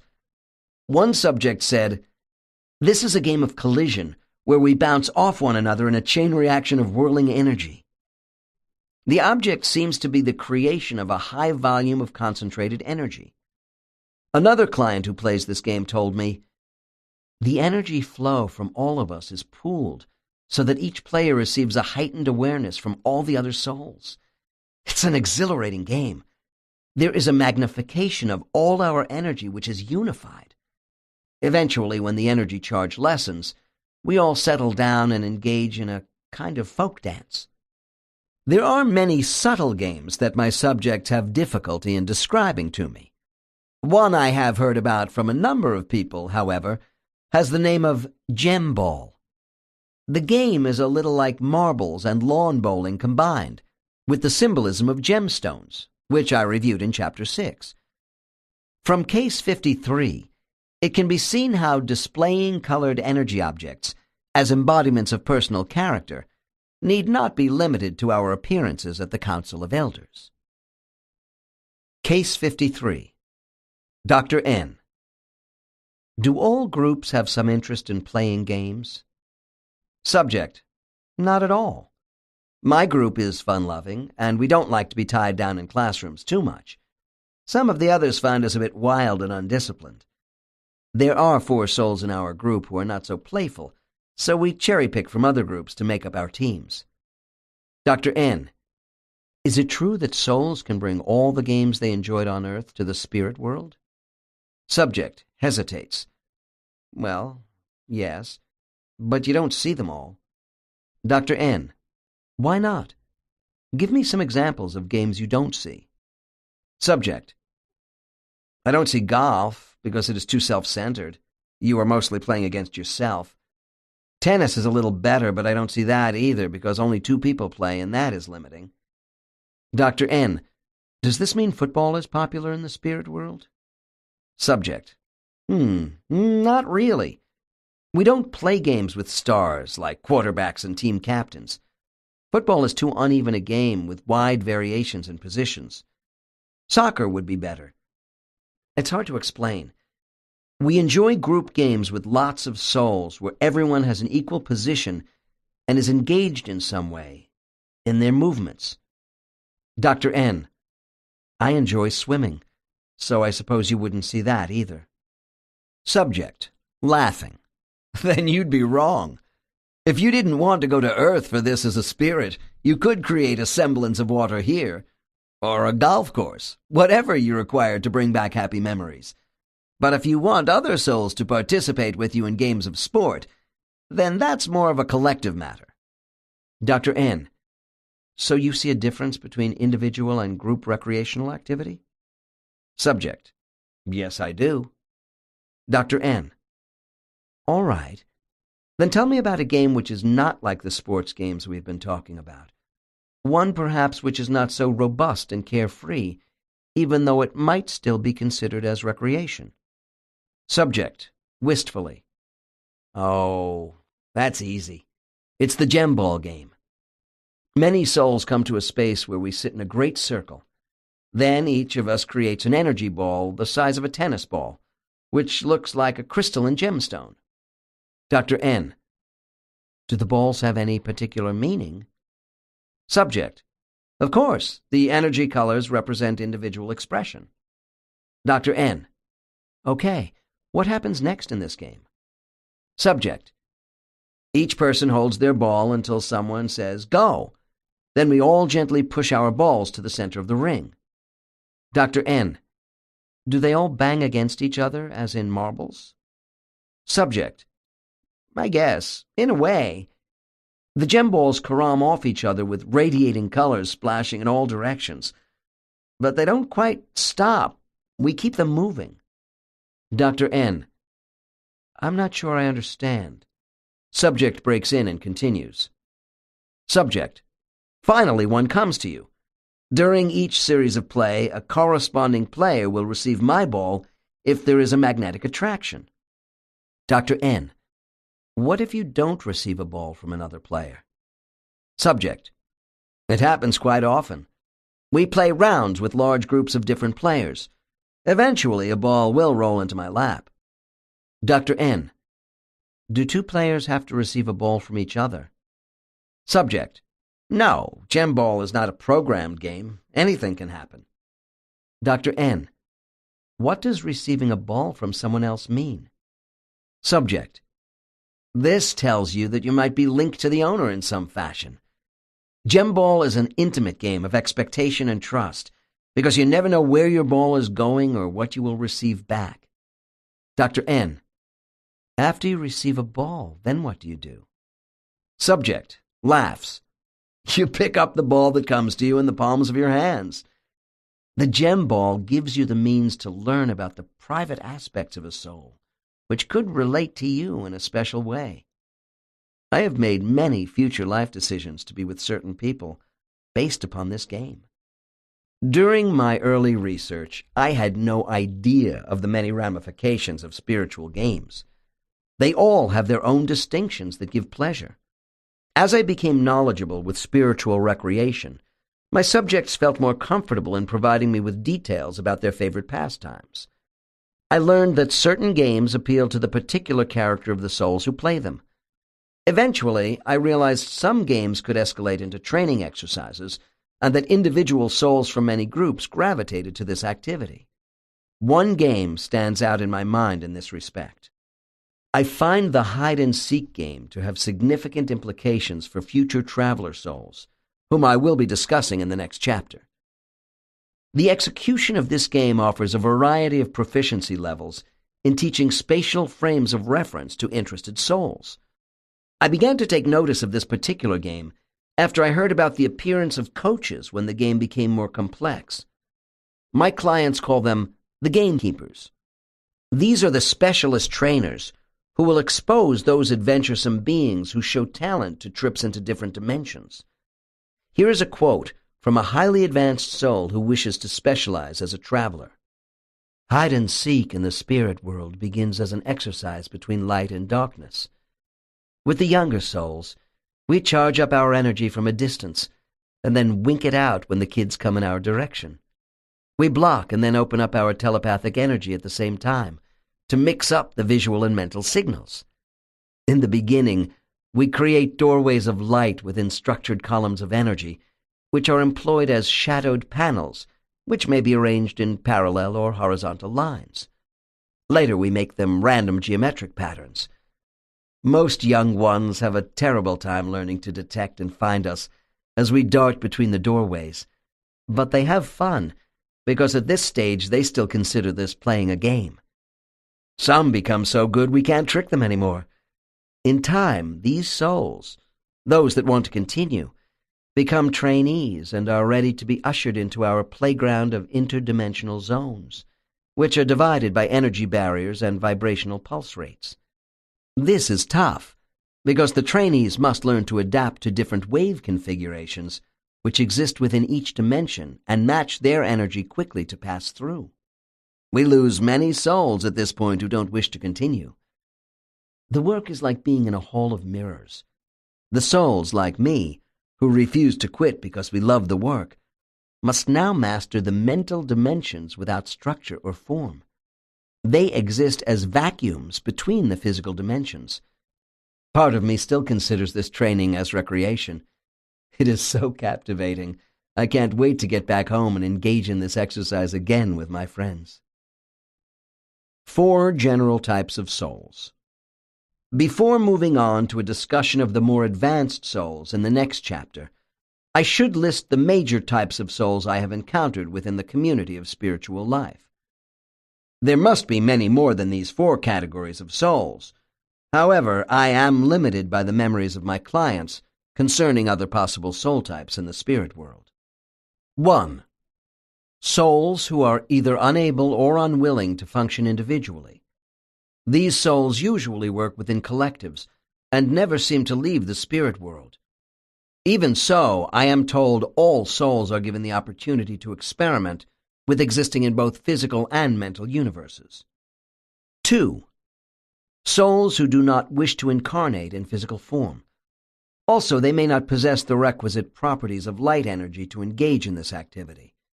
They seem to work only in mental worlds and appear to move easily between different dimensions. Most of their talents are beyond the comprehension of my clients. 3. Souls who incarnate only on physical worlds.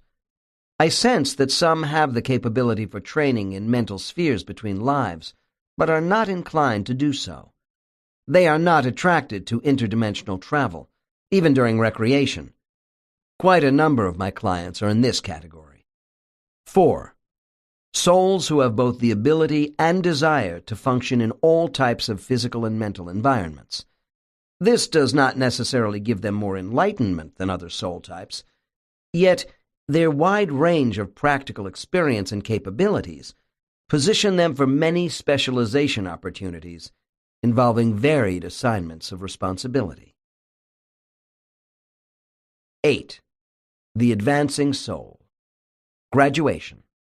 There comes that time in a soul's experience when it is ready to move away from its primary soul group. My next case comes from a soul who recently attained level 3 after thousands of years of incarnating on Earth. This subject became very excited by the images in her mind of this recent event in the spirit world. The symbolic descriptions involving analogies to educational settings by now are very similar to the listener. In her current life, she is a teacher of children with learning disabilities. Case 54.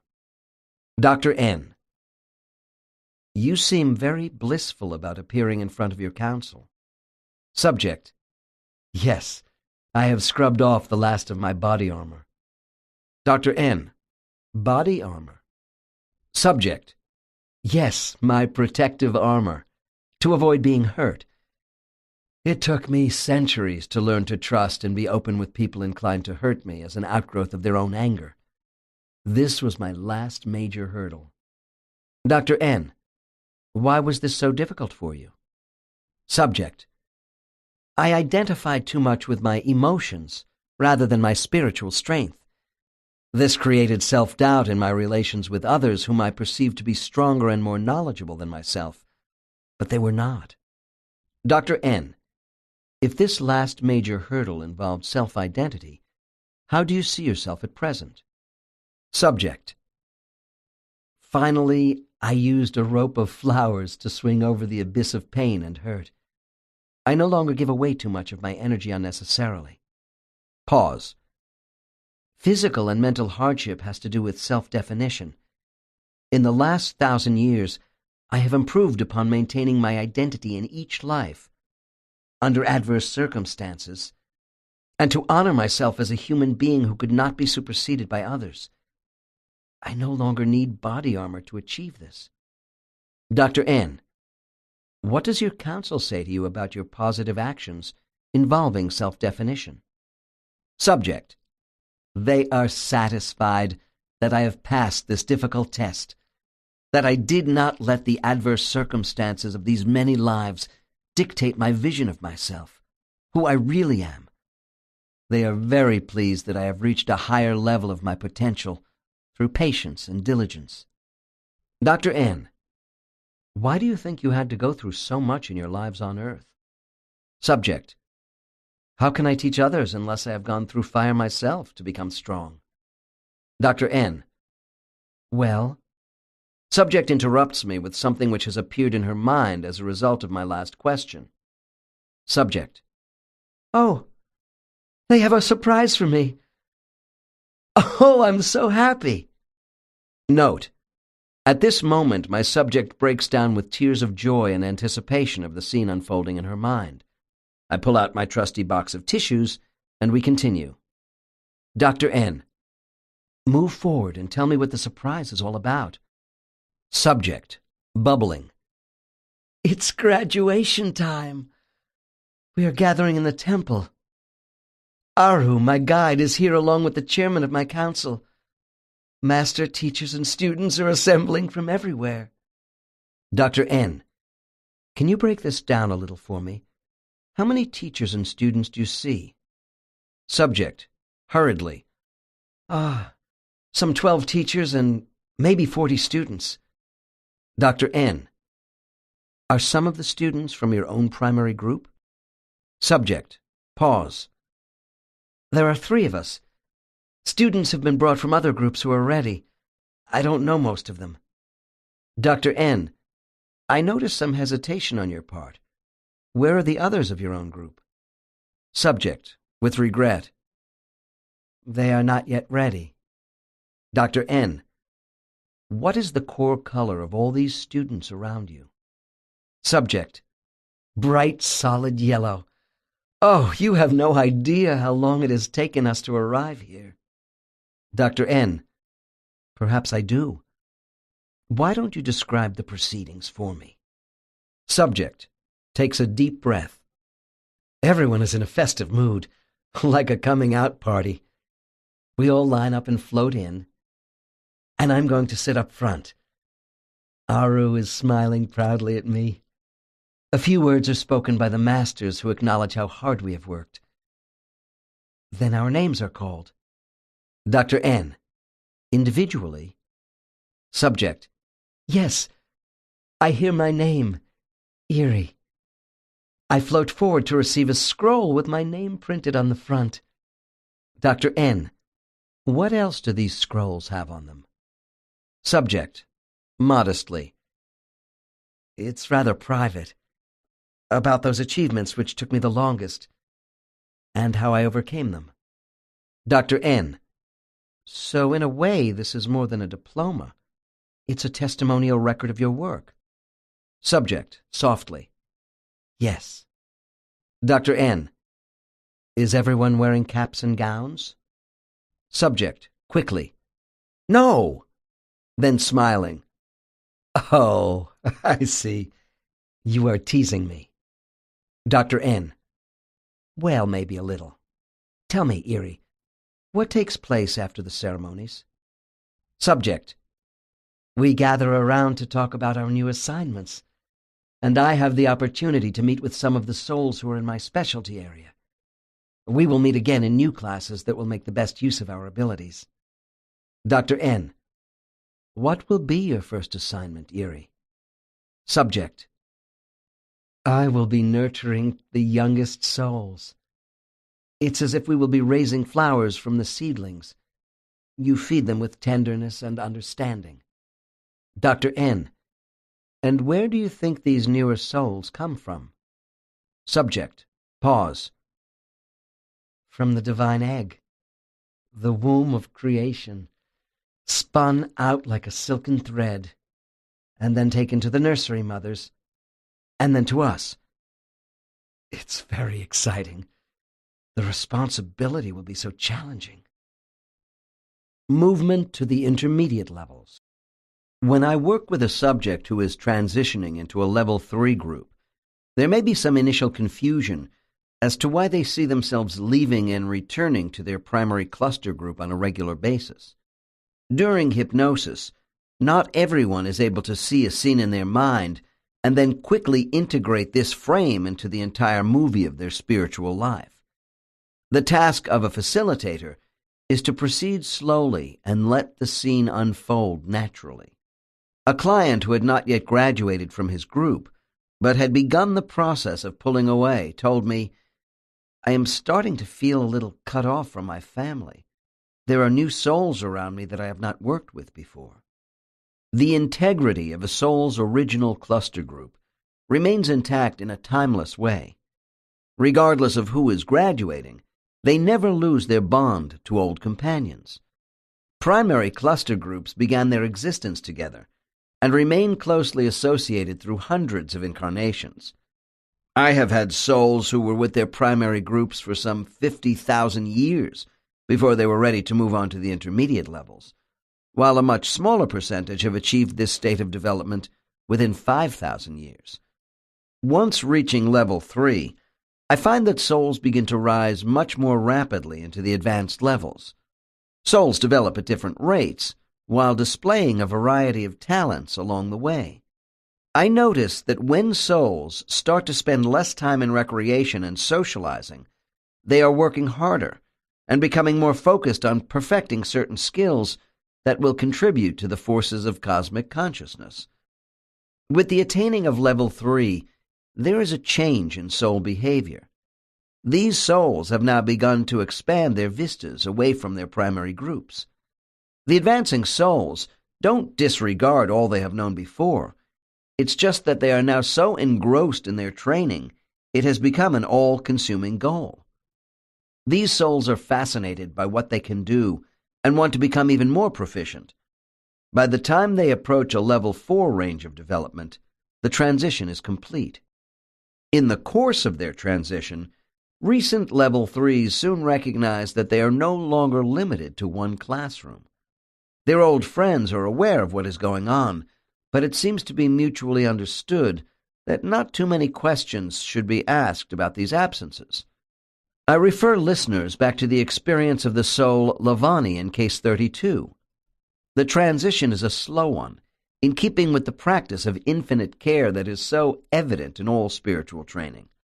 The assignments to new specialty groups are formed with other like-minded souls based upon a number of considerations. The 3 principal elements I am most aware of for soul specialty selection are talent, past performance, and personal desire. I would expect needs of the spirit world to be another important element, but this information is denied me. I suppose it could be said that when a soul is elevated into the intermediate levels of training, they are being initiated into a guild of sorts. However, I would not equate this with the historic craft guilds of the Middle Ages, which were called mystery schools of training. These were exclusive and rather secret organizations for members only. Although there are elements of privacy accorded to souls selected for specialized training, it is by no means elitist. Aspiring new arrivals are always welcome to groups of specialists. These assemblages of more specialized souls are rather loosely knit at first.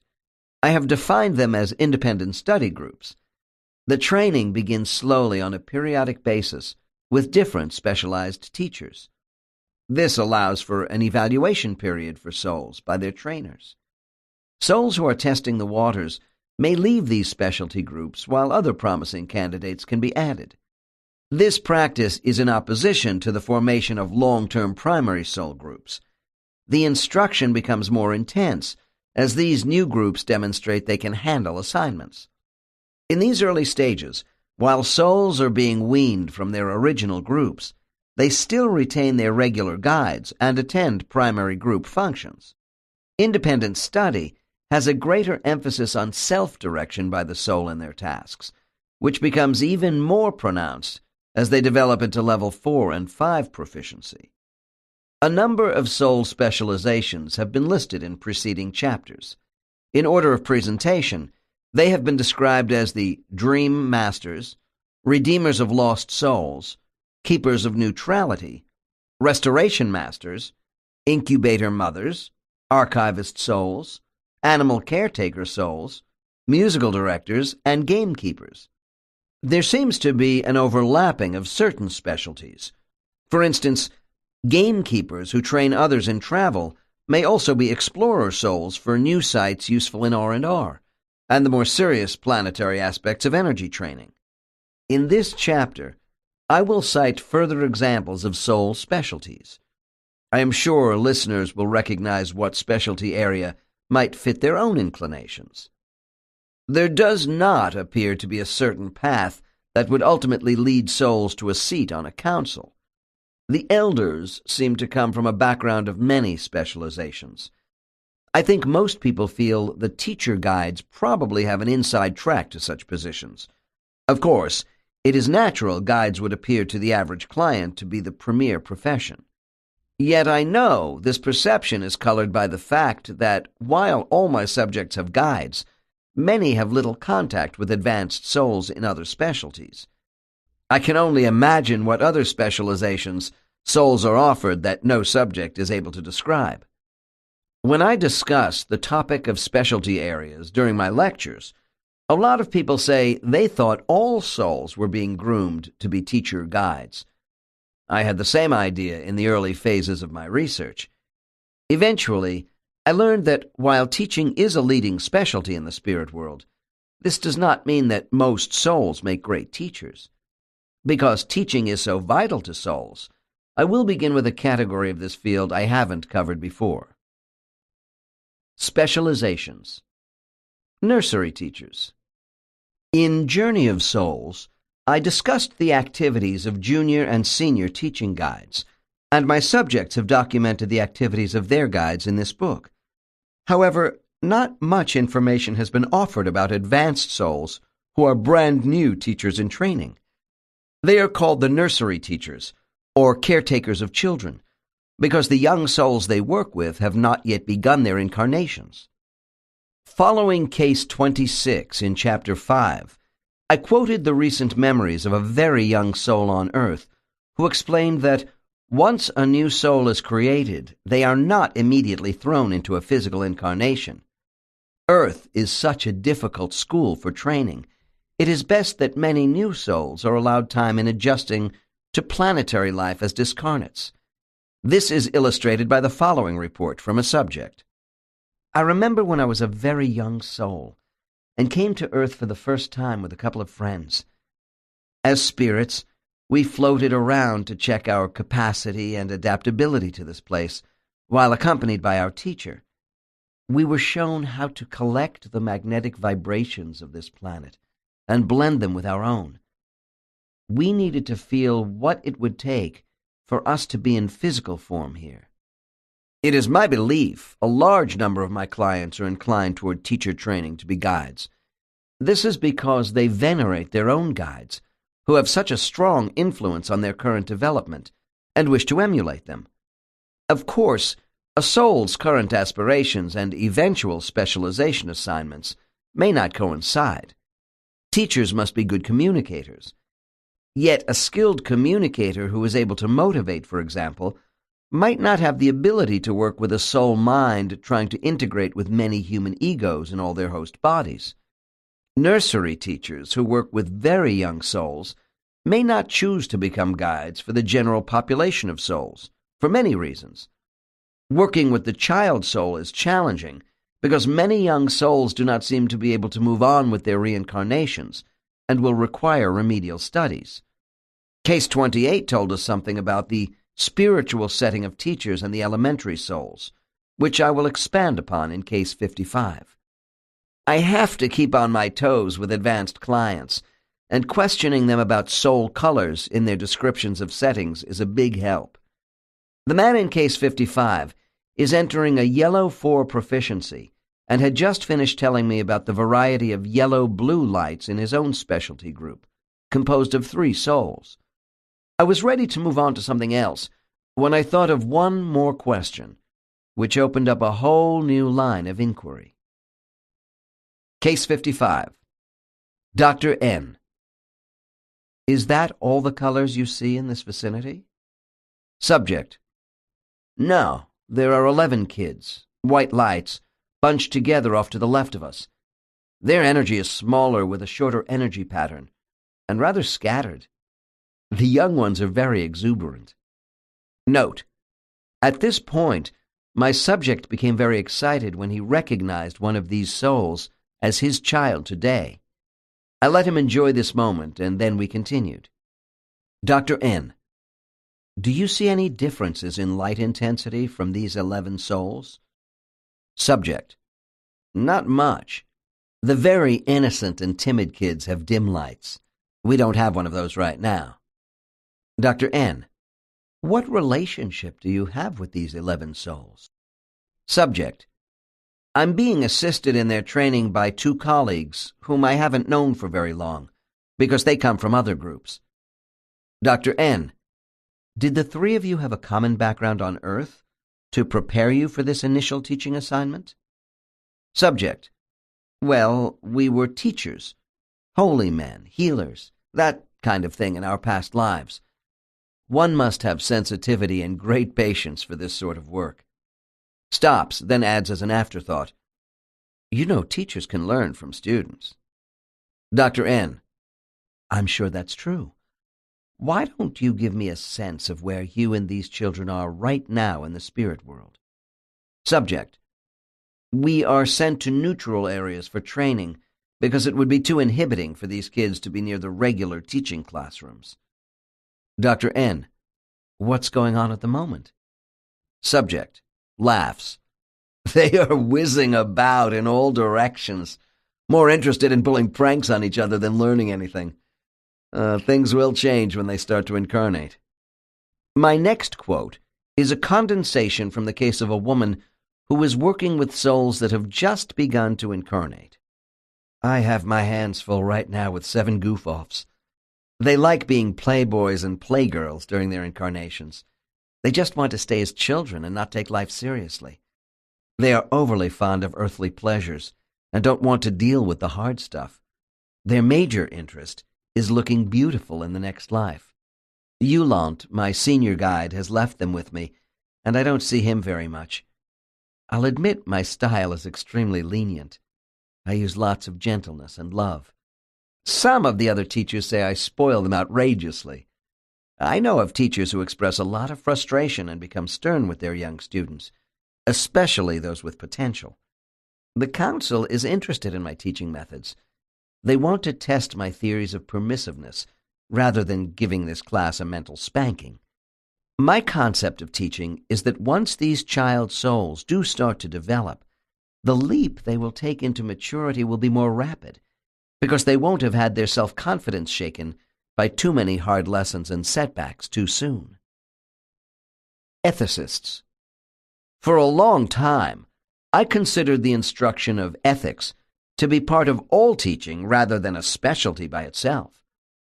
The next case is that of a 26-year-old man from Detroit, a level 5, whose spiritual name is Andorado. Initially, I tried to dissuade him from coming to see me. I normally do not take clients under the age of 30. This is because I don't think the average young person has passed that many major forks in the road of life. Their amnesia blocks may be too firmly in place. There is also the increased possibility of obstructions by their spirit guides during hypnosis, who might feel it is too early for their student to see certain karmic pathways. Andorado was an exception, and I'm glad he overruled my concerns. This client had sent me a letter stating, I am anxious to experience my immortal identity because I have long felt I know things and have skills beyond what I should for my age. I hear these declarations from many young people, and more often than not, their stage of development is not what they imagined after a session with me. This was not true with this client. When I met Andorado, I was struck by his intensity, alertness, and self-containment, which I found unusual for someone his age. As his session progressed, I found that Andorado first came to Earth during the rise of Babylon, which I thought was rather late in Earth time for a blue light. He told me his incarnations began on a dark, quiet world with intelligent, although unemotional life forms who were dying as a race. This was a world devoted to reason and logic. Eventually, Andorado asked for a transfer to a brighter world, where he could incarnate into a more sensitive being. He was given Earth. While reviewing his past experiences in a spiritual classroom, I learned of Andorado's interest in how planetary magnetic energy affects intelligent behavior on certain worlds. His latest assignment was creating brain tissue for a small feline creature. Andorado explained, "I set up a lattice of energy to screen and study patterns of behavior responses. I have to be careful not to hook up a 12-volt battery into a 6-volt system. I assumed he was studying to be a master of design. I was in for a surprise." Case 56. Dr. N. Andorado, we have talked about your work in the spirit world with teaching students. You have also explained a little about your energy creation studies with the thought processes of lower forms of life. This leads me to conclude you are preparing to be a specialist in either teaching or design. Subject laughs. Neither is true. I am training to be an ethicist. Dr. N. Oh? How about these two areas of your early studies we've just talked about? Subject. They have been offered to me as prerequisites, so I will be more effective as an ethicist. This is my passion, working with the moral codes of intelligent beings. Dr. N. But isn't the reviewing of morality, values, and the standards of conduct basic to the work of all teaching guides? Subject. Yes, but moral principles as they relate to objective values are so essential to human development, one can specialize in that field. There is usually an ethicist on every council. Dr. N. Why did you spend so much time on another world before coming to Earth? Subject. Being versed in the morality of other intelligent societies is good training for any ethicist. Dr. N. Okay, Andorado, tell me, how many student souls from Earth did they give you when you began working between lives on your true vocation? Subject. Only a couple at first. Dr. N. I suppose they were very young souls? Subject. Yes, but then that changed, and I now have 18 middle-level souls. Dr. N. Why are you allowed to be working with level 3s when you have not finished incarnating on Earth yourself? Subject. This is exactly the reason for my current assignment. I'm not experienced enough to be helping the very troubled, less developed souls. Because I am still unseasoned, they don't give me the really difficult cases. I can give advice to souls with more maturity because I was in their shoes not so long ago. Dr. N. Do you work with your students both in the spirit world and while they are on Earth? Subject. Firmly. Not during the periods when they are incarnating on Earth. That is the prerogative of their teaching guides. I work with them only in the spirit world. Dr. N.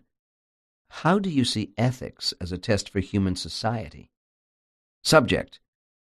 Primarily because it is so easy for human beings to drift away from moral behavior and to rationalize their actions. Dr. N. Would you say this is because the average person is pragmatic in believing the end justifies the means, in being perceived as individually successful? Subject. Yes, and this appears to people to be in opposition to universalism. Dr. N. Do you see any resolution in the conflict between universalism and rugged individualism in human attitudes? Subject. Working for world betterment would eventually do away with intolerance against those who are different from us. The need for personal status and elitism is the conflict because it is equated with happiness. Dr. N. So you see our dilemma as the conflict between placing a desire for personal happiness and individual goals above the alleviation of suffering among the human population? Subject: For many on this planet, that is the dilemma of selfishness. Dr. N: Could you take this a bit further? Are you saying that humans by nature are not a race of egalitarian and charitable people? Subject: The average human has this dilemma, although many do not think being self-centered is a problem for them. This is the great test for coming to Earth, and why my work is so difficult here. The lesson of Earth, as far as morality and ethics are concerned, is for the soul to be encased in the body of a being whose instincts, whose very nature, cry out for personal survival. The plight of others is secondary. Dr. N: You do not find a natural good in humans which is linked to the conscience of a soul? Subject: Of course, that is a major part of my specialty, to develop this element of goodness, so that eventually it will be a natural reaction to difficult circumstances on Earth. Dr. N: Does the need for self-reliance have to be in opposition to a consideration for others on this planet? Subject: Personal ideas and values can result in general happiness for society as a whole, if we become fully engaged with the righteousness of the soul mind as the core power of self. Dr. N: What is the most helpful advice you give your students before they come back to Earth? Subject grins. They are like racehorses, so I caution them to be patient and pace themselves. The energy that goes into controlling the human body must be parceled out carefully. They are at the stage of learning the fine balance of ethical behavior. When they live in a physical world as dense as Earth, they must guard against being absorbed by it in order to be effective.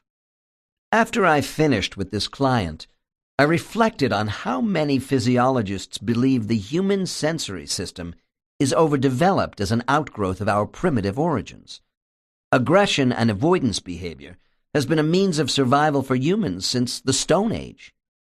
In our evolutionary process, we have a brain which does not yet have complete control over our bodily responses. Under high emotional stress, we tend to lose rationality. Jung tells us, the rational and irrational exist side by side, and healthy people recognize the workings of both forces within themselves. We should look to our mental neuroses and physical ailments as unconscious value patterns. Most of us start off making a lot of dumb mistakes, and by the end of our life we become smarter. The idea of coming back in repeated incarnations is that eventually we will get it right early on and lead productive lives from the beginning. In this quest, we are often ego-driven, and we forget that what is good for us is generally good for other people. Unfortunately, the philosopher Kant was right when he said, "If we believe in the immortality of the soul created by a divine source, this presupposes free will, which may not include moral behavior." There is a great need for ethicist souls. It can be said that there are reasons for the actions of some people turning out badly because of an underdeveloped soul coexisting with a disturbed human brain. Because of these conditions, our free will toward making good choices could be more inhibited. I have tried to show that in the spirit world, souls do not use this argument as a valid excuse for the lack of control over emotions in a host body. The solution for all of us to improve is staying with the process of continuing evolution to become better than we are. Our spirit guides were once just like us before they attained their current status. We are given many host bodies, and all of them are imperfect. Rather than being obsessive about a body which will only last one lifetime, concentrate on the evolution of your soul self and rely on your spiritual power. As we do this, our capability for connecting with others will evolve and eventually cut through the dilemma of moral distinctions that were articulated by the soul on Dorado. Harmonizer souls. This specialty represents a broad classification of souls with many subgroups. Nevertheless, while I access the minds of so many people, I do see an interdependence and connection behind all soul specialties. Souls in the general category of harmonizers often incarnate as communicators working in a variety of capacities. When they are discarnated beings, I am told they work as restorers of disrupted energy on the face of the earth. Incarnating harmonizer souls might be statesmen, prophets, inspirational messengers, negotiators, artists, musicians, and writers. Typically, they are souls who balance the energy of planetary events involving human relationships. They may be public or private figures who operate behind the stage of world events. These souls are not healers in the traditional mode of working with individuals, because harmonizers function on a larger scale in attempting to diffuse negative energy.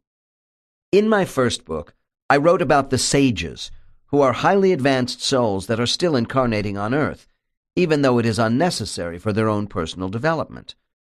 I am told they are skilled linguists, with the ability to phrase words in vibrational tones that deeply touch people. These wise beings are here because it is their mission to help humanity in a direct physical way. They are unobtrusive and may wish for no public attention. From what I can gather, they are not large in number. These highly evolved old souls among us are considered to be active observers of events. They report on human trends that they feel require special attention. For this reason, I place them under harmonizer souls. It is evident to my subjects that the sages are somehow connected to another group of harmonizer specialists in the spirit world, whom they call the Watchers. These beings do not incarnate, but receive information from many sources about conditions on Earth and other worlds as well.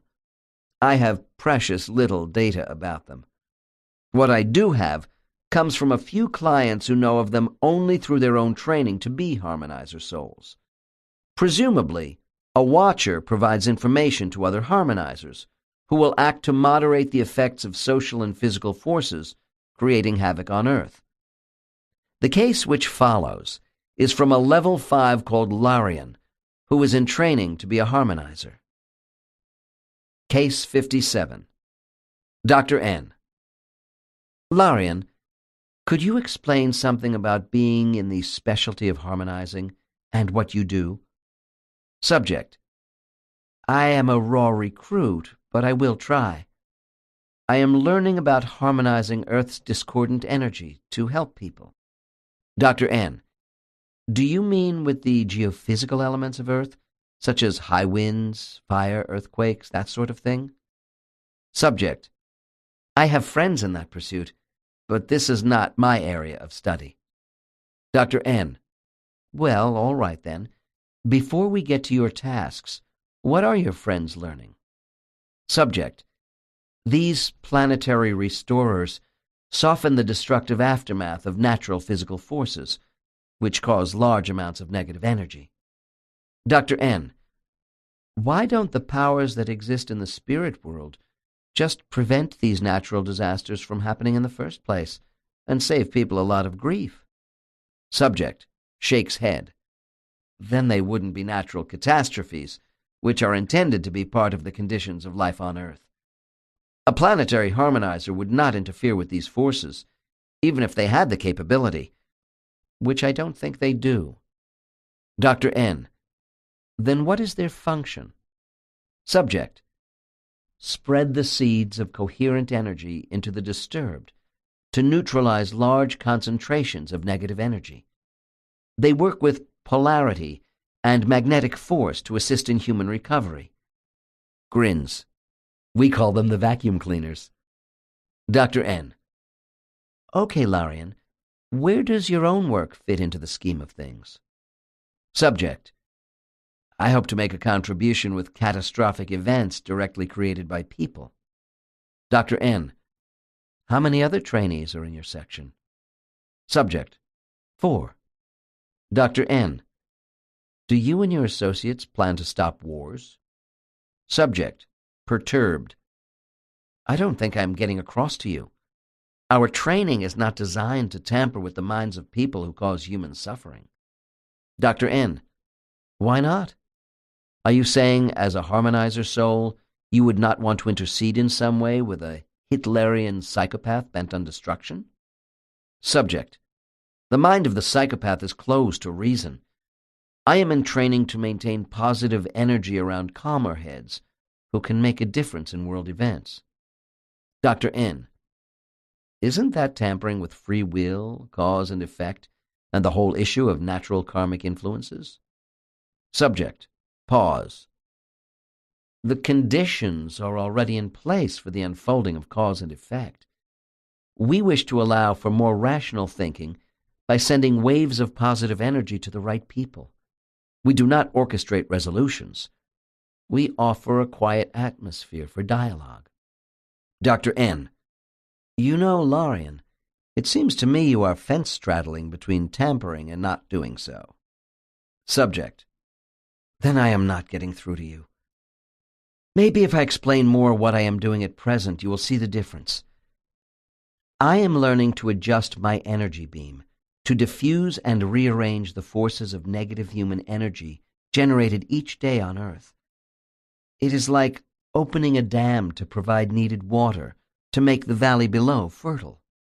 Dr. N: I don't know if I am convinced yet, but please continue. Subject: patiently. I go to a huge dome to practice with my small group. Arlette is there. She is our instructor. Very accomplished. Catches our mistakes at once. It is here we practice the art of balancing vibrational disharmony.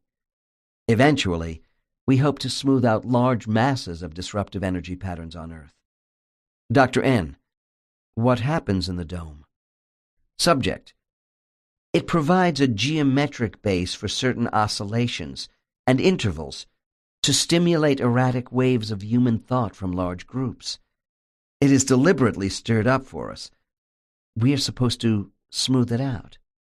Dr. N: to foster expressions of harmonic thought? Subject: yes, thought and communication. We also study vocal tones and analyze their meanings. Anything which influences negative thought.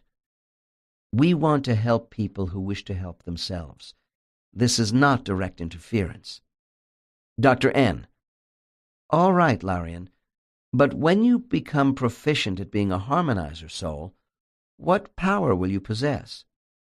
Subject: we will become senders of recovering energy to combat mass disillusionment. The melody of a harmonizer whispers through the corridors of Earth of better things to come. We are the messengers of hope. After listening to the explanations of a number of harmonizer souls, I have come to believe that those spiritual masters who designed this laboratory of chaos we call Earth did not set things in motion and then walk away.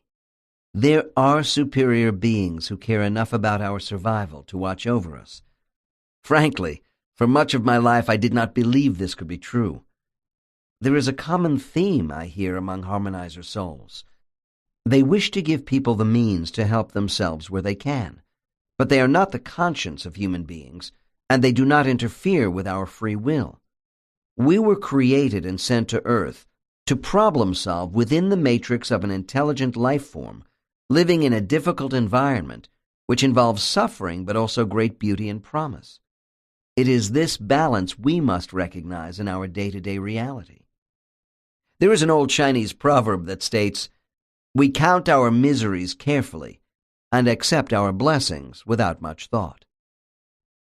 Masters of Design. While this specialization is also multifaceted, to me it represents two major subdivisions of souls. Within a geophysical environment, there are purely structural specialists and those who create living things within these settings. The Master of Design trainees of my limited experience are assigned to work in a physical universe, frequently with uninhabited planets, in the process of cooling, after being formed out of stars. These souls who are involved with the creation of life forms are engaged with worlds where new life is evolving. I will begin by reviewing the activities of the structural souls who are in training to use energy for the designing of planetary geology. I think of them as architect-builders of topography, who work with the component parts making up planetary surface features. This would include mountains, bodies of water, atmosphere, and climate. Although structural specialists are associated with souls dedicated to landscaping, with plants, trees, and living creatures, that work is considered to be a separate classification of design. Structurally oriented souls are likely to begin their craft by constructing in the spirit world objects they knew in life. Case 58. Dr. N. How many souls were in your original cluster group? Subject. There were 21. Most of us have been split up now. Dr. N.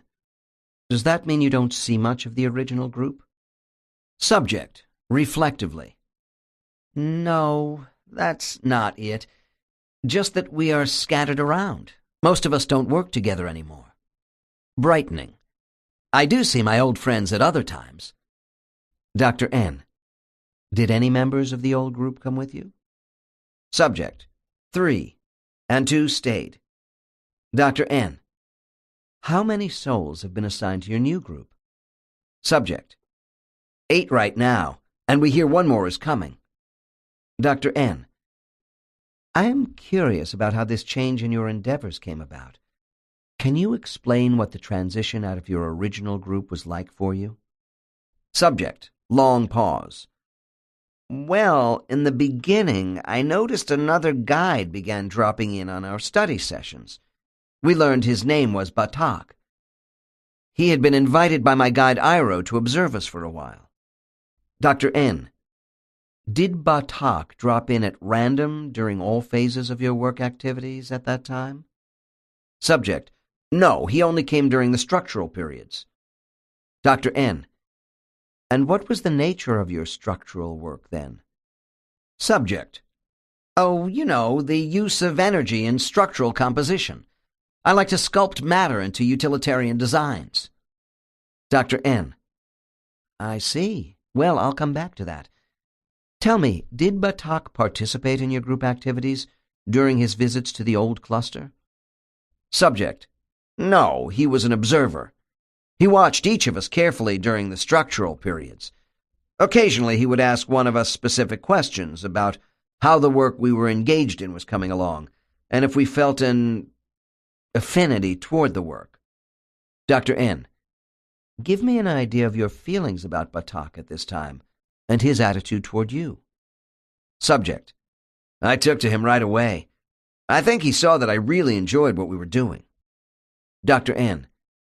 Then what happened with you and Batak? Subject. After a while, 3 more lifetimes, a few of us were invited to go with him for short periods to a new group that was being formed. I remember wanting Hyanth to come, so we could be together. Dr. N. Is Hyanth someone important to you? Subject. Yes, my soulmate. Dr. N. And did she come with you into your new group? Subject. No, Hyanth did not take to this concentrated structural work all that much, and so she went to another group that was being formed. Dr. N. What did Hyanth object to about your new group? Subject. Let me put it this way. I enjoy carving and shaping energy, experimenting with the relationship between planes and geometrical solids as building blocks of matter. Dr. N. And Hyanth? Subject, with pride. Hyanth is attracted to designing the beautiful aspects of environmental settings suitable for life. She is wonderful with scenery. While I might construct a fitting series of interconnecting mountains, she would be more interested in the plants and trees growing on the mountain. Dr. N. Let me understand something. Do you just go to a physical world and build a mountain, with someone like Hyanth concentrating on life forms such as trees? Subject. No, we work with physical worlds which are forming and set in motion the geologic forces which will build the mountain. My structural projects don't have to have life. Also, Hyanth doesn't create a forest of adult trees on worlds suitable for life. Her people would design the cells which might eventually grow into the trees they want. Dr. N. Does this mean your group and Hyanth's are separated? Subject, deep sigh. No, she is working nearby. Dr. N. What is it like being in a newly formed group? Subject. I don't think I will ever be totally apart from my old bunch. We complemented one another in so many ways. For thousands of years we helped each other in all our lives. Now, well, the mixture of new people is strange. We all feel the same way about our old groups. We come from different backgrounds and experiences. It takes some getting used to. Dr. N. Would you go so far as to say there is rivalry between the members of your new soul group? Subject grins. No, not really. We all have the same motives to help each other make a contribution. The teasing and joking in our original groups is mostly gone. Everyone is serious. We each have our own talent, ideas, and ways of doing things. We can see that Batak is in the process of unifying us, and we are learning to pay close attention to the abilities of each other. It is an honor to be here, but we still have weaknesses. Dr. N. What is yours? Subject. I am afraid of experimenting with my power. I like working in comfortable situations where I know I can design something perfectly. One of my new friends is just the opposite. He produces some good planetary stuff and then just jumps in and comes up with something wacky like screwing up the atmosphere so no life of any kind can breathe. He gets all tangled up with complex plans that are beyond his capabilities. Dr. N. Can you explain to me how you personally start with a structural design project in class? Subject. By first visualizing what I want. I carefully put it together in my mind to get a clear blueprint. With my new group, we are learning how to use the proper quality of energy in proper composition to a large scale. With Iroh, I worked in parts, while Batak wants everything to be an interconnecting whole. Dr. N.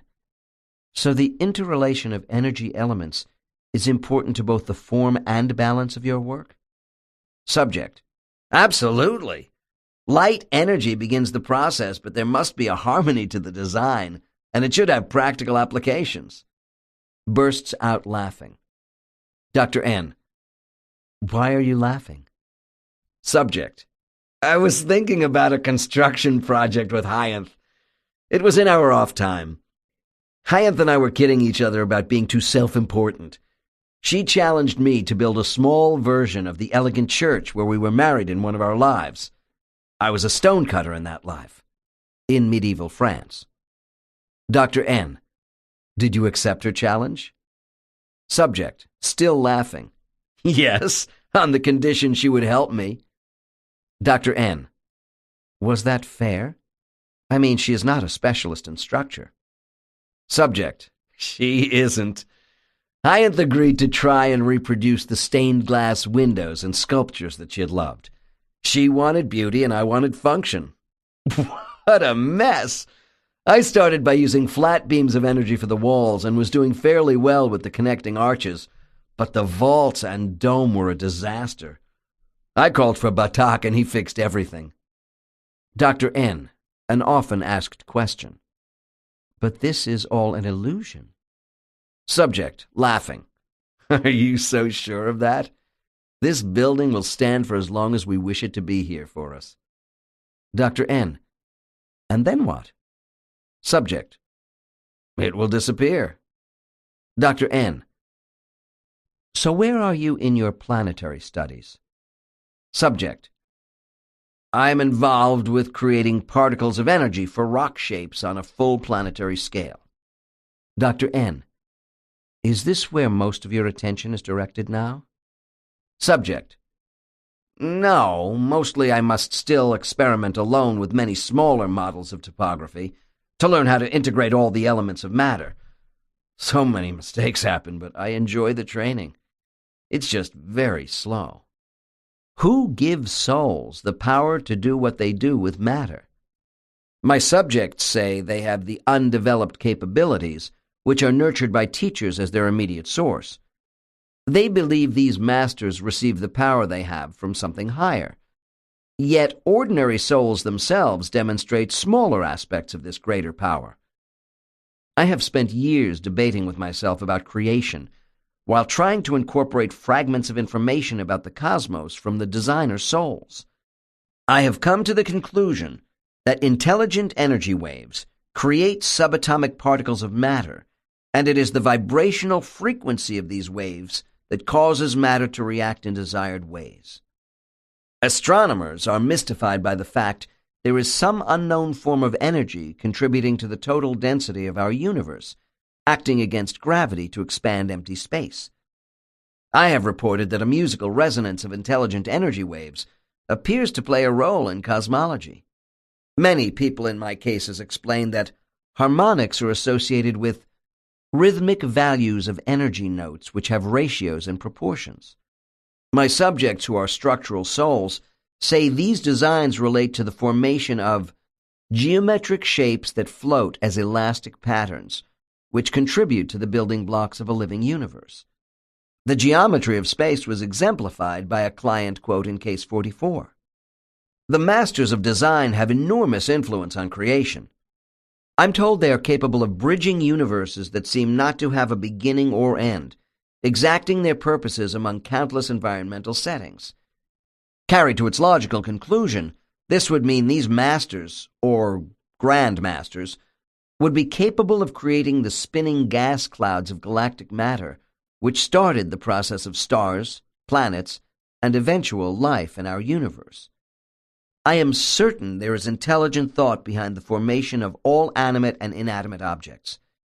This observation comes from souls who use their light energy for conceiving, designing, and then manipulating the molecules and cell structure of living matter, which possess the physical properties they want in finished form. In my last case, I learned that the artistic designer soul of Hyanth formed full-grown trees in the spirit world to see if the finished product was appropriate, and then worked backward down to the seedlings and finally to the tree cells. This is one process of creating matter for functional use. I also indicated an example of this sort of energy training in Case 35, with the creation and alteration of mice. My next case is another illustration of those souls who work with living organisms. These designer souls are the biologists and botanists of the spirit world, and they say that extraterrestrial life exists on billions of planets. I have an extensive file on souls who have incarnated on other worlds, and souls who have traveled to a variety of strange worlds for both study and recreation between their lives on Earth. Case 59.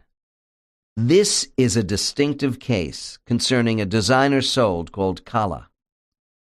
As our session progressed, my subject spoke to me about a recent planetary assignment involving the need to adjust a problem with the ecosystem that was not going to be corrected by evolutionary adaptation. Before this case, I had not expected that souls would return to a planetary site for modifications of an existing environment, since that would mean their designs were fallible. It was revealing for me to learn Kala's experience involved the altering of the molecular chemistry of an existing creature in a controlled experiment. When clients describe their soul experiences with life on other worlds, I try to learn about the galactic location, the planet's size, orbit, the distance it lies from its star, atmospheric composition, gravitation, and topography. I suppose my background as an amateur astronomer gives me an additional incentive to learn these details. Nonetheless, many clients find it annoying to try and answer astronomy questions they consider distracting and irrelevant. In our physical universe, we know of 100 billion galaxies. Each of these silvery islands, separated by vast distances in light years, moves within the dark sea of space and contains countless billions of suns with the likelihood of life-supporting planets. Because my celestial references have little meaning to most subjects in hypnosis, and the worlds they talk about are so far away from Earth's quadrant in space, I frequently just move on rather than impede the session. Kala tried to explain to me that her creation design training class went to a planet nowhere near Earth. She called this world Jaspir, and said it was in a double binary star system, orbiting a hot yellow star nearby, with a dull red larger star much farther away. I was also told Jaspir was a little larger than Earth, but had smaller oceans. She added this world was semi-tropical, with 4 moons. After a little encouragement, Kala was willing to discuss her work, involving a strange creature that has certain odd similarities to animals on Earth. The average client with experience on an alien planet has feelings of reluctance about giving me information they consider to be privileged. I have mentioned this fact before in other areas of my spiritual research. Subjects clam up when they feel they should not be revealing knowledge entrusted to them, or that they are not intended to uncover in their current lives. This is particularly true with alien civilizations. It is frustrating for me to hear such statements as, "Neither you nor I are supposed to know about such places." With Kala, I explained how important it was for both of us to know her capabilities as a soul, rather than my simply being an inquisitive investigator. Another effective hypnosis technique I might use to get around client blocks towards speaking about other worlds is to ask, "Have you known any fascinating alien life forms you care a great deal about?" This approach is irresistible to many souls who travel for work or play. Dr. N. Kala, I would like to further explore what you have told me about your assignment to Jaspir. I think this would help me understand your specialty. Why don't you begin with your training class and how the project on Jaspir was presented? Subject. The 6 of us have been assigned to work with some seniors, design masters, to deal with this world where runaway vegetation has threatened the food supply of the small land animals. Dr. N. So basically, the problem on Jaspir involves the ecosystem? Subject. Yes, the thick vines, a voracious vine-like bush. It grows so fast it kills those plants needed for the food supply. There is little space left for the land creatures of Jaspir to graze. Dr. N. And they can't eat the vines? Subject. No, and that's why we went to Jaspir on this assignment. Dr. N., reacting too quickly. Oh, to rid the planet of these vines.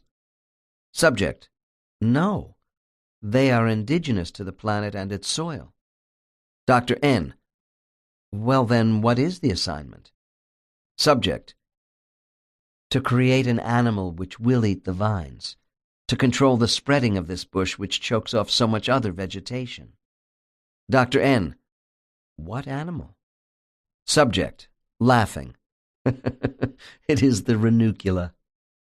Dr. N. How are you going to do that with an animal that is not indigenous to Jaspir? Subject. By creating a mutation from an existing small 4-footed animal and accelerating its growth. Dr. N.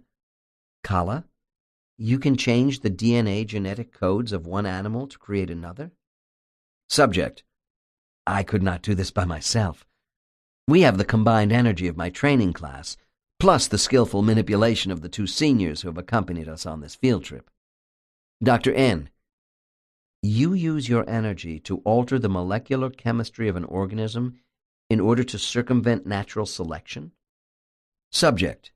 Yes, to radiate the cells of a group of the small animals. We mutate the existing species, and we make it much larger so it will survive. Since we don't have the time to wait for natural selection, we will also accelerate growth of the 4-legged animal. Dr. N. Do you accelerate the growth of the mutation so that the ranuncula appears right away, or do you accelerate the size of the creature itself? Subject. Both. We want the ranuncula to be big, and we want this evolutionary change to take place in 1 generation. Dr. N. How many Earth years will this take? Subject. Pause. Oh, 50 years or so. To us it seems like a day. Dr. N. What did you do to the small animal who will become a ranuncula? Subject. We keep the legs and hairy torso, but it all will be larger. Dr. N. Tell me about the finished product. What does a ranuncula look like? Subject, laughing. A large curving nose down around the mouth, big lips, huge jaws, massive forehead, walks on 4 legs with hooves, about the size of a horse. Dr. N, you said you kept the hair of the original animal. Subject, yes, it's all over the ranuncula, long reddish-brown hair. Dr. N, what about the brain of this animal? Is it greater or less than a horse? Subject, the ranuncula is smarter than a horse. Dr. N, he sounds like something out of a Dr. Seuss children's book. Subject, grins. That's why it's so much fun to think about him. Dr. N, has the ranuncula made a difference on Jaspier? Subject, yes, because he is many times the size of the original animal and has other alterations, such as his huge jaw and body strength. He is really eating up the vines. The ranuncula is a docile creature with no natural predators, and a voracious eater like the original animal. That's what the seniors wanted. Dr. N, what about his reproduction on this planet? Do the ranuncula multiply quickly? Subject, no, they reproduce slowly. That is why we had to create quite a number of ranunculas after we programmed the desired genetic characteristics. Dr. N, do you know how this experiment ended? Subject, Jaspier is now a more balanced world of plant eaters. We wanted the other animals to thrive as well. The vines are now under control. Dr. N, do you plan eventually to have highly intelligent life on Jaspier? Is that what this is all about? Subject, vaguely. Perhaps the seniors do. I have no way of knowing. Explorers. I consider most people who gain experience in different environments outside the spirit world between lives to be a type of explorer soul. They may be souls whose personal development requires in-depth experience on different worlds, or simply recreational travelers. I also have clients who engage in temporary work assignments between lives that involve travel. Explorer souls in training travel to physical and mental worlds in our universe, and even into other dimensions. From the accounts I hear about, I picture a full-fledged explorer soul as a highly specialized, non-incarnating being who seeks out suitable training sites for the less experienced souls and then eventually leads them to these regions. Their work ethic is one of reconnaissance. When souls who are still incarnating on Earth move from the spirit world to other locations, these trips seem to be from point to point with no stops along the way.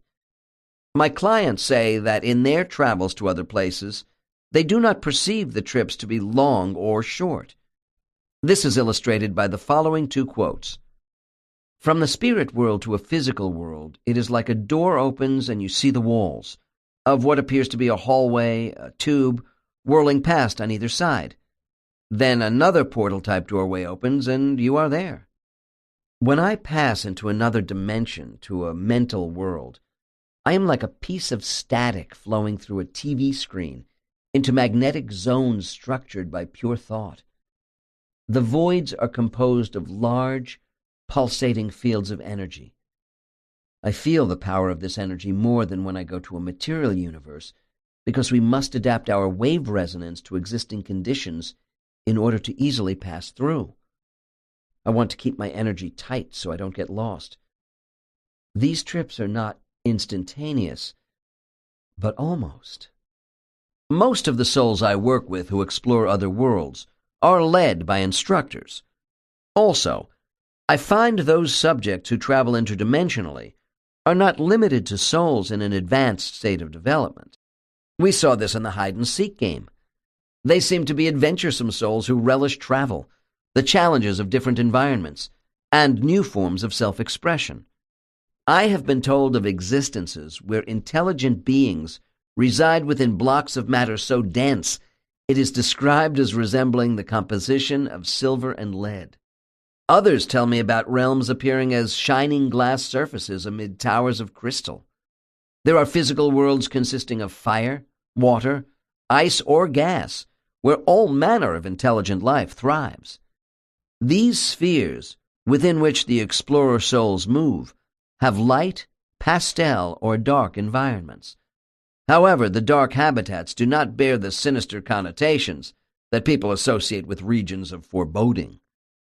The explorer souls do not emphasize a polarity of light and darkness in their travels, as much as other elements.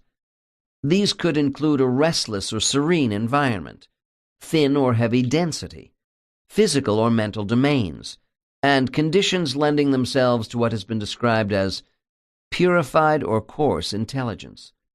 Traveler souls who move into different realms of cosmic consciousness must learn to align their energy with symmetry to local conditions within these demarcations. Explorer guides can take souls on brief visits to higher dimensional levels to raise their consciousness. In the minds of many subjects, these trips don't last long, and this is probably to avoid overwhelming younger souls. In the last chapter, under recreational activities in the spirit world, I said that soul travel often involves working vacations. These visits are usually to physical worlds for souls from Earth and can last from a few days up to hundreds of years in Earth time. I receive a great deal of information about other worlds from discussions of a client's R&R periods between lives. My hypnosis subjects are usually more relaxed about giving me details of their recreational travel to other worlds, as demonstrated by the next case. Case 60. Dr. N. What activity are you most engaged in between lives when you are not reviewing karmic lessons with your soul group? Subject. Well, I do take trips, but they are rather personal. I don't think I should talk about this sort of thing. Dr. N. I don't wish to make you uncomfortable with telling me things which you feel you shouldn't. Pause. Just let me ask if there is some exotic place you travel to between lives, which gives you fond memories. Subject reacts quickly with a broad smile. Oh, yes, to Bruel. Dr. N, lowering my voice. Is this a world where you incarnate? Subject. No, I remain as a soul, because I only go to Bruel to rejuvenate my spirit. And it's fun to take trips here because it is like Earth with no people. Dr. N, in a reassuring tone. I see. So you mostly go for rest and recreation. Why don't you tell me about the physical aspects of Bruel compared to Earth? Subject. It is smaller than Earth and colder because the sun is further away. It has mountains, trees, flowers, and fresh water, but no oceans. Dr. N.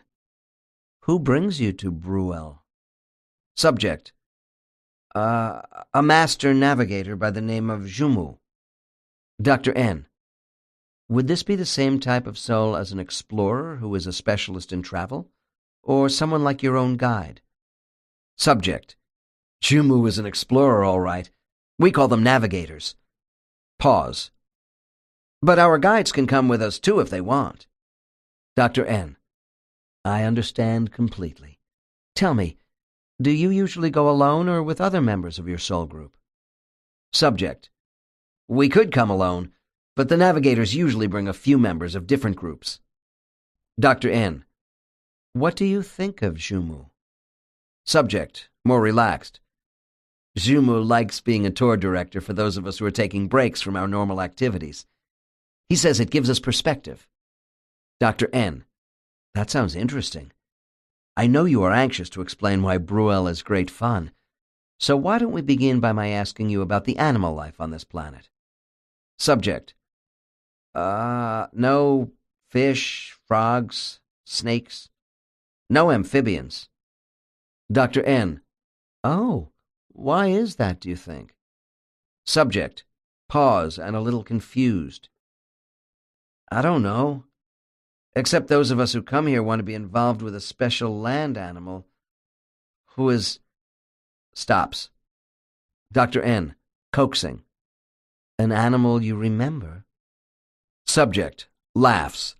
Our favorite, the ardor. They are like a small bear with cat features all rolled into one. Wrapping her arms around her sides. The ardor is a wonderful, furry, cuddly, peaceful animal, which is really not an animal as we know it. Dr. N. What does this mean? Subject. The ardor is very intelligent and affectionate. Dr. N.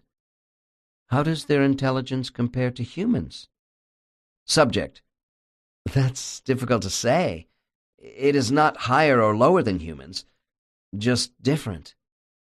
Dr. N. What is most different? Subject. They have absolutely no need for conflict or competition among their kind. This is why we are brought to this peaceful setting. It gives us hope for a better future on Earth. What Earth could become if we all got our act together. Dr. N. What do you and your friends do on Breuel? Subject. We come and play with these gentle creatures, who seem to have a connection for souls from Earth needing rest. We materialize our energy in a minor way to interact with the ardors. Dr. N. Can you be more specific about this process? Subject. Well, we assume transparent human shapes to hug them. We float into their minds, so unearthly and subtle.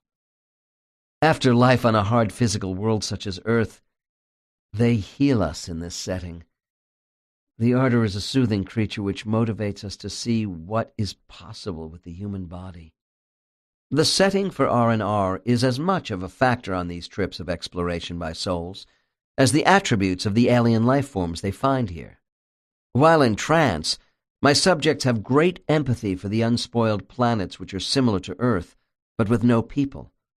They look upon these places as their own special playgrounds. I don't see nearly as many clients with memories of going to mental worlds. This is natural. We are beings used to bright light and physical dimensions. The following quote is another example of interaction with a life form purely for recreation. We are taken by the travelers to the place of the Quigleys. They are the size of a muskrat, fat and fluffy, with a forehead similar to a bull-nosed dolphin. The Quigley has big rounded ears and straight-out whiskers. They have the IQ of perhaps a smart dog. They are devoted and happy animals who love us. Their planet is an ancient, mystical land of gently rolling hills and valleys, carpeted with flowers and small, delicate trees. It is very bright here, and there is an inland body of fresh water. We relax and play in this world of perfect peace. If we have dreams of being tall giants, very short elfin-appearing beings, or having the bodies of water and air creatures, this could mean these dreams reflect unconscious memories of a prior incarnation on another world. However, it is also just as likely we were associated with this type of entity on R&R visits to some exotic world. Much of our mythology about strange creatures may also stem from these memories. I should add that most people have dreams of being able to fly. This probably relates more to our memories of floating around life as a soul in a disembodied state than being a flying creature in a former life. In order to appreciate the symbiotic relationship between an earthly soul who has had associations with other forms of life, let's examine the next excerpt from one of my cases who is a hybrid soul. In the following quote of a fond memory, my client became very nostalgic. Sometimes a hybrid soul will tell me about being taken by an explorer soul between lives to a world similar to that of their first physical incarnations. Between my lives on Earth, I visit a water world called Anturium, which is so restful after a difficult life on land. Anturium has only one landmass, the size of Iceland. I come with a few of my friends who also have an affinity to water.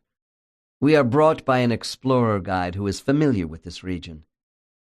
Here we join the Cretans, who look a little like whales. They are telepathic and a long-lived race who do not mind our coming and mentally connecting with them for a while. Occasionally, they gather at certain locations to telepathically communicate with intelligent aquatic forms who exist on 2 other planets, around stars in the galactic vicinity of Anturium. What I love about this place is the unity of harmony and thought with the Cretans, which rejuvenates my mind and reminds me of my original planet. Apparently, the Cretans have the ability to project their minds as beacons of unified thought away from Anturium to other worlds, by knowing the points of confluence in the magnetic energy belt around their planet. These vortex areas, similar to the ley lines of Earth discussed in Chapter 4, seem to give the Cretans' telepathic power a boost and serve as conduits to better interstellar communication. From this case, and hundreds of others, I have come to the conclusion that everything on Earth and in the universe is apparently connected by thought waves to and from the spirit world. This may also be true for other dimensions near us as well. The multiple progression of intelligence, with all elements of matter, represents a symphony of order and direction based upon a plan of universal consciousness. In the last chapter, I explained how some recreational games are used as training vehicles for the souls attracted to exploration. The more adept engage in interdimensional travel. One of my explorer trainee clients said to me, "I was told that to become an explorer I would have to experience many realities, by beginning my travels to physical worlds and then escalating to the mental existences and interdimensional travel.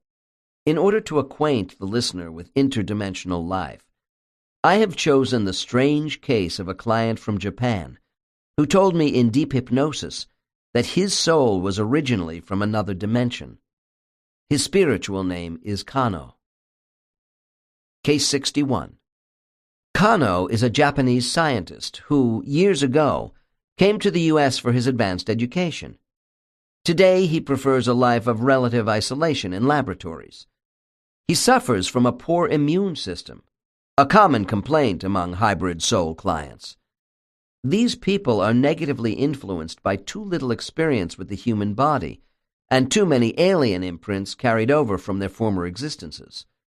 As I have said, it may take the hybrid soul many generations of earthly incarnations before a complete memory cleansing of old body energy patterns will take place. I began our session in my customary fashion, by regressing Kano to the time when he was inside his mother's womb. This is a good place for a spiritual regressionist to start interacting with a client's soul.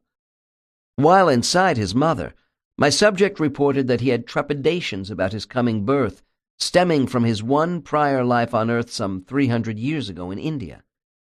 I continued the regression to Kano's death scene in India, and then we crossed into the spirit world. I will pick up the dialogue with Kano when he meets his guide, Finis. Dr. N. What does Finis say to you? Subject. She says, "Welcome back. How did you like the ride?" Dr. N. And what is your response? Subject. Did it have to be so terrible? Dr. N. Does she agree with your assessment of life in India? Subject. Finis reminds me that I volunteered to have a difficult opening life on Earth because I wanted to receive the full impact of a disruptive planet. I was the poorest of the poor in India and lived in squalor. Dr. N. Did you want to suffer this much in your initial life? Subject. The life was terrible and I didn't handle it well. When a childless family took my daughter against my will, by paying the owner of the shack where I lived, I became so distraught I could not function. Kano jerks in his chair and emotionally relives the moments after his last death. What kind of a planet is this anyway? People selling children. Dr. N. At this point, I do not yet know about Kano's hybrid origins, and I make a wrong assumption. This does seem as though it was a very difficult first incarnation for a new soul on Earth. Subject. Who said I was a new soul? Dr. N. I'm sorry, Kano. I just assumed that right now you are only in your second incarnation on Earth. Subject. That's true, but I'm from another dimension. Dr. N. Startled.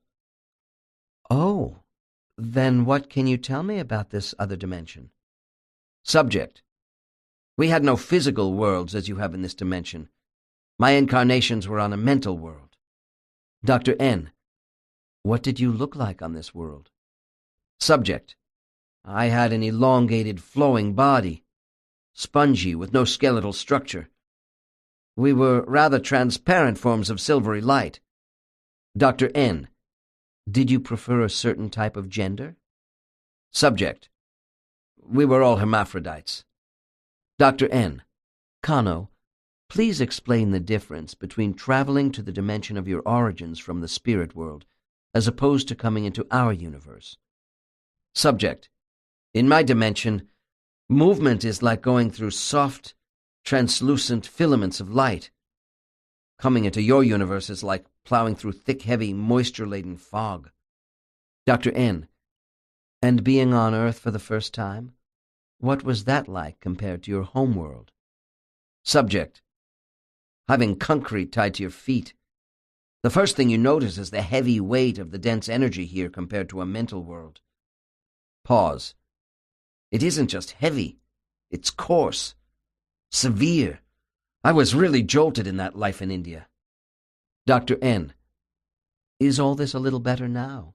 Are you becoming acclimatized? Subject. Without confidence. To some extent, it's still pretty difficult. Dr. N. I can see that.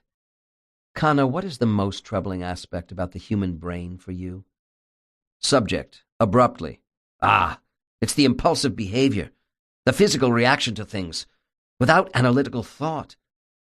There is danger in connecting with the wrong kind of human being, too.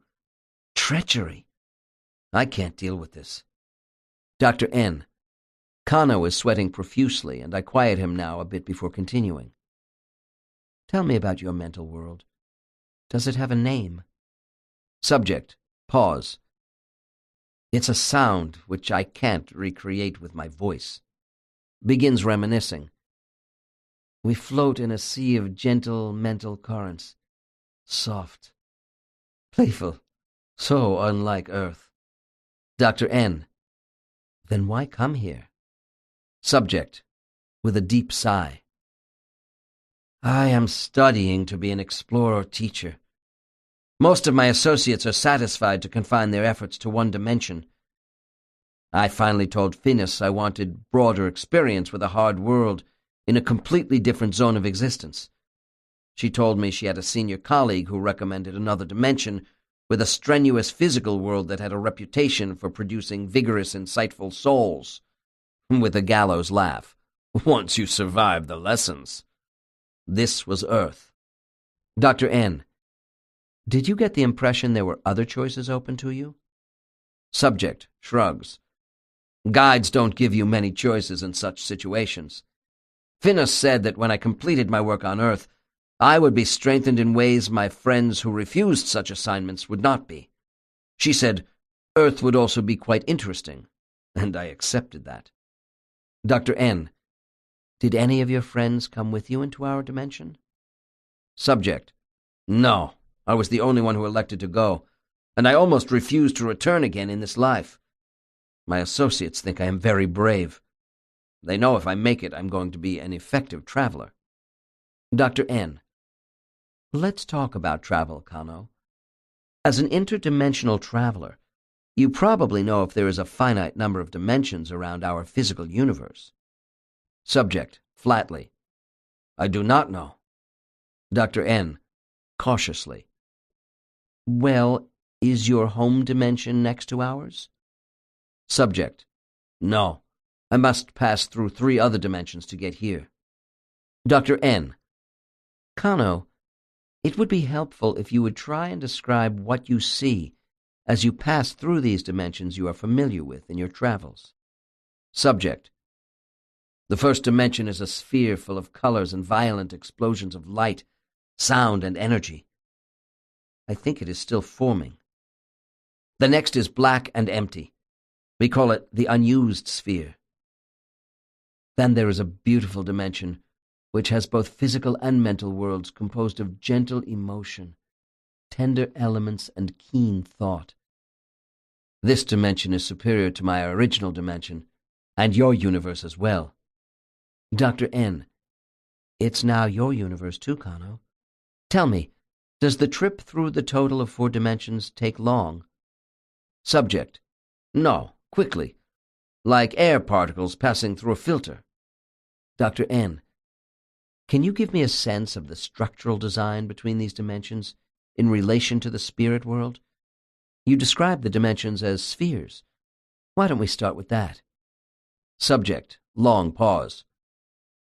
I can't tell you much. Everything is in a circle around the center of the spirit world. Each of these universes appears to me to be an interlocking sphere within the next, as in a chain. Dr. N, after failing to gain more information. How are you getting on in our universe now, Kano? Subject, rubbing his hand on his forehead. Better. I am learning how to discharge my energy in a steady positive stream without depleting my reserve. It helps me to be away from people for long periods. I expect to really improve after a few more lives, but I am looking forward to completing my time here on Earth. Before leaving the realm of the explorer soul, I should add that this sort of training involves learning about the texture of intelligent energy. I am frustrated in not being able to discover more about the properties of this energy in motion on mental worlds. Some information comes to me from those souls who have had experience on physical worlds, which are also considered mental, as demonstrated by the following condensed quote. We visit the volcanic gas world of Cryon to learn by assimilation. It is a mental world with outward physical attributes. Our group of explorers float as blobs of fluid energy in a sea of gaseous substances. We are metamorphic and able to change shape and form into the tiny beings whose life is centered around pure thought. There is absolute vibrational uniformity here, unlike Earth. Souls who travel interdimensionally explain that their movements appear to be in and out of curved spheres, connected by zones that are opened and closed by converging vibrational attunement. Explorer trainees have to learn this skill. From the accounts I have heard, the interdimensional travelers must also learn about the surface boundaries of zones connecting universes, as hikers locating trailheads between mountain ranges.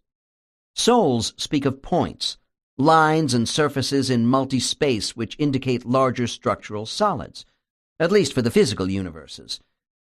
I would think dimensions having geometric designs need hyperspace to hold them. Yet explorer souls travel so fast in some sort of hyperspace, it seems to me the essence of speed, time, and direction of travel is hardly definitive. Training to be an explorer must indeed be formidable, as indicated by this quote from a client who travels through 5 dimensions between her lives. These dimensions are meshed with one another, so that I have no sense of boundaries except for 2 elements, sound and color. With sound, I must learn to attune my energy to the vibrational frequency of each dimension, and some are so complex I cannot yet go to them. With color, the purples, blues, yellows, reds, and whites are manifestations of light and density for those energy particles in the dimensions where I travel. 9. The Ring of Destiny. The Screening Room of Future Lives. The place of future life selection is seen as a sphere containing highly concentrated force fields of glowing energy screens. As I mentioned in the section on spiritual libraries, the place of life selection has been characterized as the Ring of Destiny, where we first behold our next body. Most subjects see the ring as a circular domed theater with floor-to-ceiling panoramic screens, which surround them completely, while they are situated in a shadowed viewing area. Some people see the screens as being on 2 or 3 sides, while they stand or sit on a raised deck. From this observation deck, souls can look up, straight ahead, or down at the screens that are huge compared to what is seen in the other learning centers of the spirit world. The ring displays futuristic scenes of events and people the soul will encounter in the life to come. Some clients have commented that each screen reflects scenes of childhood, adolescence, adulthood, and old age of the bodies they are reviewing, while others say that all the screens show them the same scene at one time. The whole spiritual structure of the screening room is designed to give the viewer an ability either to observe or participate in the action, just as in libraries. It does seem to me that more people elect to enter the screens of the ring during life selection than with the screens in the other learning centers. They want to actually experience snippets of future events in certain bodies before making any final decisions. The preference to enter a scene or just observe is always left up to the individual soul. As with the smaller consoles, the ring also has what appears to be control panels or lever bars to monitor the action. People call this procedure scanning the timelines, and the more advanced tell me they can control the array of events in front of them with their minds. The sequence of events can, to some extent, be regulated in stop action for parts of a future life the soul may wish to consider more carefully.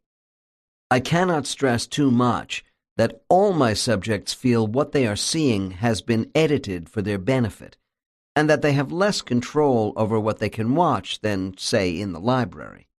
Moreover, I have the impression that when looking into the future, they see more of an early life than later. This may be due to bias in reporting, since those years are already over by the time I see the client. The key viewing years of a new life seem to be between 8 and 20, when the first major forks in life begin to emerge. Many people tell me they are shown certain years in great detail, while other parts of their future life are completely left out. The control panels seem to be of no use here, yet this part never bothers my subjects. I believe their current amnesia also plays a part. As one 49-year-old man explained, "I was shown my current body at ages 4, 16, and 28. But I think I am now being blocked from recalling what I saw afterwards." During viewing, the screens ebb and flow like a film of water. One woman used a suitable metaphor to represent her feelings about the experience when she said, "As the screens come alive, they resemble a three-dimensional underwater aquarium. When I look at a life, it's like taking a deep breath and going underwater.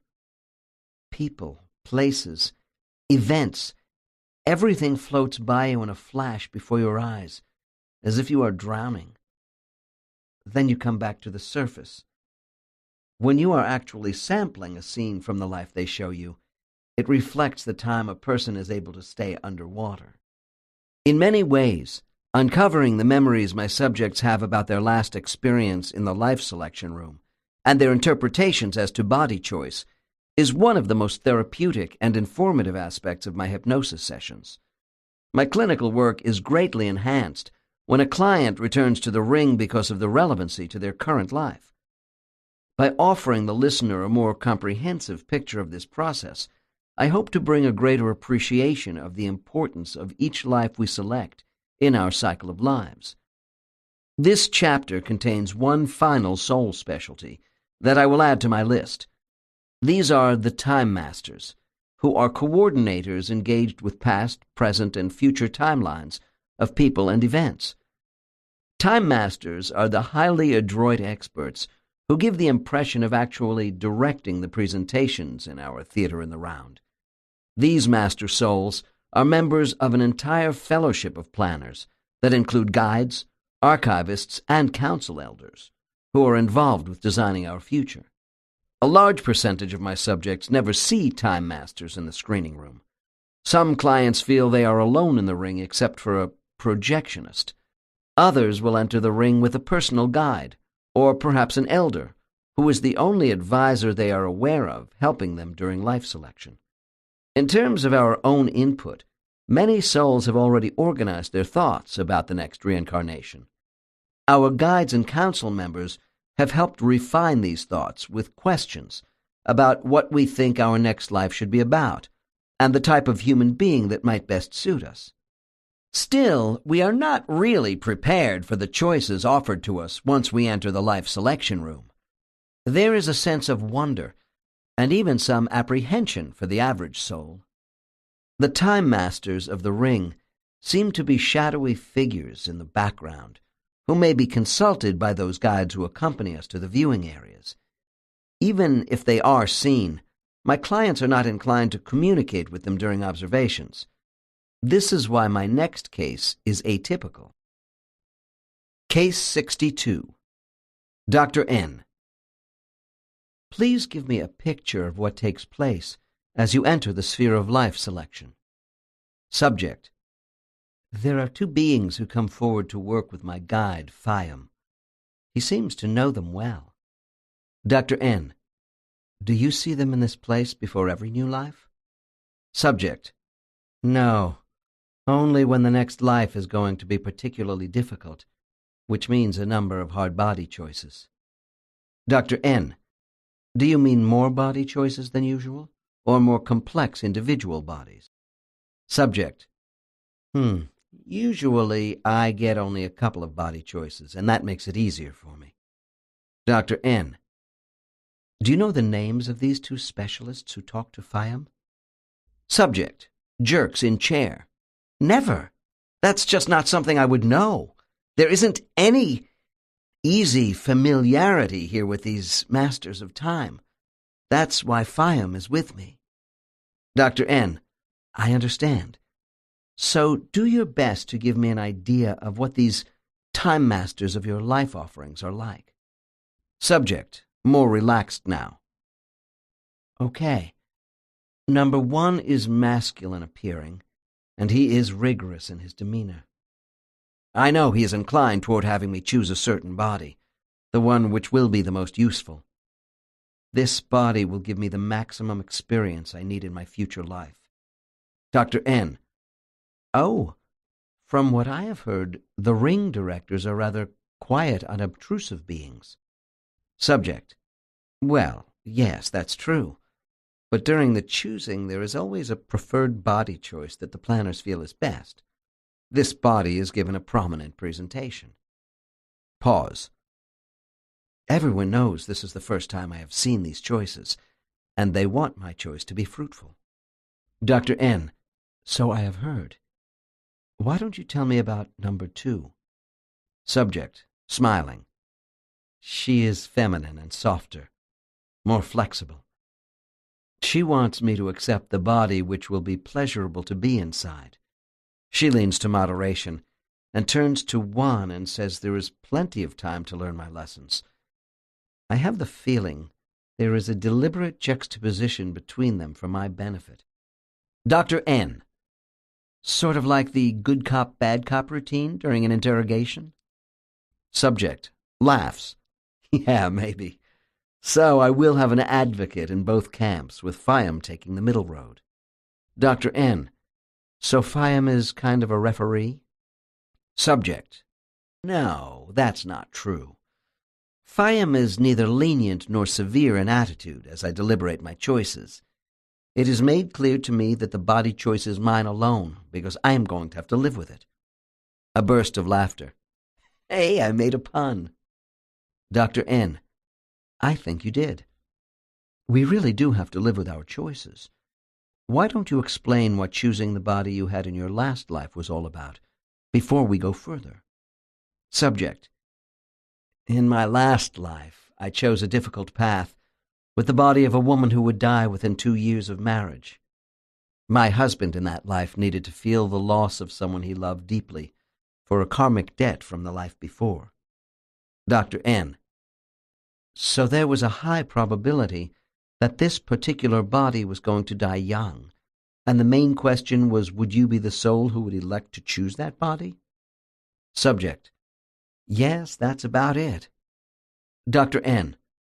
Well, please go on and tell me the circumstances surrounding your death as a young woman in that life.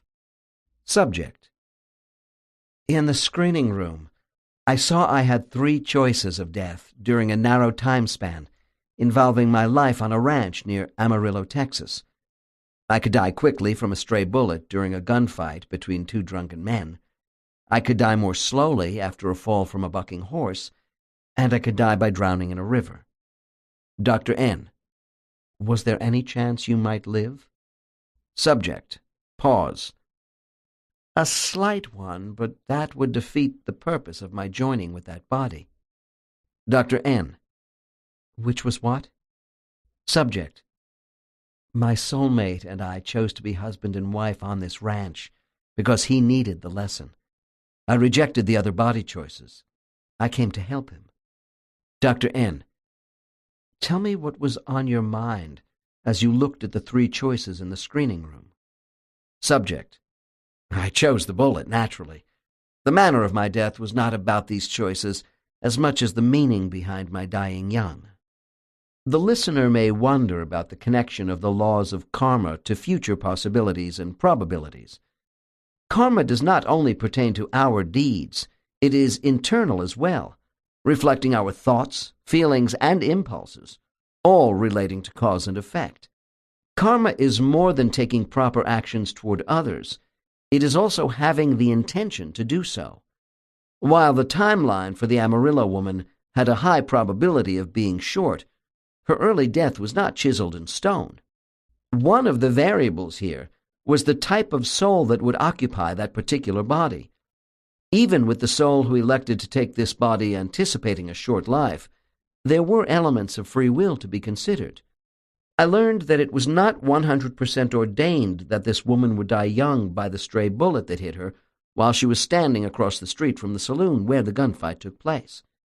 When I asked if she might have avoided going into Amarillo for supplies that day, my client said, "Yes, but something impelled me to go into town right when I did, and I almost didn't go without knowing why." Another soul might not have gone at the last minute without knowing why either. Timelines and body choices. Although time has little relevance outside our physical universe, we see ourselves and everything around us aging each day. We live on a planet around a star, which is also constantly aging in chronological time. The cycle of life involves movement of time, and the timelines of our dimensional reality appear to be influenced by advanced beings who allow reincarnating souls to study the past and see into the future. In libraries and spiritual learning centers, we can view other possible actions we might have taken in former lives to explore the what-ifs of our past. Under the doctrine of free will, the events of the past were not inevitable any more than our actions within those events. Fate does not decree that a certain situation has to come out a particular way. We are not puppets on a string. In our universe, when the past is over, these events and the people involved with them become eternal and are forever preserved in spiritual libraries. Since past, present, and future in chronological time represent now time in the spirit world, how is future time treated in the ring of life selection?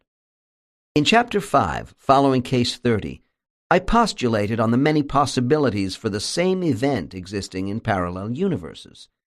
In physical universes, this hypothesis means planets such as Earth could be duplicated within the same time frames and exist simultaneously as moving particle waves of light energy. Universes might be parallel, superimposed coexisting realities within the same dimension, or something else inconceivable. Regardless of the spatial layout, from the true reality of the spirit world, time and events are tracked, stopped, and moved forward and backward by examiners of Earth.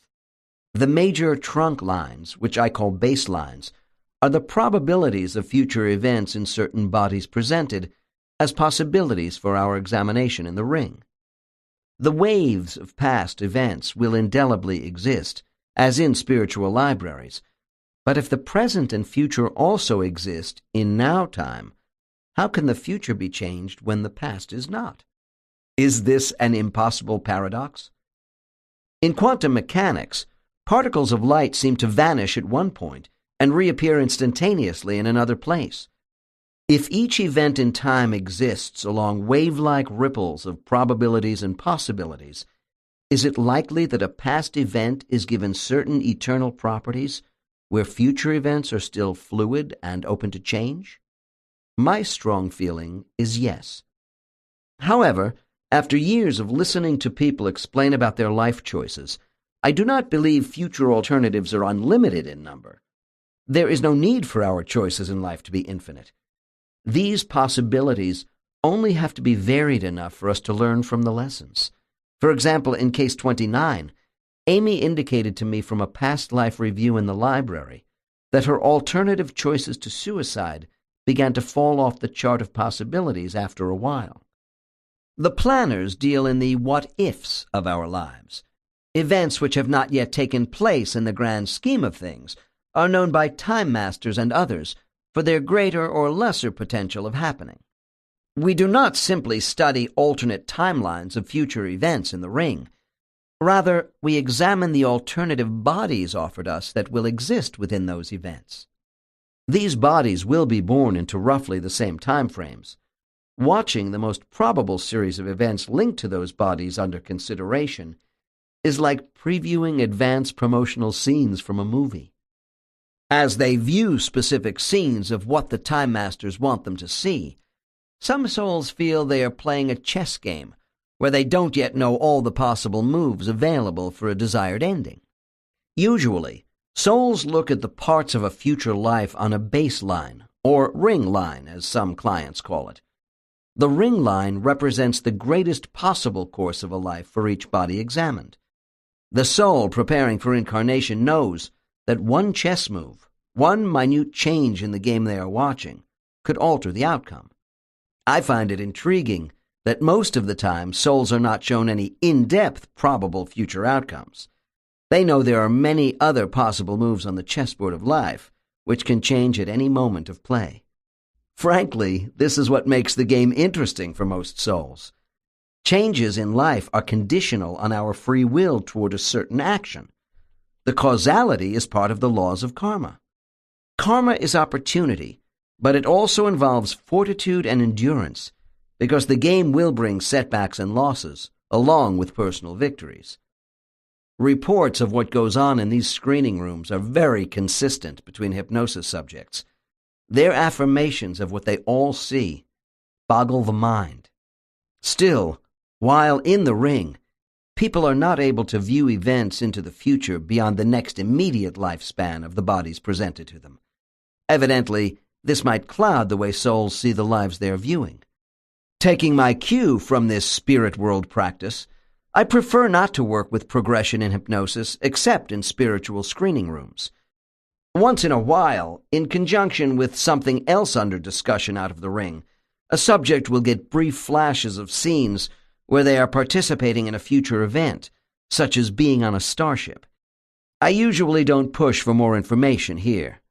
Moreover, these flashes of future existences are mercurial, since people may only see a single possibility that could change when the time actually arrives, owing to a whole host of new circumstances and decisions based upon the timelines of history leading up to these events.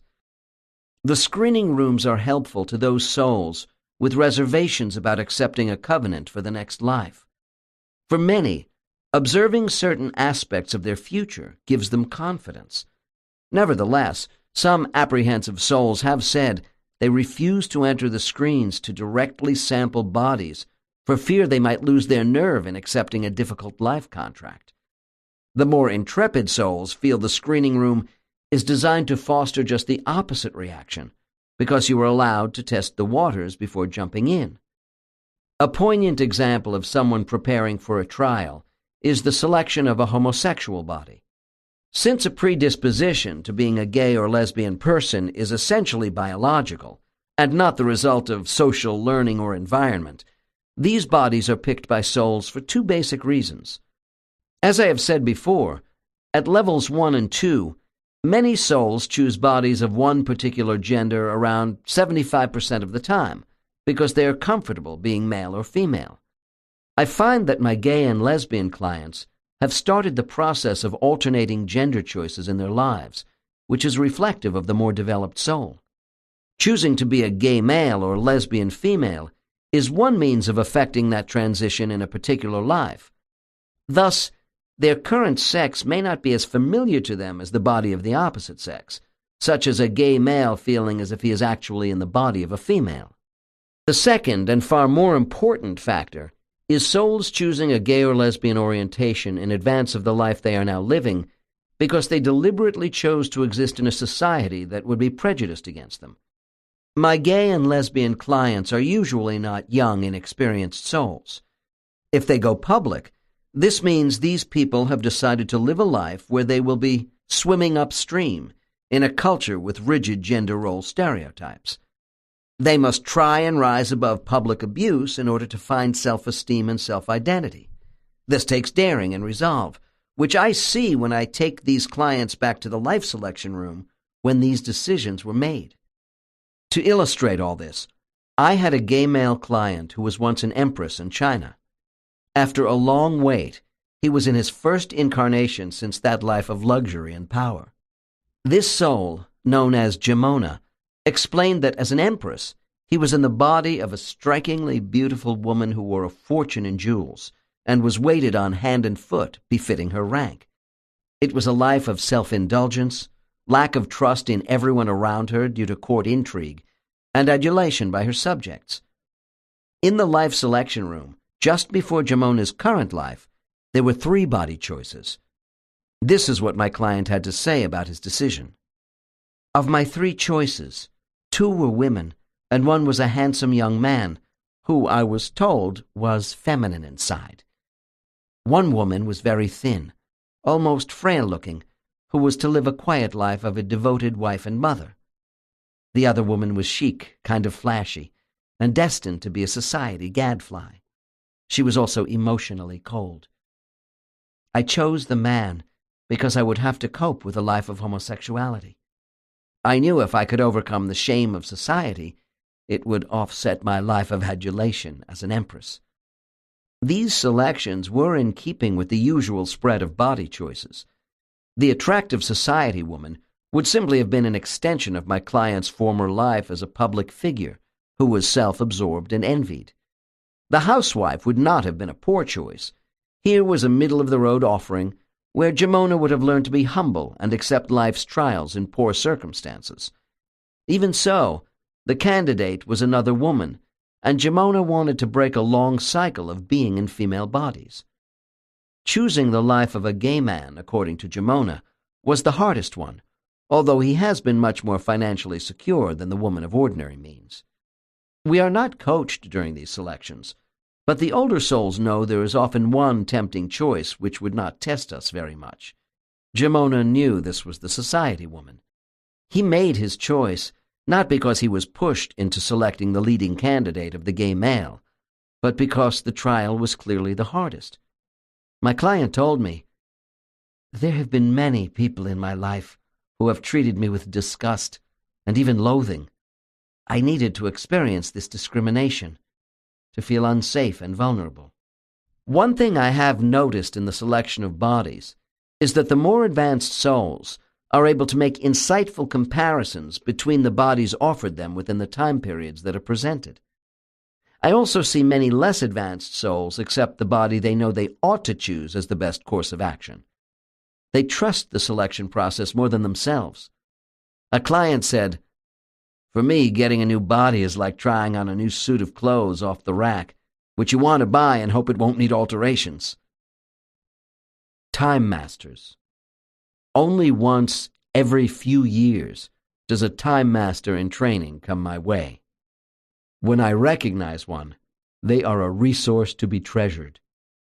Since there are other specialties associated with timelines, I must guard against making early presumptions in the hypnosis session.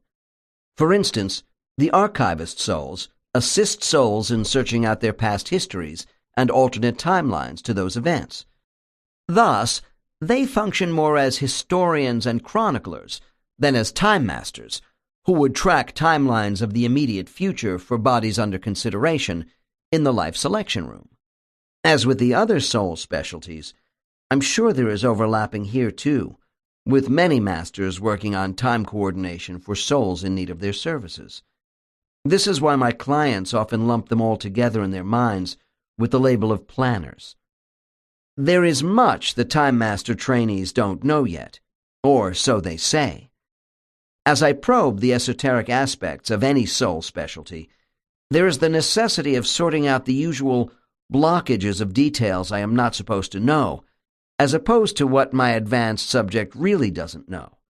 Listeners may wonder why I didn't ask other relevant questions in the cases presented in this book. The chances are I did, but received no response.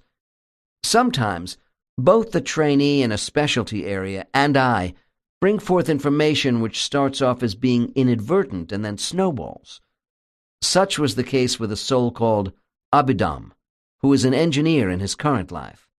I will begin the dialogue at a memorable point in our session. Case 63. Dr. N. Abhidham, can you tell me what you do between lives that represents your greatest challenge as a soul? Subject. I study time on the planet Earth. Dr. N. To what end? Subject. I wish to be a master of this art, traveling the timelines, understanding the sequences with people living in a physical world, to help the planners assist souls in their life selections. Dr. N. How is your program progressing? Subject. Sighs. Very slowly. I'm such a beginner, I need many mentors. Dr. N. Why were you chosen for this training? Subject. It is very difficult for me to tell you, because I don't think I am very worthy of this art. I suppose it all began because I enjoy manipulating energy, and became rather good at it in my classes. Dr. N. Well, isn't this true of many souls who make things by energy manipulation in their creation classes? Subject, beginning to warm to my questions.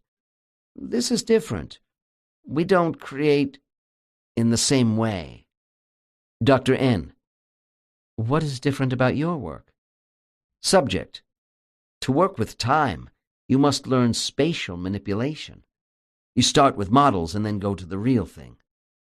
Dr. N. What sort of models? Subject, dreamily. Oh, a huge vaporized pool of swirling liquid energy, thinning in those gaps where scenes are simulated for us in mini bites. The gaps open. You see neon tubes of fluctuating light, ready for entry. Stops. It's really hard to explain. Dr. N. That's all right, Abhidham. I would like to discuss where you are now working, who teaches you, and something about the practical art of becoming a time master. Subject, quietly. Time training is conducted at a temple. Grins. We call it the Temple of Time, where teachers instruct us in the application of energy sequences for events. Dr. N. What are sequences? Subject. Timelines exist as energy sequences of events which move. Dr. N. Tell me how you manipulate energy in the timelines. Subject. Time is manipulated by compressing and stretching energy particles within a unified field, and to regulate its flow, like playing with rubber bands. Dr. N. Can you change events in the past, present, and future? Is that what you mean by manipulation? Subject. Long pause. No, I can only monitor the energy sequences. We operate as highwaymen who enter and exit the sequences, which we consider roads, by speeding up and slowing down. Condensing our energy speeds us up, and expansion slows us down. It's the same thing with events and people who appear on the sequences as points in the road. We don't create anything. We intersect as observers. Dr. N. Then who created the time sequences in the first place? Subject, exasperated. How can I know that? At my stage, I am only trying to function within the system. Dr. N. Just asking, Abhidham. You're being very helpful. Tell me, To what purpose do you function as a time master in training? Subject: We are given one event assignments. The human choices around that event all have meaning. The practical applications of what we do involve human streams of thought and actions that join in a river of time.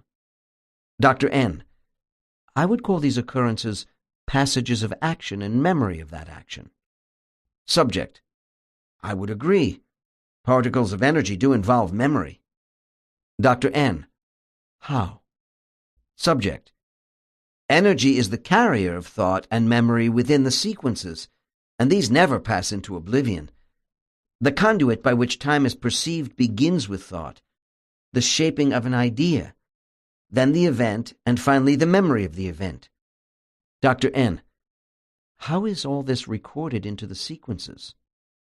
Subject: By the vibrational tone of each recorded particle of energy. This is what we recover. Dr. N: Can the sequences exist in all sorts of alternate realities? Subject: Pause. Yes. Overlapping and interlaced. This is what makes the search interesting if one has the skill to find them. All things can be observed and retrieved for study. Dr. N: I need more direction here, Abidam. Subject: There's a lot I can't tell you. The particles of energy which are part of the causation for the setting up of events in time involve vibrational patterns with many alternatives. We view all this human history as useful for future incarnations of people. Dr. N: Tell me how you feel about alternate possibilities to events. Subject: Long pause. We study what is productive. Events, poor, better, best, are played out until they cease to be productive. Sighs deeply. Anyway, I'm still very new at that. I study the past scenes of what has taken place. Dr. N: So are you saying everything that can exist in time does not necessarily exist if there is nothing for human beings to learn from its existence? Subject: Pause. Yes. Similar situations of decision-making call for slightly different solutions, and after a while the differences are so small they would be non-productive as lessons. Dr. N: From all you have told me, Abidam, I have the feeling you are not much engaged in future time just yet. So how do you see yourself? Subject: I think of myself more as an archaeologist in time. My assignments are studying people and events of the past and present. The future is murky, the sequence is unclear. No, I'm an archaeologist with time right now. Dr. N: Where did your studies really begin in this field? Subject: When my class was assembled for training at the temple. Dr. N: How many souls are in your class? Subject: There are 6 of us. Pause, adding, I didn't know anyone before we got there.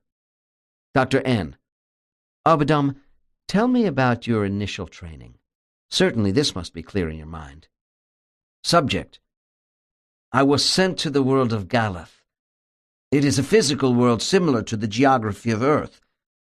This world once had a great civilization, highly technical, and the Galathians were able to travel to other planets, which led to their undoing.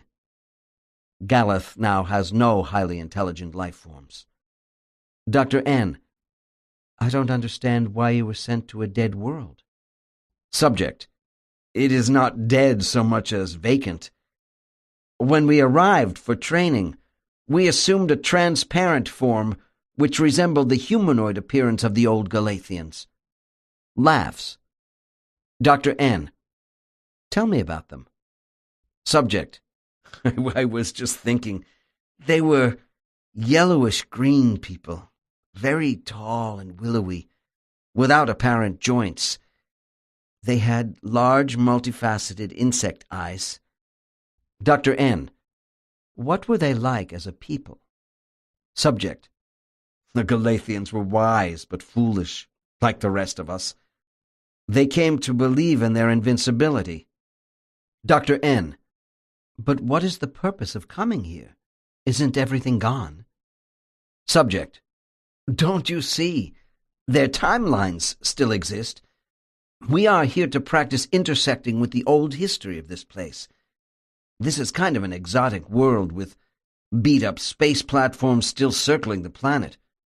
On the ground there are huge spheres of habitation which are now empty and falling apart. Plants growing in their ancient halls of learning. Decaying vestiges of this once great civilization are scattered about. Dr. N. Just what do you and your 5 classmates do, Abidam? Subject. We beam out our energy and float through the corridors of their past time.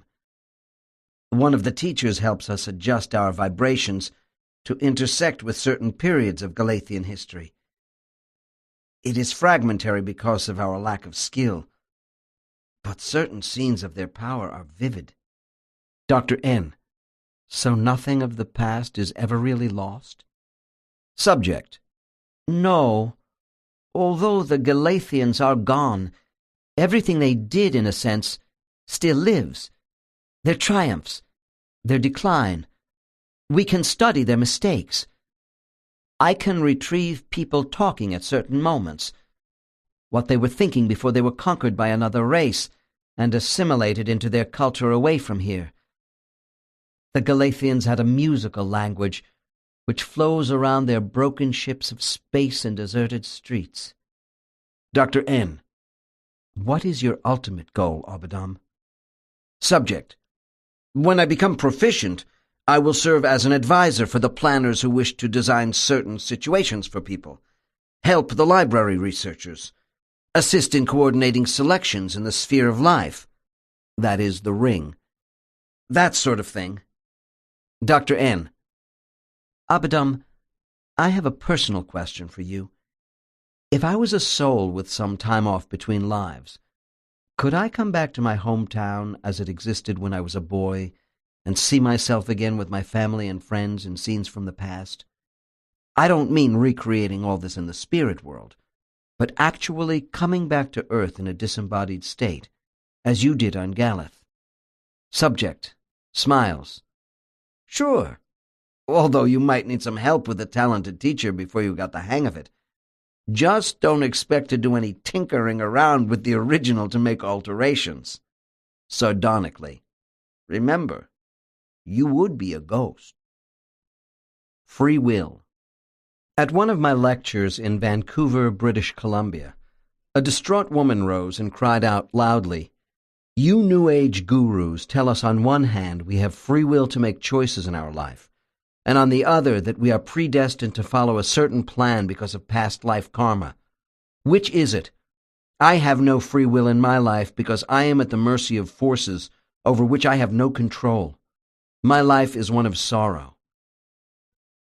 After my talk, I sat down next to this woman for a few minutes and learned that her 19-year-old son had recently been killed on a motorcycle. People have the idea that free will and destiny are opposing forces.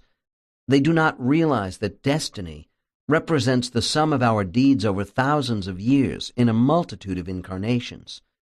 In all these lives, we had freedom of choice.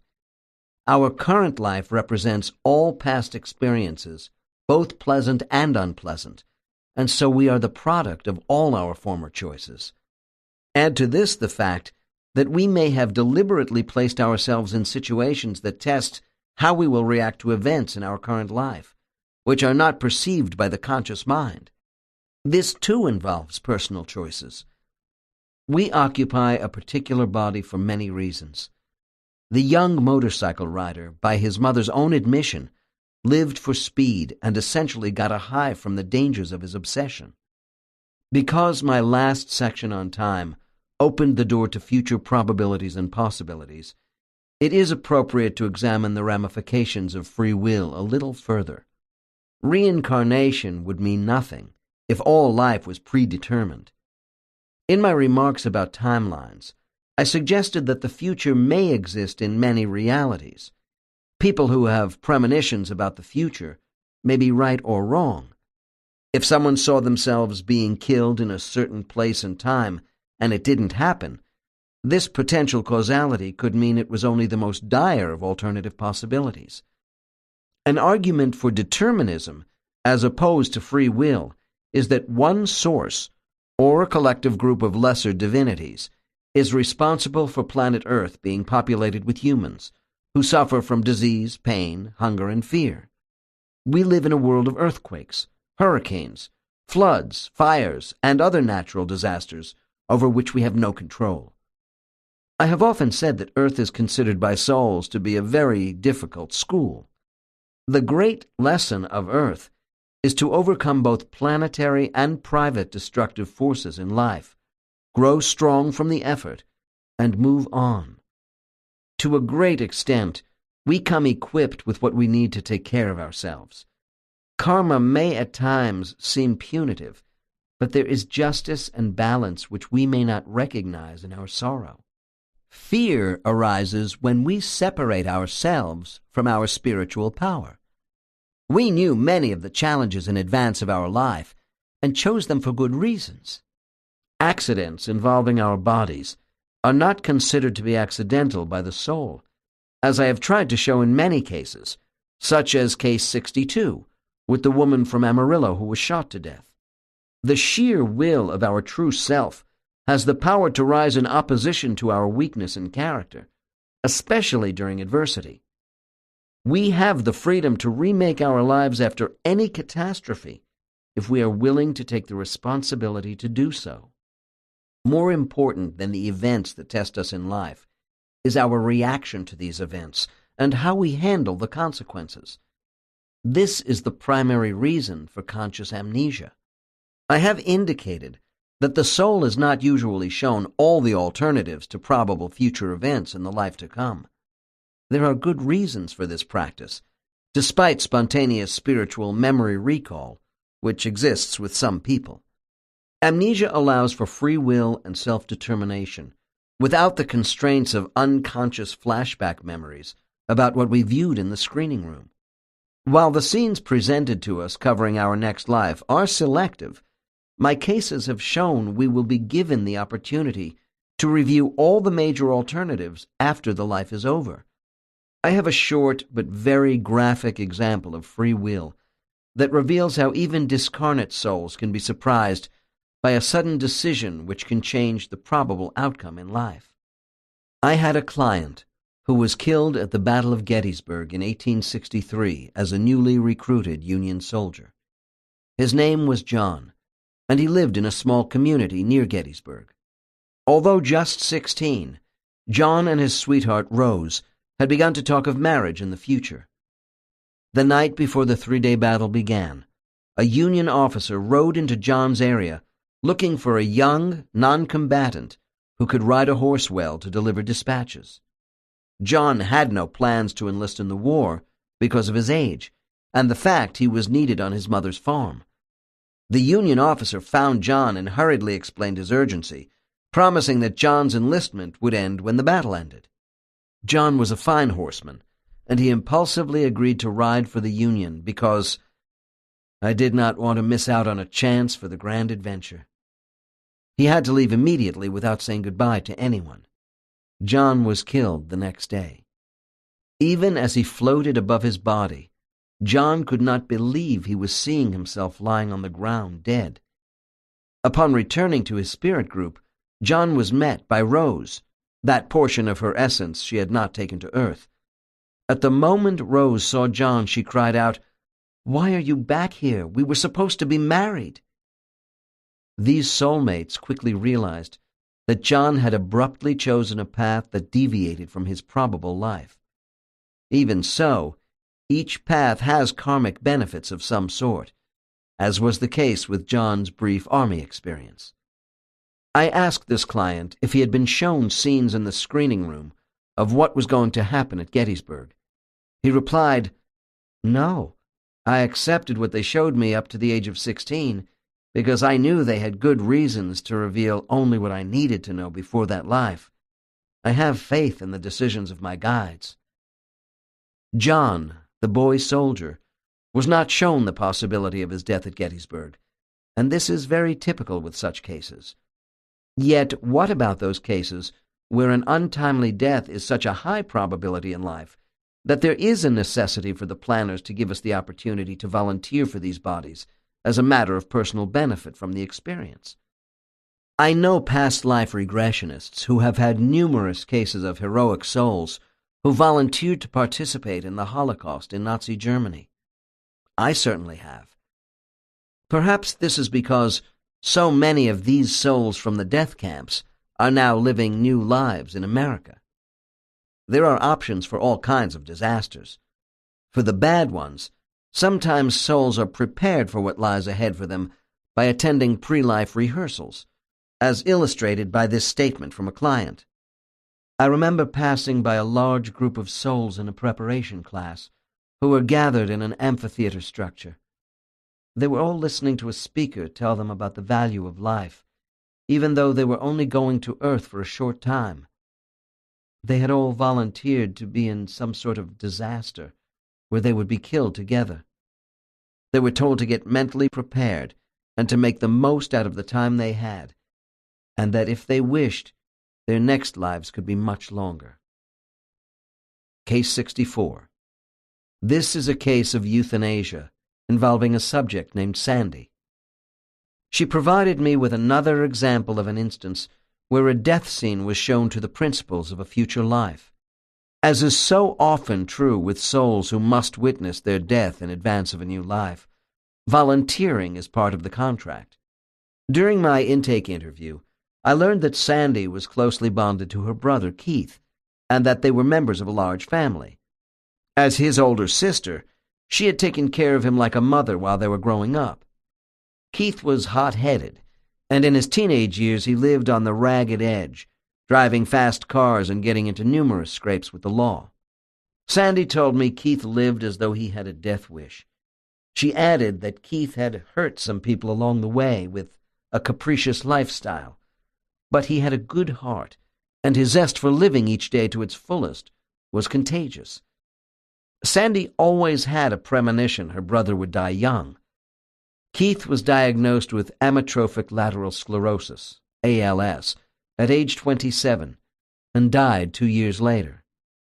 ALS is a degenerative disease of motor movements that progresses into muscle atrophy within a couple of years. Toward the end, many patients must be on a respirator to breathe, and they receive large doses of morphine to combat agonizing pain. When Sandy reached her spirit group during our session, we discovered brother and sister were companion souls. Keith was the fun-loving prankster in their group, and over many previous centuries he had been rather careless of others' feelings. In consultations with his guide and members of the group, Keith recognized it was essential that he learn humility in order to advance. Being a soul of temerity, Keith asked for a life where he would be given a potent challenge toward acquiring humility, rather than have this lesson strung out over many lives. He was warned that accelerated lives can be very rough. Keith said he was ready. It was a bitter pill in the ring to discover he would have to volunteer for an athletic body, which would be immobilized by ALS. Sandy said that there was a point in the life selection room where her brother almost backed out. I will pick up her narrative at this place in our session. Dr. N. Please tell me as much as you can about Keith's reaction to the body he was offered. Subject, solemnly. He was shown the worst. His body before and after the illness struck. How his independence would be taken away to make him dependent upon us. They kept nothing from him. Keith saw in the beginning of the disease there would be much self-pity and remorse, then terrible anger. But if he fought, he would learn. Dr. N., switching back and forth from current time to the spirit world with Sandy. And did he learn? Subject. Oh, yes. Near the end, Keith grew calm, accepting and appreciative of what we did for him. Dr. N., do you have anything you would like to explain about how Keith prepared for this life with you? Subject. After a long pause, my client's face takes on a look of acquiescence. I will tell you. It will be good to talk about this. I have told no one before. Begins to cry, and I work on keeping her in focus. Dr. N. We don't have to do this if it is too painful. Subject. No, I want to. Takes a deep breath. As we prepared to come forward into this life, I was to be the oldest child in our family, so I came first. We had a long discussion just before my time. Keith said he was prepared to suffer, but when he reached the point where he was totally incapacitated, when he couldn't take any more, I was to shut off his life support system and free him. Dr. N. You were going to do this in a hospital? Subject. We planned for that in the spirit world, but then, thank God, he was sent home during his last 7 weeks, and that made our plan easier. Dr. N. Is this about pain? Certainly Keith must have had painkillers. Subject. Morphine can only do so much. The last 7 weeks were terrible, even with the respirator and painkillers. His lungs were so affected, he could not move or talk near the end. Dr. N. I understand. Tell me about the plan you and Keith devised in the spirit world before your lives began. Subject. Sighs. We began our drill by creating a bed and the life support system Keith saw in the screening room. He had every detail in his mind. Then we practiced because I thought I would be dodging doctors and nurses. I worked with the machine and studied the advance warning signs of his illness. In the drill, we went over the signals Keith would give me, which would show me he was ready to be released from his suffering. Finally, he asked for my promise to stay strong and let nothing deter me in the final moments. I gave him this promise willingly. After Sandy regained full consciousness, we discussed her role in the death of her brother. She said when there was a particular smell or death odor from Keith's throat area, she knew it was time to get ready. I should add that this body sign did not necessarily mean Keith was going to die right away. Almost without thinking, Sandy spoke in her brother's ear. Keith, are you ready to go? Then came the prearranged signal. At this moment, Keith squeezed his eyes open and shut 3 times for the yes response.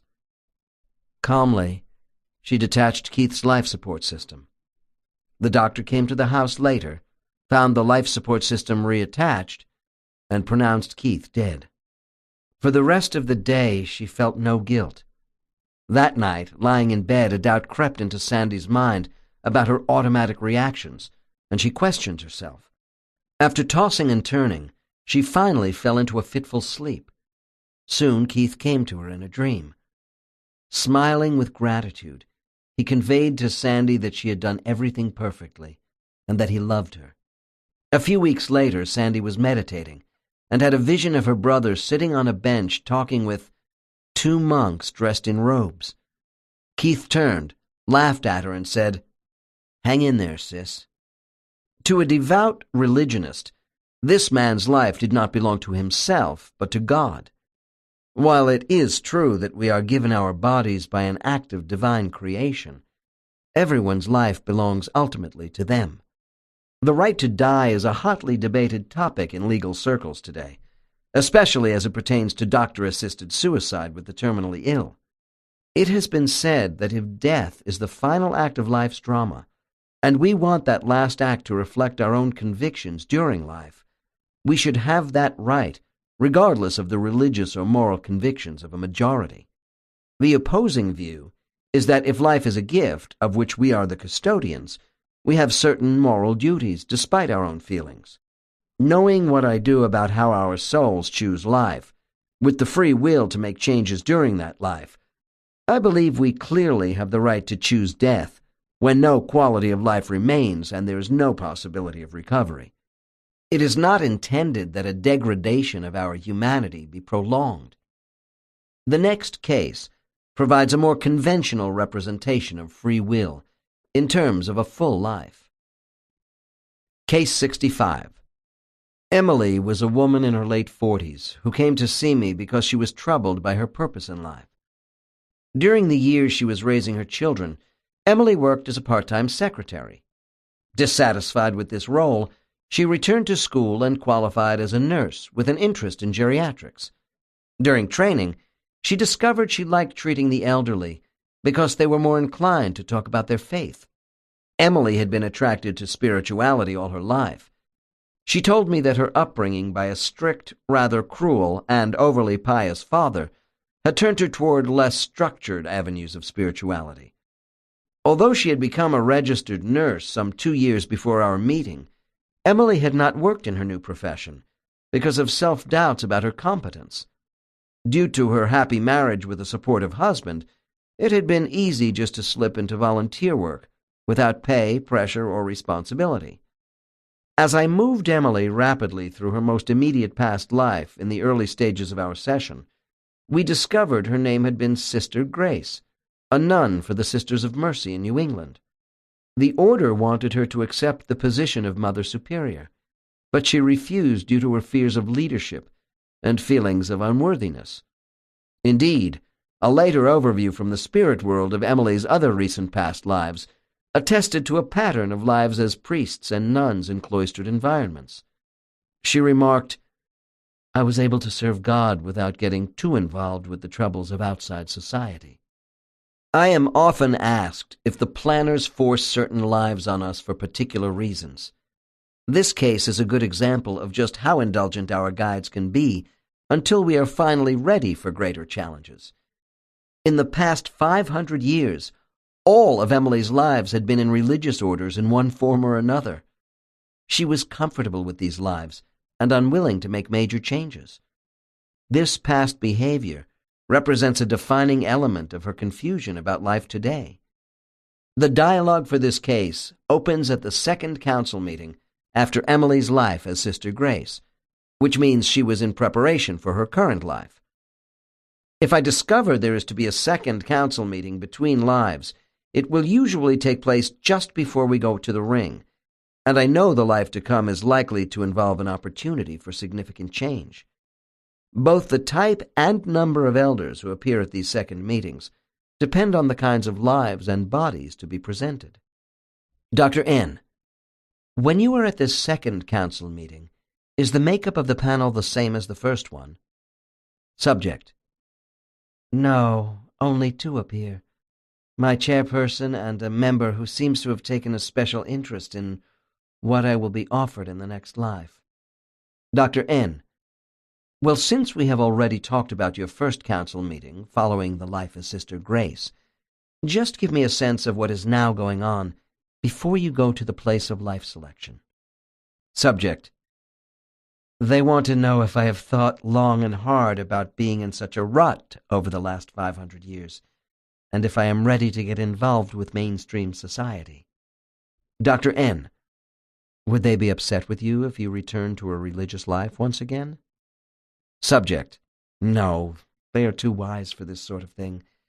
They would just know I wasn't ready for a new undertaking yet. They are very gentle with me. I am reminded that my self-discipline and faith are to be admired, and I learned a great deal, but that too much repetition over many lives can hold me back. Dr. N., did you take lots of risks before the last 500 years? Before all those religious lives? Subject laughs. I had been on a different path for a long time. I was excessive. Let's say celibacy was not on my agenda. Dr. N., so after being Sister Grace, it was time to bring the next series of life choices back to some sort of center, to bring balance into your existence on earth? Subject: Yes, and I tell them I am ready for a change. Note: my use of time shifts at council meetings was discussed in Chapter 6. With this case, I now shift forward to scenes in the life selection room to obtain a better therapeutic framework to help Emily. What follows is a portion of the cognitive reframing I used, which began with the venting and identification of personal conflicts. It is my intention that this hypnosis subject will recognize the opportunity her spiritual planners have given her to move forward into new ventures with greater self-awareness. Dr. N. We are now in the place where you are reviewing your current body as Emily for the first time. Are you alone or with someone? Subject. That second council member is with me, and I feel the presence of another who I can't see. Probably a coordinating time master. Dr. N. After briefly discussing other body choices, why are you attracted to the body of Emily? Subject. I go inside a screen to feel the wavelengths of this brain, and how our mutual vibrations will blend. It is a good meld between us. Her talents and sensitivity are very compatible with me. Dr. N. Reinforcement.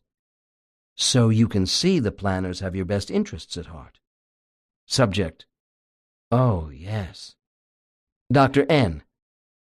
What do you see as the most significant aspect of your future life as Emily? Subject. Long pause. This is hard for me to answer. I see her conflicts. They are my own. Being torn between doing one thing and wanting another kind of career. I do not see myself as a nurse. Dr. N. Since you are qualified now to be a nurse, could it be that you are shown more, but at this moment your spiritual memory of these details is not revealed, because the planners don't want to interfere with your free will to make a decision at such an important crossroad? Subject. Maybe. I'm not sure. Pause. We don't have to be shown occupations. One can see moods, attitudes, and feelings at different times in the sphere of life with a particular body. Dr. N. Good. I want you to ride with those feelings about this body you occupy, and tell me how you can thrive as a person. Subject. Another long pause. By nurturing people. Dr. N. And what does that tell you? Subject. Thinking, but no response. Dr. N. And in the sphere of life selection, do you think the insight you now have about Emily is sufficient for you to accept this person and move forward to make a contribution in life? Subject. Yes. At this juncture in our session, Emily realized that there were elements of synchronicity in reviewing these past events in the ring with me at this time, and having free will to change her life. Some trips to the ring give us more detail about a future life than others. Emily saw it was no accident she was assigned to an overly strict religious household as a child, which would drive her away from old conditioned behavior patterns into new paths of thought. She saw that her freedom to make new choices and rely on her gut feelings gave her permission to undertake the search. Uncertainty in life is frequently an outgrowth of former life patterns and obsessions. Emily's old inner fear of not wanting to accept responsible positions within the church because she felt unworthy surfaced again in her current professional life. While the door was opening to her in the field of medicine in a profound way, it also left her confused. Why did it seem both right and wrong at the same time? Emily had become mired in her plans for a midlife course correction over unconscious self-doubts which had peaked in her last life as Sister Grace. Within 6 months of our meeting, I received a letter from Emily explaining that she had taken a job with a nursing home and loved it. This particular facility wanted nurses who would not shy away from spiritual counseling to assist patients in dealing with feelings of helplessness, loneliness, and depression. Emily wrote that she felt spiritually fulfilled. I don't deserve much credit for shedding light on this situation, because Emily had already started on her quest before our session. She just needed a nudge to keep going. Today, nearing age 50, she has broken free. This case is not presented to denigrate traditional religion or religious orders by implying that Emily's soul had somehow wasted 500 years of incarnation time by taking roles of priests and nuns. Those were beneficial years of acting on her spiritual calling. Today, those same callings are satisfied on a different road. Change is a hallmark of karma through the use of free will in making course corrections into unfamiliar waters. Searching for who you really are is getting in touch with your inner self and bringing passion and meaning into what you do in life. Souls of the young. The loss of a child. The ring represents a cycle of life, death, and rebirth. For the soul, children play a vital role in their regeneration of life. What are the spiritual implications when this highly functional organism dies before it hardly got started? There have been grieving parents who have written me, inquiring about the meanings surrounding the untimely death of their children, and these letters are always difficult to answer. Those of us who have not gone through the agony of losing a child can only imagine the pain suffered by these parents. Some people who lose a child jump to the wrong conclusion that their terrible loss is the result of a karmic debt they must pay because of some transgression in a former life involving child abuse. If the lost child was a teenager or older, the karmic forces that led to the death customarily relate directly to the young person, and not so much to the parent. Moreover, even when the death of a younger child does karmically involve the parent, this lesson does not automatically mean the parent was a perpetrator of mistreatment to children in a former life. The lesson could have been the result of many other elements, including that of indirect action. One of my clients who came to me about a year after the death of her 8-year-old daughter related the following story to me during her session. I was a wealthy matron in London in the 19th century.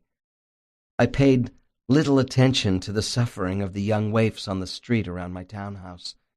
I callously disregarded their plight because they were not my children. To my mind, they were the responsibility of their parents or the state and had nothing to do with me. I looked the other way, even though I had plenty of money to support an orphanage and a safe house for young unwed mothers nearby. I knew these services were struggling to make ends meet, and I did nothing. Between lives, I decided to correct my superficial ways. I agreed to experience the anguish of loving my own child and having her taken away. God, what pain! But I am learning compassion. Information about the soul and infant mortality has come to me over many years, which may provide some solace to mothers who feel remorse over both voluntary and involuntary actions involving the loss of an unborn child. This would include both issues of abortion and miscarriages. Please keep in mind during my review of this material that the karmic cause and effect relating to earlier past life incidents are particular to each parent-child relationship. My intent is to give the listeners some general interpretations about the young that I have acquired from the reports of many subjects. I will begin by stating that I have never had a single case where a soul joined the fetus in the first trimester. The reason that souls do not begin their complex merger with a fetus under 3 months is quite simply because there is not enough brain tissue for them to work with at this stage. I have a dear friend who is an obstetric nurse at a major hospital in Oregon. When she heard me make this statement on a national radio show, she called to say, "Michael, why won't you let these little ones have their souls?" She was clearly upset with me over the question of who does and who does not have a soul in place if a baby is not going to term. I began by saying something to the effect that I don't make the rules, so please don't kill the messenger. I suspect this caregiver of babies, who has seen many who did not survive and leave her hospital, felt that from the moment of conception, a fetus with a soul identity would somehow receive more spiritual comforting than otherwise. I told my friend there is a universal consciousness of love surrounding all unborn babies. The creative force of existence is never separated from any form of living energy. A fetus can be alive as an individual entity without yet having an immortal soul identity. If a mother aborts her child in the first trimester, there are loving spiritual forces hovering nearby to comfort this mother and watch over the child. I have been told that even in cases of miscarriages and abortions between 4 and 9 months, souls can be in place to support both the child and mother in a more direct physical manner with energy. Souls know in advance the probabilities of the baby going to term. For example, if a pregnant woman loses her child because she fell down a stairway, say in the 7th month, it was not absolutely preordained she would take this fall.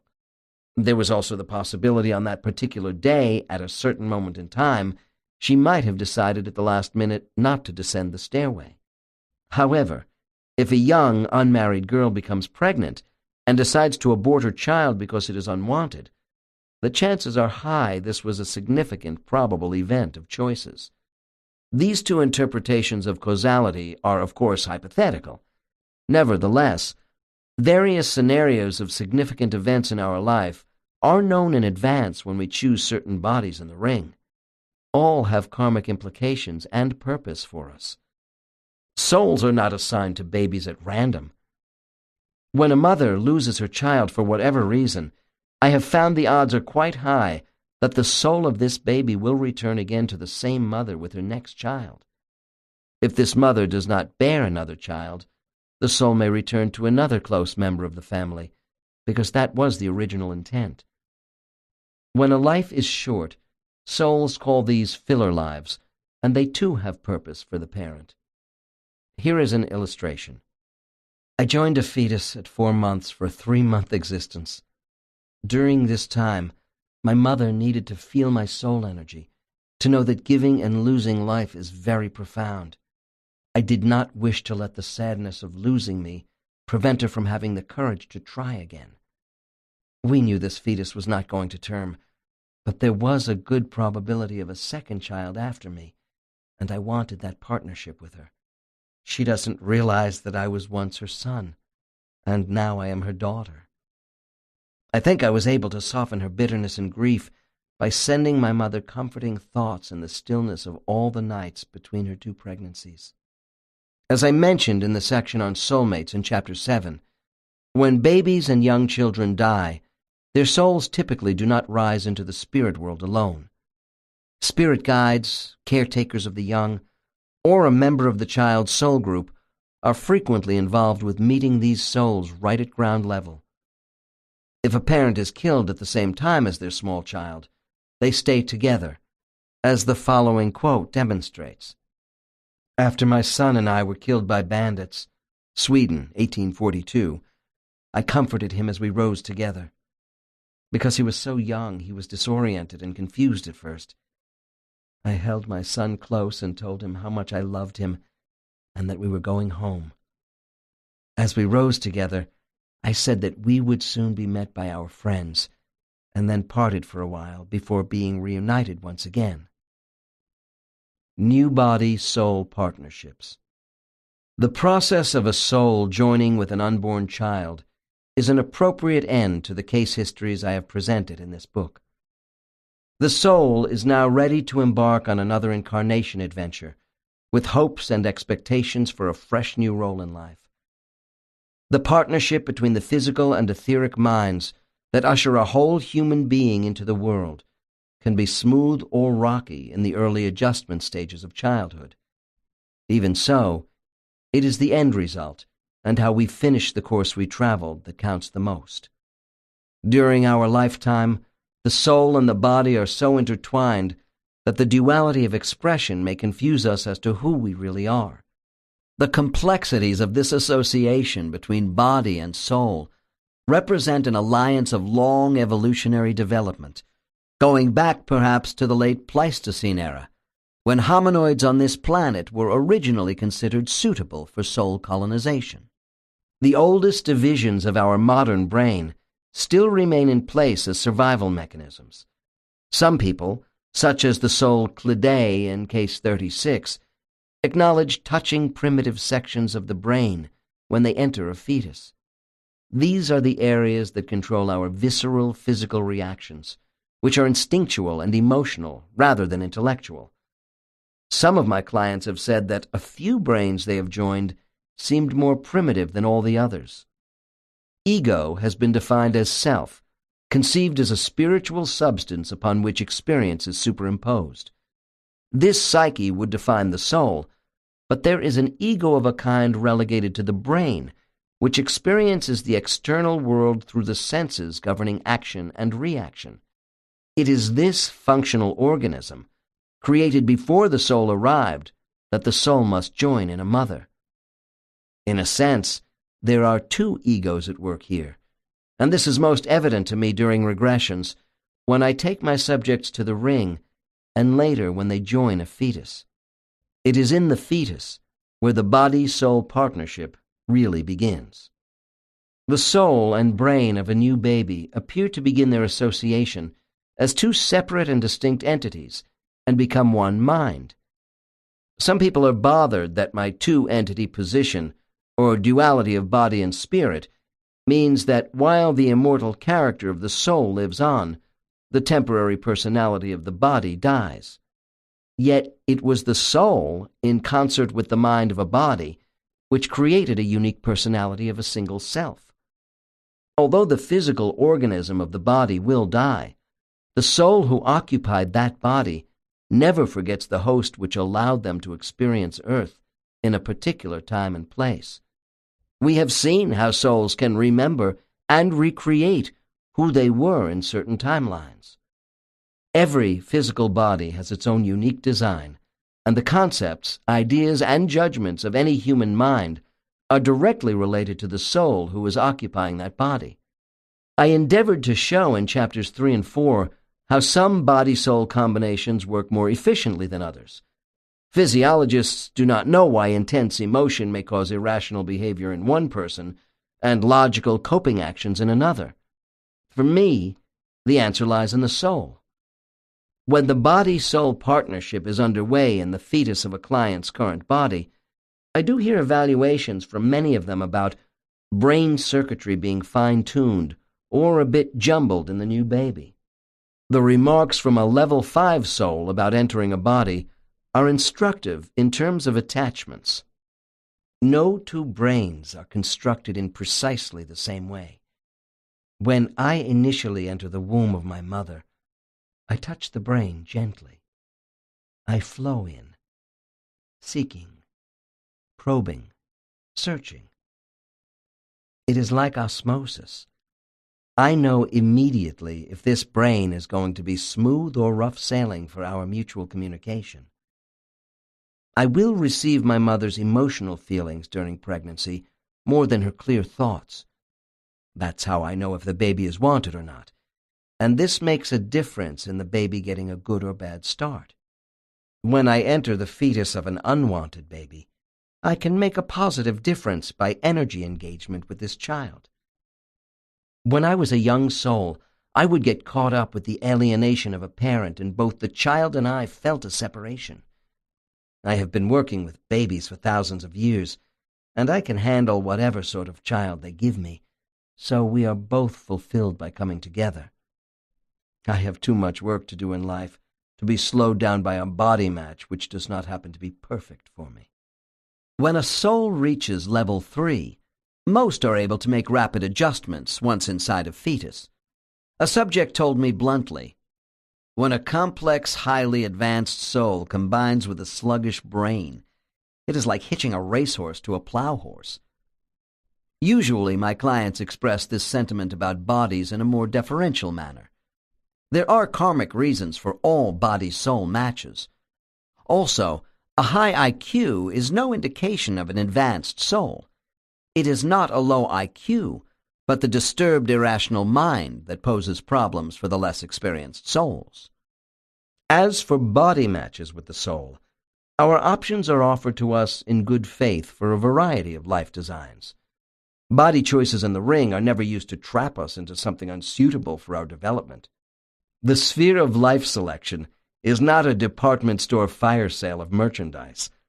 The planners have no interest in sandbagging some unsuspecting soul with a poor quality body. There is purpose for both egos behind every body-soul match. While the body delights the soul as a means of both physical and mental expression, it is capable of bringing great pain.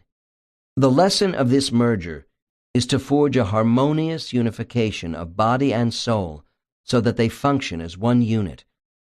I have two perspectives that illustrate this collaboration. I am a volatile soul with hasty inclinations, and I prefer aggressive bodies with temperaments which complement my own inclinations. We call this sort of combination of mirror images a double-double. I can never slow down. I must admit the quiet bodies with non-combative minds do calm me, but then I tend to become very lazy and complacent. I am comfortable with emotionally cold hosts. I also love analytical minds, so we can take our time before committing to things. Inside Jane, it's as though I'm on a roller coaster ride. She's so reckless, jumping into situations. I try to drag her back, but she gets so out of control she brings us a lot of pain. Yet there is much joy, too. It's all overwhelming, but what a wild ride. Certain body matches do produce lives of frustration and very difficult challenges. However, only a couple of times in my entire career have I ever had a soul who admitted they asked to be replaced in a fetus it found impossible to adjust to in any way. In both cases, another soul took its place before the 8th month. A prenatal exchange due to incompatibility is an extremely rare occurrence, because this is what the life selection room is all about. In Chapter 3, where I discussed people who engage in wrongdoing, I explained how our inner soul self might not be in harmony with our body. I also said that no soul is innately evil when it joins a fetus. Still, the soul does not enter with a blank slate either. A soul's immortal character is influenced by all the attributes and temperament of the brain, which challenges the soul's maturity. I have said there are souls who are more susceptible than others in falling prey to negative influences in life. Most of the cases in this book reflect souls who struggle in opposition or work in harmonious conjunction with their bodies. Souls combating the need to control may not blend well with a body ego disposed to confrontation. On the other hand, a cautious, low-energy soul could choose a rather passive, introverted body temperament in order to institute boldness in concert with its host. When a soul joins with a new baby, I can be fairly sure the partnership will address both the soul's shortcomings and a body-mind who needs this particular soul. The planners choose bodies for us which are intended to combine our character defects with certain body temperaments to produce specific personality combinations. From clients who are medical doctors and physiologists, I have been given brief anatomical glimpses about souls entering the developing brain of a fetus. Case 66 is an example. Post-hypnotic suggestions have enabled subjects in these professions to sketch out simplified diagrams of what they were trying to say about these linkages while under hypnosis. This has helped my understanding. Case 66. Dr. N. I would like to know if the initial transition into the fetus is always about the same for you. Subject. No, it is not. Even though I might have had X-ray vision into the mind of the child during life selection, my entry can still be ragged. Dr. N. Give me your most recent example of a difficult entry. Subject. 3 lives ago, I joined with a very stiff, unreceptive brain. It felt my presence was invasive. This was unusual because most of my host bodies accept my presence. I'm ordinarily considered to be a new roommate. Dr. N. Are you saying this particular host body felt you were an alien presence that it should reject? Subject. No. It was a dull mind of dense energy pockets.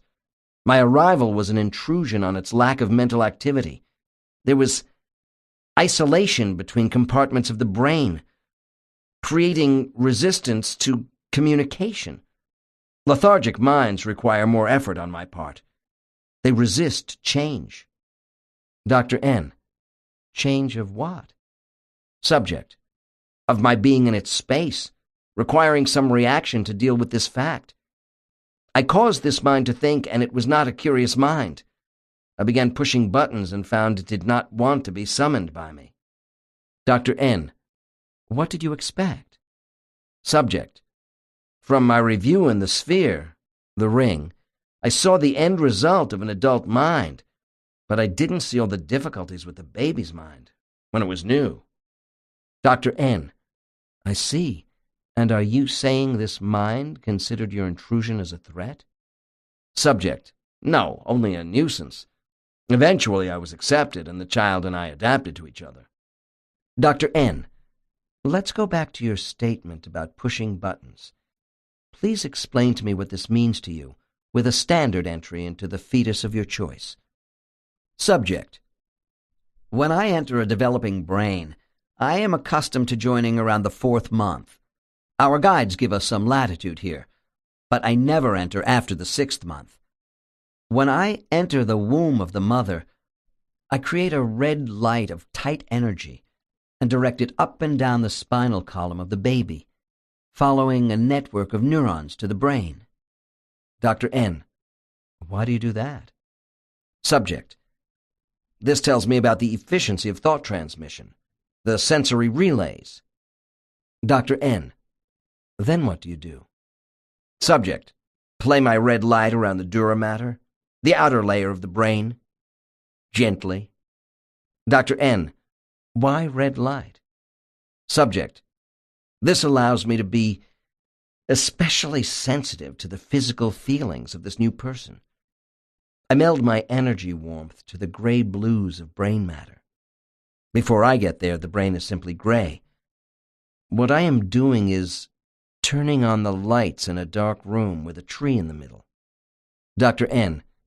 You lost me. Explain about the tree. Subject. Intensely.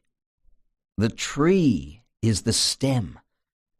I park myself between the 2 hemispheres of the brain to get a ringside seat as to how this system will function. Then I move around the branches of the tree to investigate the circuitry. I want to know how dense the energy is in the fibers around the wheel of the cerebral cortex, folding around the thalamus. I want to learn how this brain thinks and senses things. Dr. N. How important is energy density, or the lack of it, in the brain? Subject. A mind that has excessive density in certain areas means there are blockages which inhibit the bridges between efficient neuron activity. I want to make some adjustments in these roadblocks with my energy if I can. While the brain is still forming. Dr. N. You can make a difference in how the brain develops? Subject laughs at me. Of course. Did you think souls are passengers on a train? I stimulate these areas ever so slightly. Dr. N. Deliberately obtuse. Well, I thought you and the baby are both in miniature by the way you exhibit intelligence in the beginning. Subject laughs. Not until birth. Dr. N. Are you saying that you can improve brainwave function with all these activities you have described? Subject. That is our expectation. The whole idea is matching your vibrational levels and capabilities with that of the natural rhythms of the child's brainwaves, their electrical flow. With exuberance.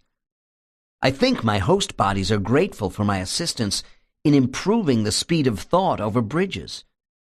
Stops and then adds, maybe this is wishful thinking. Dr. N. What do you see in the future for the brain with continued evolution and the influence of souls as a stimulus? Subject. Mental telepathy. Certainly, I have had younger souls who appear to be more inactive after body entry than case 66. This is a far sight better than agitating the child by ineptness from overzealous and experienced souls.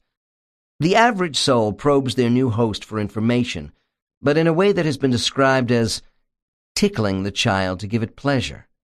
Essentially, this is an important time for integration between body and soul, with the mother also mentally entering into this process of getting acquainted.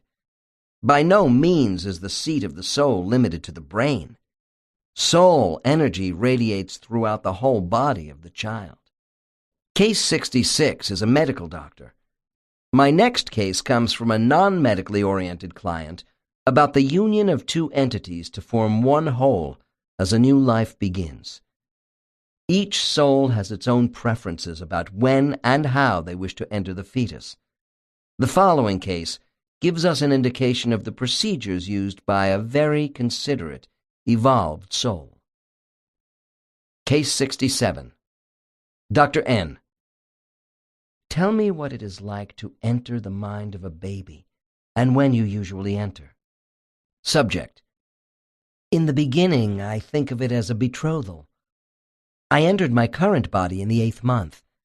I prefer to enter on the late side, when the brain is larger, so I have more to work with during the coupling. Dr. N. Isn't there a downside to entering late? I mean, you are then dealing with a more independent individual. Subject. Some of my friends feel that way. I don't. I want to be able to talk with the child when there is more mutual awareness. Dr. N. Being dense to elicit a response. Talk? Talk to a fetus? What are you saying? Subject laughs at me. Of course we interact with the child.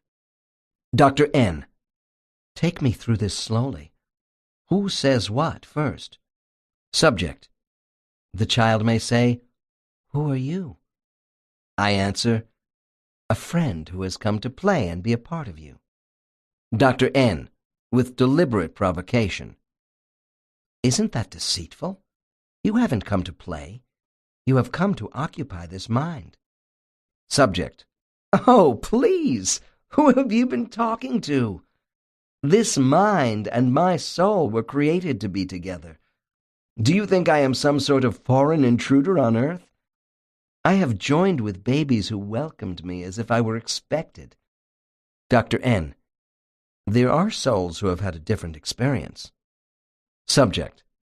Look, I know souls who are clumsy. They go in like bulls in a china shop with all their overeagerness to get started with an agenda. Too much frontal energy all at once sets up resistance. Dr. N. In your current lifetime, was the child at all anxious about your entry? Subject. No, they don't know enough yet to be anxious. I begin by caressing the brain. I am able to immediately project warm thoughts of love and companionship. Most of the babies just accept me as being part of themselves. A few hold back, like my current body. Dr. N. Oh, really? What was unusual about this fetus? Subject. It wasn't a big deal. Its thoughts were, now that you are here, who am I going to be? Dr. N. I think that's a very big deal. Essentially, the child is acknowledging that its identity depends on you. Subject, patiently. The child has begun to ask itself, who am I? Some children are more aware of this than others. A few are resistant because, to them, we are an irritation to their inert beginnings, like a pearl in an oyster. Dr. N. So you don't feel the child senses it is being forced to give up something of its individuality? Subject. No, we have come as souls to give the child depth of personality. Its being is enhanced by our presence. Without us, they would largely function as unripened fruit. Dr. N. But does the child understand any of this before birth? Subject. It only knows that I want to be friends so we can do things together.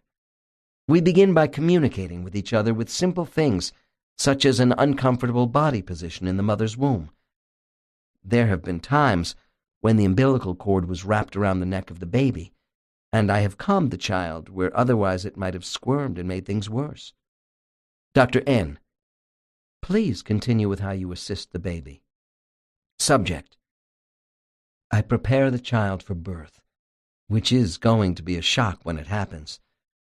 Imagine being forced out of a warm, comfortable, secure womb into the bright lights of a hospital room The noise, having to breathe air, being handled. The child appreciates my help because my primary goal now is to combat fear by soothing the brain with assurances that everything will be fine. Dr. N. I wonder what it was like for children before souls came to help them. Subject. The brain was too primitive then to conceptualize the trauma of birthing. There was little awareness. Laughs. Of course, I wasn't around in those days. Dr. N. Are you able to calm anxious mothers in any way? Subject. We must be proficient. During much of my existence, I had little or no effect on my mothers if they were frightened, sad, or angry during pregnancy. You must be able to align your energy vibrations with both the child and the mother's natural body rhythms. You have to harmonize 3 sets of wave levels, which includes your own, to soothe the mother. I might even have the baby kick the mother to let her know we are all right. Dr. N. Then at birth, I suppose the hard work of the merger is over? Subject. To be honest, the merger isn't complete yet for me. I talk to my body as a second entity up to the age of 6. It is better not to force a full meld right away.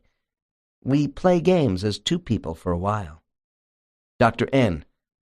I have noticed a lot of young children talk to themselves as if they were with an imaginary playmate. Is that their soul? Subject, grinning. That's right. Although our guides enjoy playing with us as young children, too. And have you also noticed the elderly talking to themselves a lot? They are preparing for separation at the other end, in their own way. Dr. N.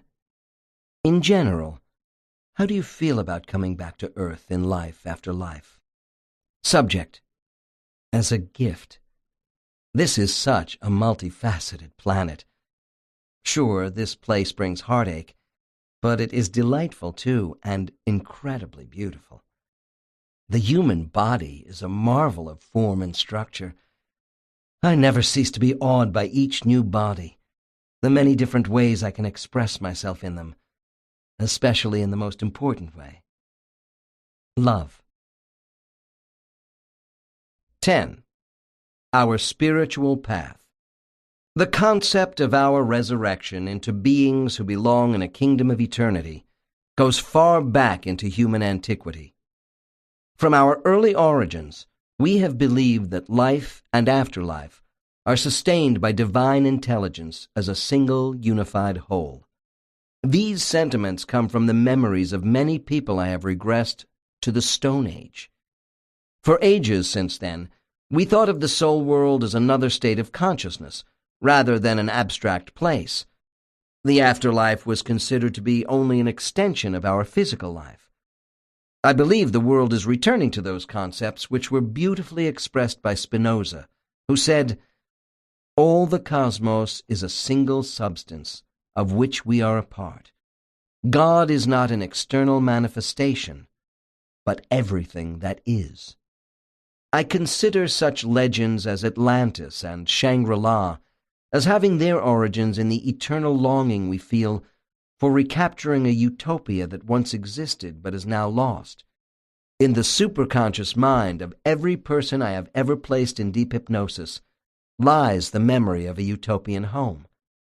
Originally, the concept of utopia was intended to illustrate ideas, not a society. My subjects see the spirit world as a community of ideas. In this sense, the afterlife involves self-purification of thought. Beings who are still incarnating are far from perfect, as demonstrated in my cases.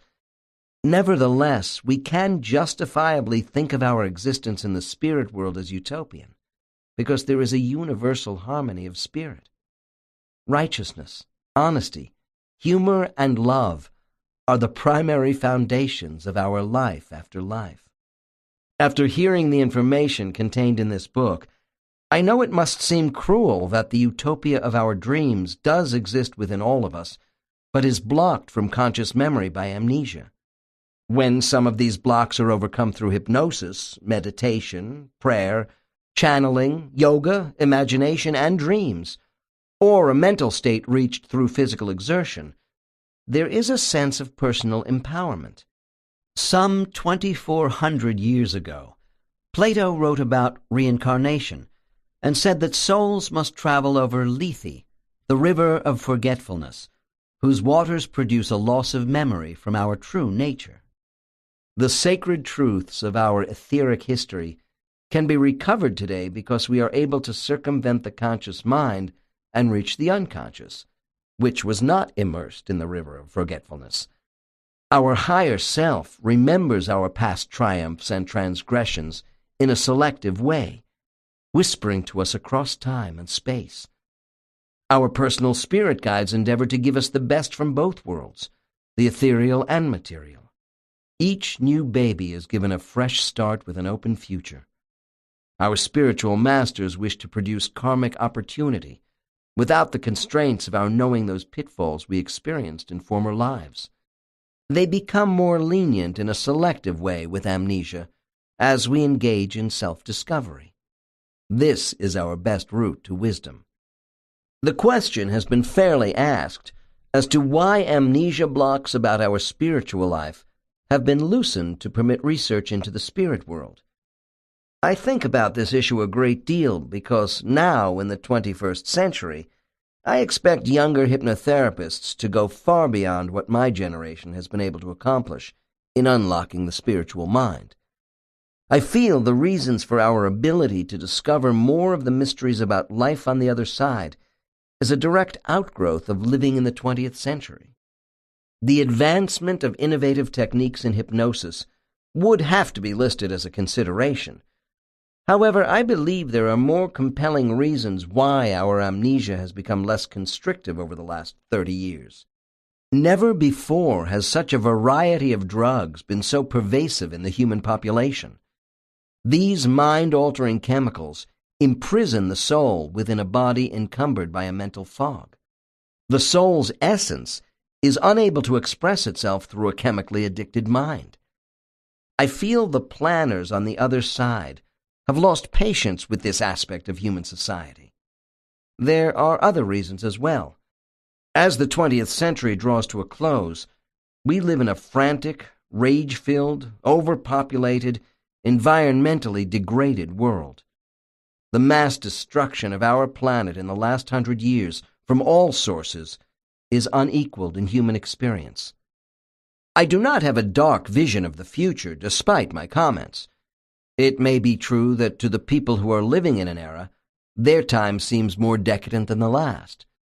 Yet we have made great advancements culturally, politically, and economically in the last 100 years. In many ways, the world is a far safer place than it was in 1950.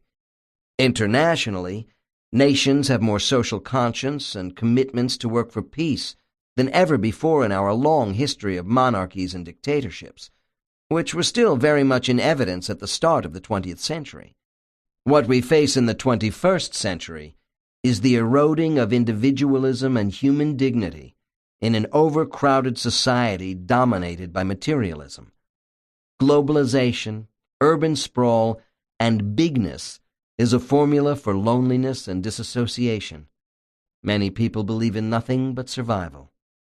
I believe the spiritual door has been opened to our immortality because to deny us this knowledge has proven to be counterproductive. In the spirit world of my experience, if something on earth isn't working, it can be changed. Amnesiac blocks were set in place with human beings to prevent preconditioned responses to certain karmic events.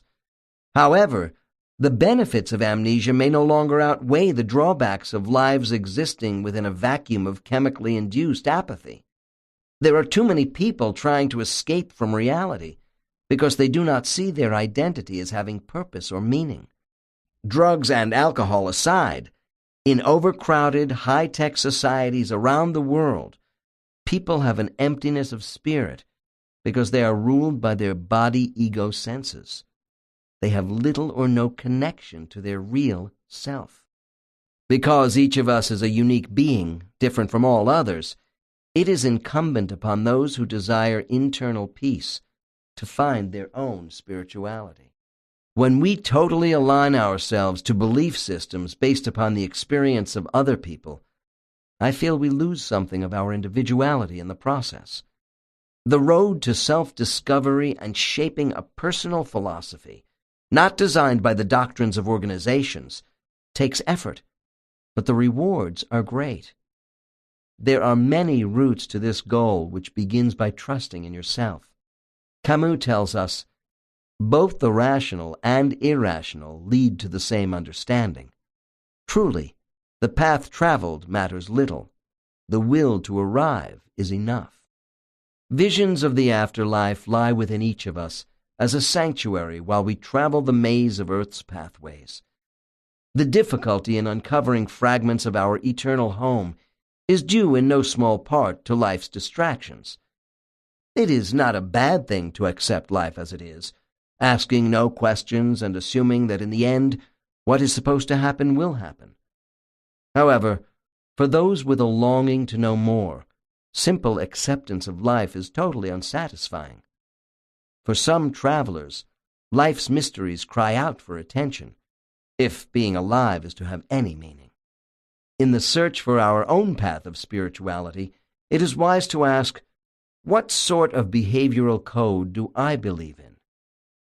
Some theologians suggest that non-religious people are attempting to cut loose from moral and ethical responsibility dictated to us in Scripture from a higher authority. However, we are not evaluated after death by our religious associations, but rather by our conduct and values. In the spirit world I am familiar with, we are measured more by what we do for others rather than ourselves. If traditional religious activity serves your purpose and provides you with spiritual sustenance, you are probably motivated by a belief in Scripture and perhaps the desire for comradeship in worship. The same attractions are true with people who join metaphysical groups and derive satisfaction from following the ideas of prescribed spiritual texts with like-minded people. While such practices may be comforting and edifying for your spiritual growth, it must be recognized that these pathways do not suit everyone. If there is no inner peace, it does not matter what sort of spiritual affiliation you have. Disengagement in life arises when we separate ourselves from our inner power by taking the position that we are all alone, without spiritual guidance, because no one upstairs is listening. I have great respect for people with abiding faith in something, since for a large part of my life I had no solid foundation of spirituality, despite my searching. There are atheists and agnostics who take the position that since religious and spiritual knowledge cannot be based upon natural or proven evidence, it is unacceptable. Simply having faith is not truly revealed knowledge to the skeptic. I identify with these people because I was one of them. My faith in the hereafter slowly began as an outgrowth of my participation with subjects in hypnosis. This is a discipline I believed in professionally before my research discoveries. Nevertheless, my own spiritual awareness was also the result of years of personal meditation and introspection about this research. Spiritual perception must be an individual quest, or it has no meaning.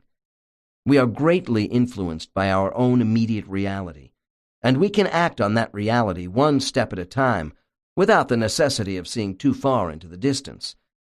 Even steps in the wrong direction give us insight into the many paths designed to teach us. To bring the soul self into harmony with our physical environment, we are given freedom of choice to exercise free will in the search for the reasons why we are here. On the road of life, we must take responsibility for all our decisions without blaming other people for life's setbacks that bring unhappiness. As I mentioned, to be effective in our mission, we are expected to help others on their paths whenever possible. By helping others, we help ourselves. Reaching out to others is inhibited when we nurture our own uniqueness to such an extent that we become totally self-absorbed. However, being an absentee landlord in your own house makes you ineffective as a person as well. You were not given your body by a chance of nature. It was selected for you by spiritual advisors and after previewing their offerings of other host bodies, you agreed to accept the body you now have. Thus, you are not a victim of circumstance. You are entrusted with your body to be an active participant in life, not a bystander. We must not lose sight of the idea that we accepted this sacred contract of life, and this means the roles we play on earth are actually greater than ourselves. Our soul energy was created by a higher authority than we can know in our present state of development. Consequently, we must focus on who we are as a person to find that fragment of divinity within us. The only limitations to personal insight are self-imposed. If the spiritual paths of others have no relevance to you, this does not mean the way designed for your needs is non-existent. The reason for our being who we are is a major truth in life. Where one person may find an aspect of that truth manifested to them, it will not be in the same place for another. Essentially, we are alone with our soul. Yet people who feel lonely haven't quite found themselves. Self-discovery of the soul has to do with self-possession. The capturing of our individual essence is like falling in love. Something within you lying dormant is awakened at a point in your life by a stimulus. The soul flirts with you at first, tempting you to go further with delights that are only seen from a distance. The initial attraction of self-discovery begins with an almost playful touching of the conscious by the unconscious mind. As the intensity of wanting to fully possess our inner self grows, we are drawn irresistibly into a more intimate connection. Knowing our soul becomes a marriage of fidelity to one's self. The fascinating aspect about self-discovery is that when you hear that inner voice, you instantly recognize it. Based on my practice, I am convinced that everyone on this planet has a personal spiritual guide. Spirit guides speak to our inner mind if we are receptive. While some guides are more easily reached than others, each of us has the ability to call upon and be heard by these guides. There are no accidents in life, yet people get confused by what they perceive to be randomness.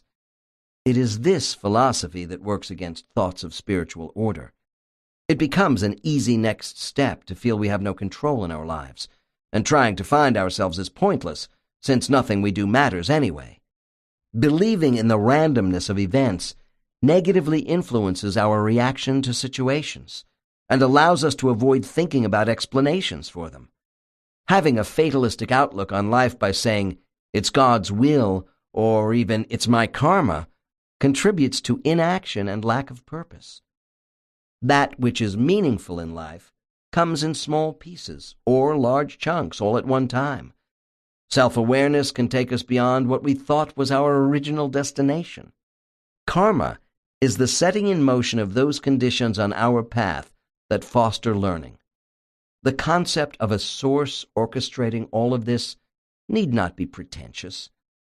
The spiritual externalist waits for reunification with a creator after death, while the internalist feels part of a oneness each day. Spiritual insight comes to us in quiet, introspective, subtle moments, which are manifested by the power of a single thought. Life is a matter of constant change toward fulfillment. Our place in the world today may be different tomorrow.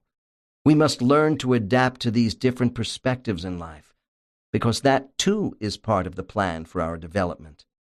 In doing so, there is a transcendence of self from the masking process of a temporary outer shell to that which lies deep within our permanent soul mind. To uplift the human mind from feelings of disenchantment, we must expand our consciousness while forgiving ourselves for mistakes. I believe it is vital to our mental health that we laugh at ourselves and the foolish predicaments we get into along the road. Life is full of conflicts, and the struggle, pain, and happiness we experience are all reasons for our being here. Each day is a new beginning.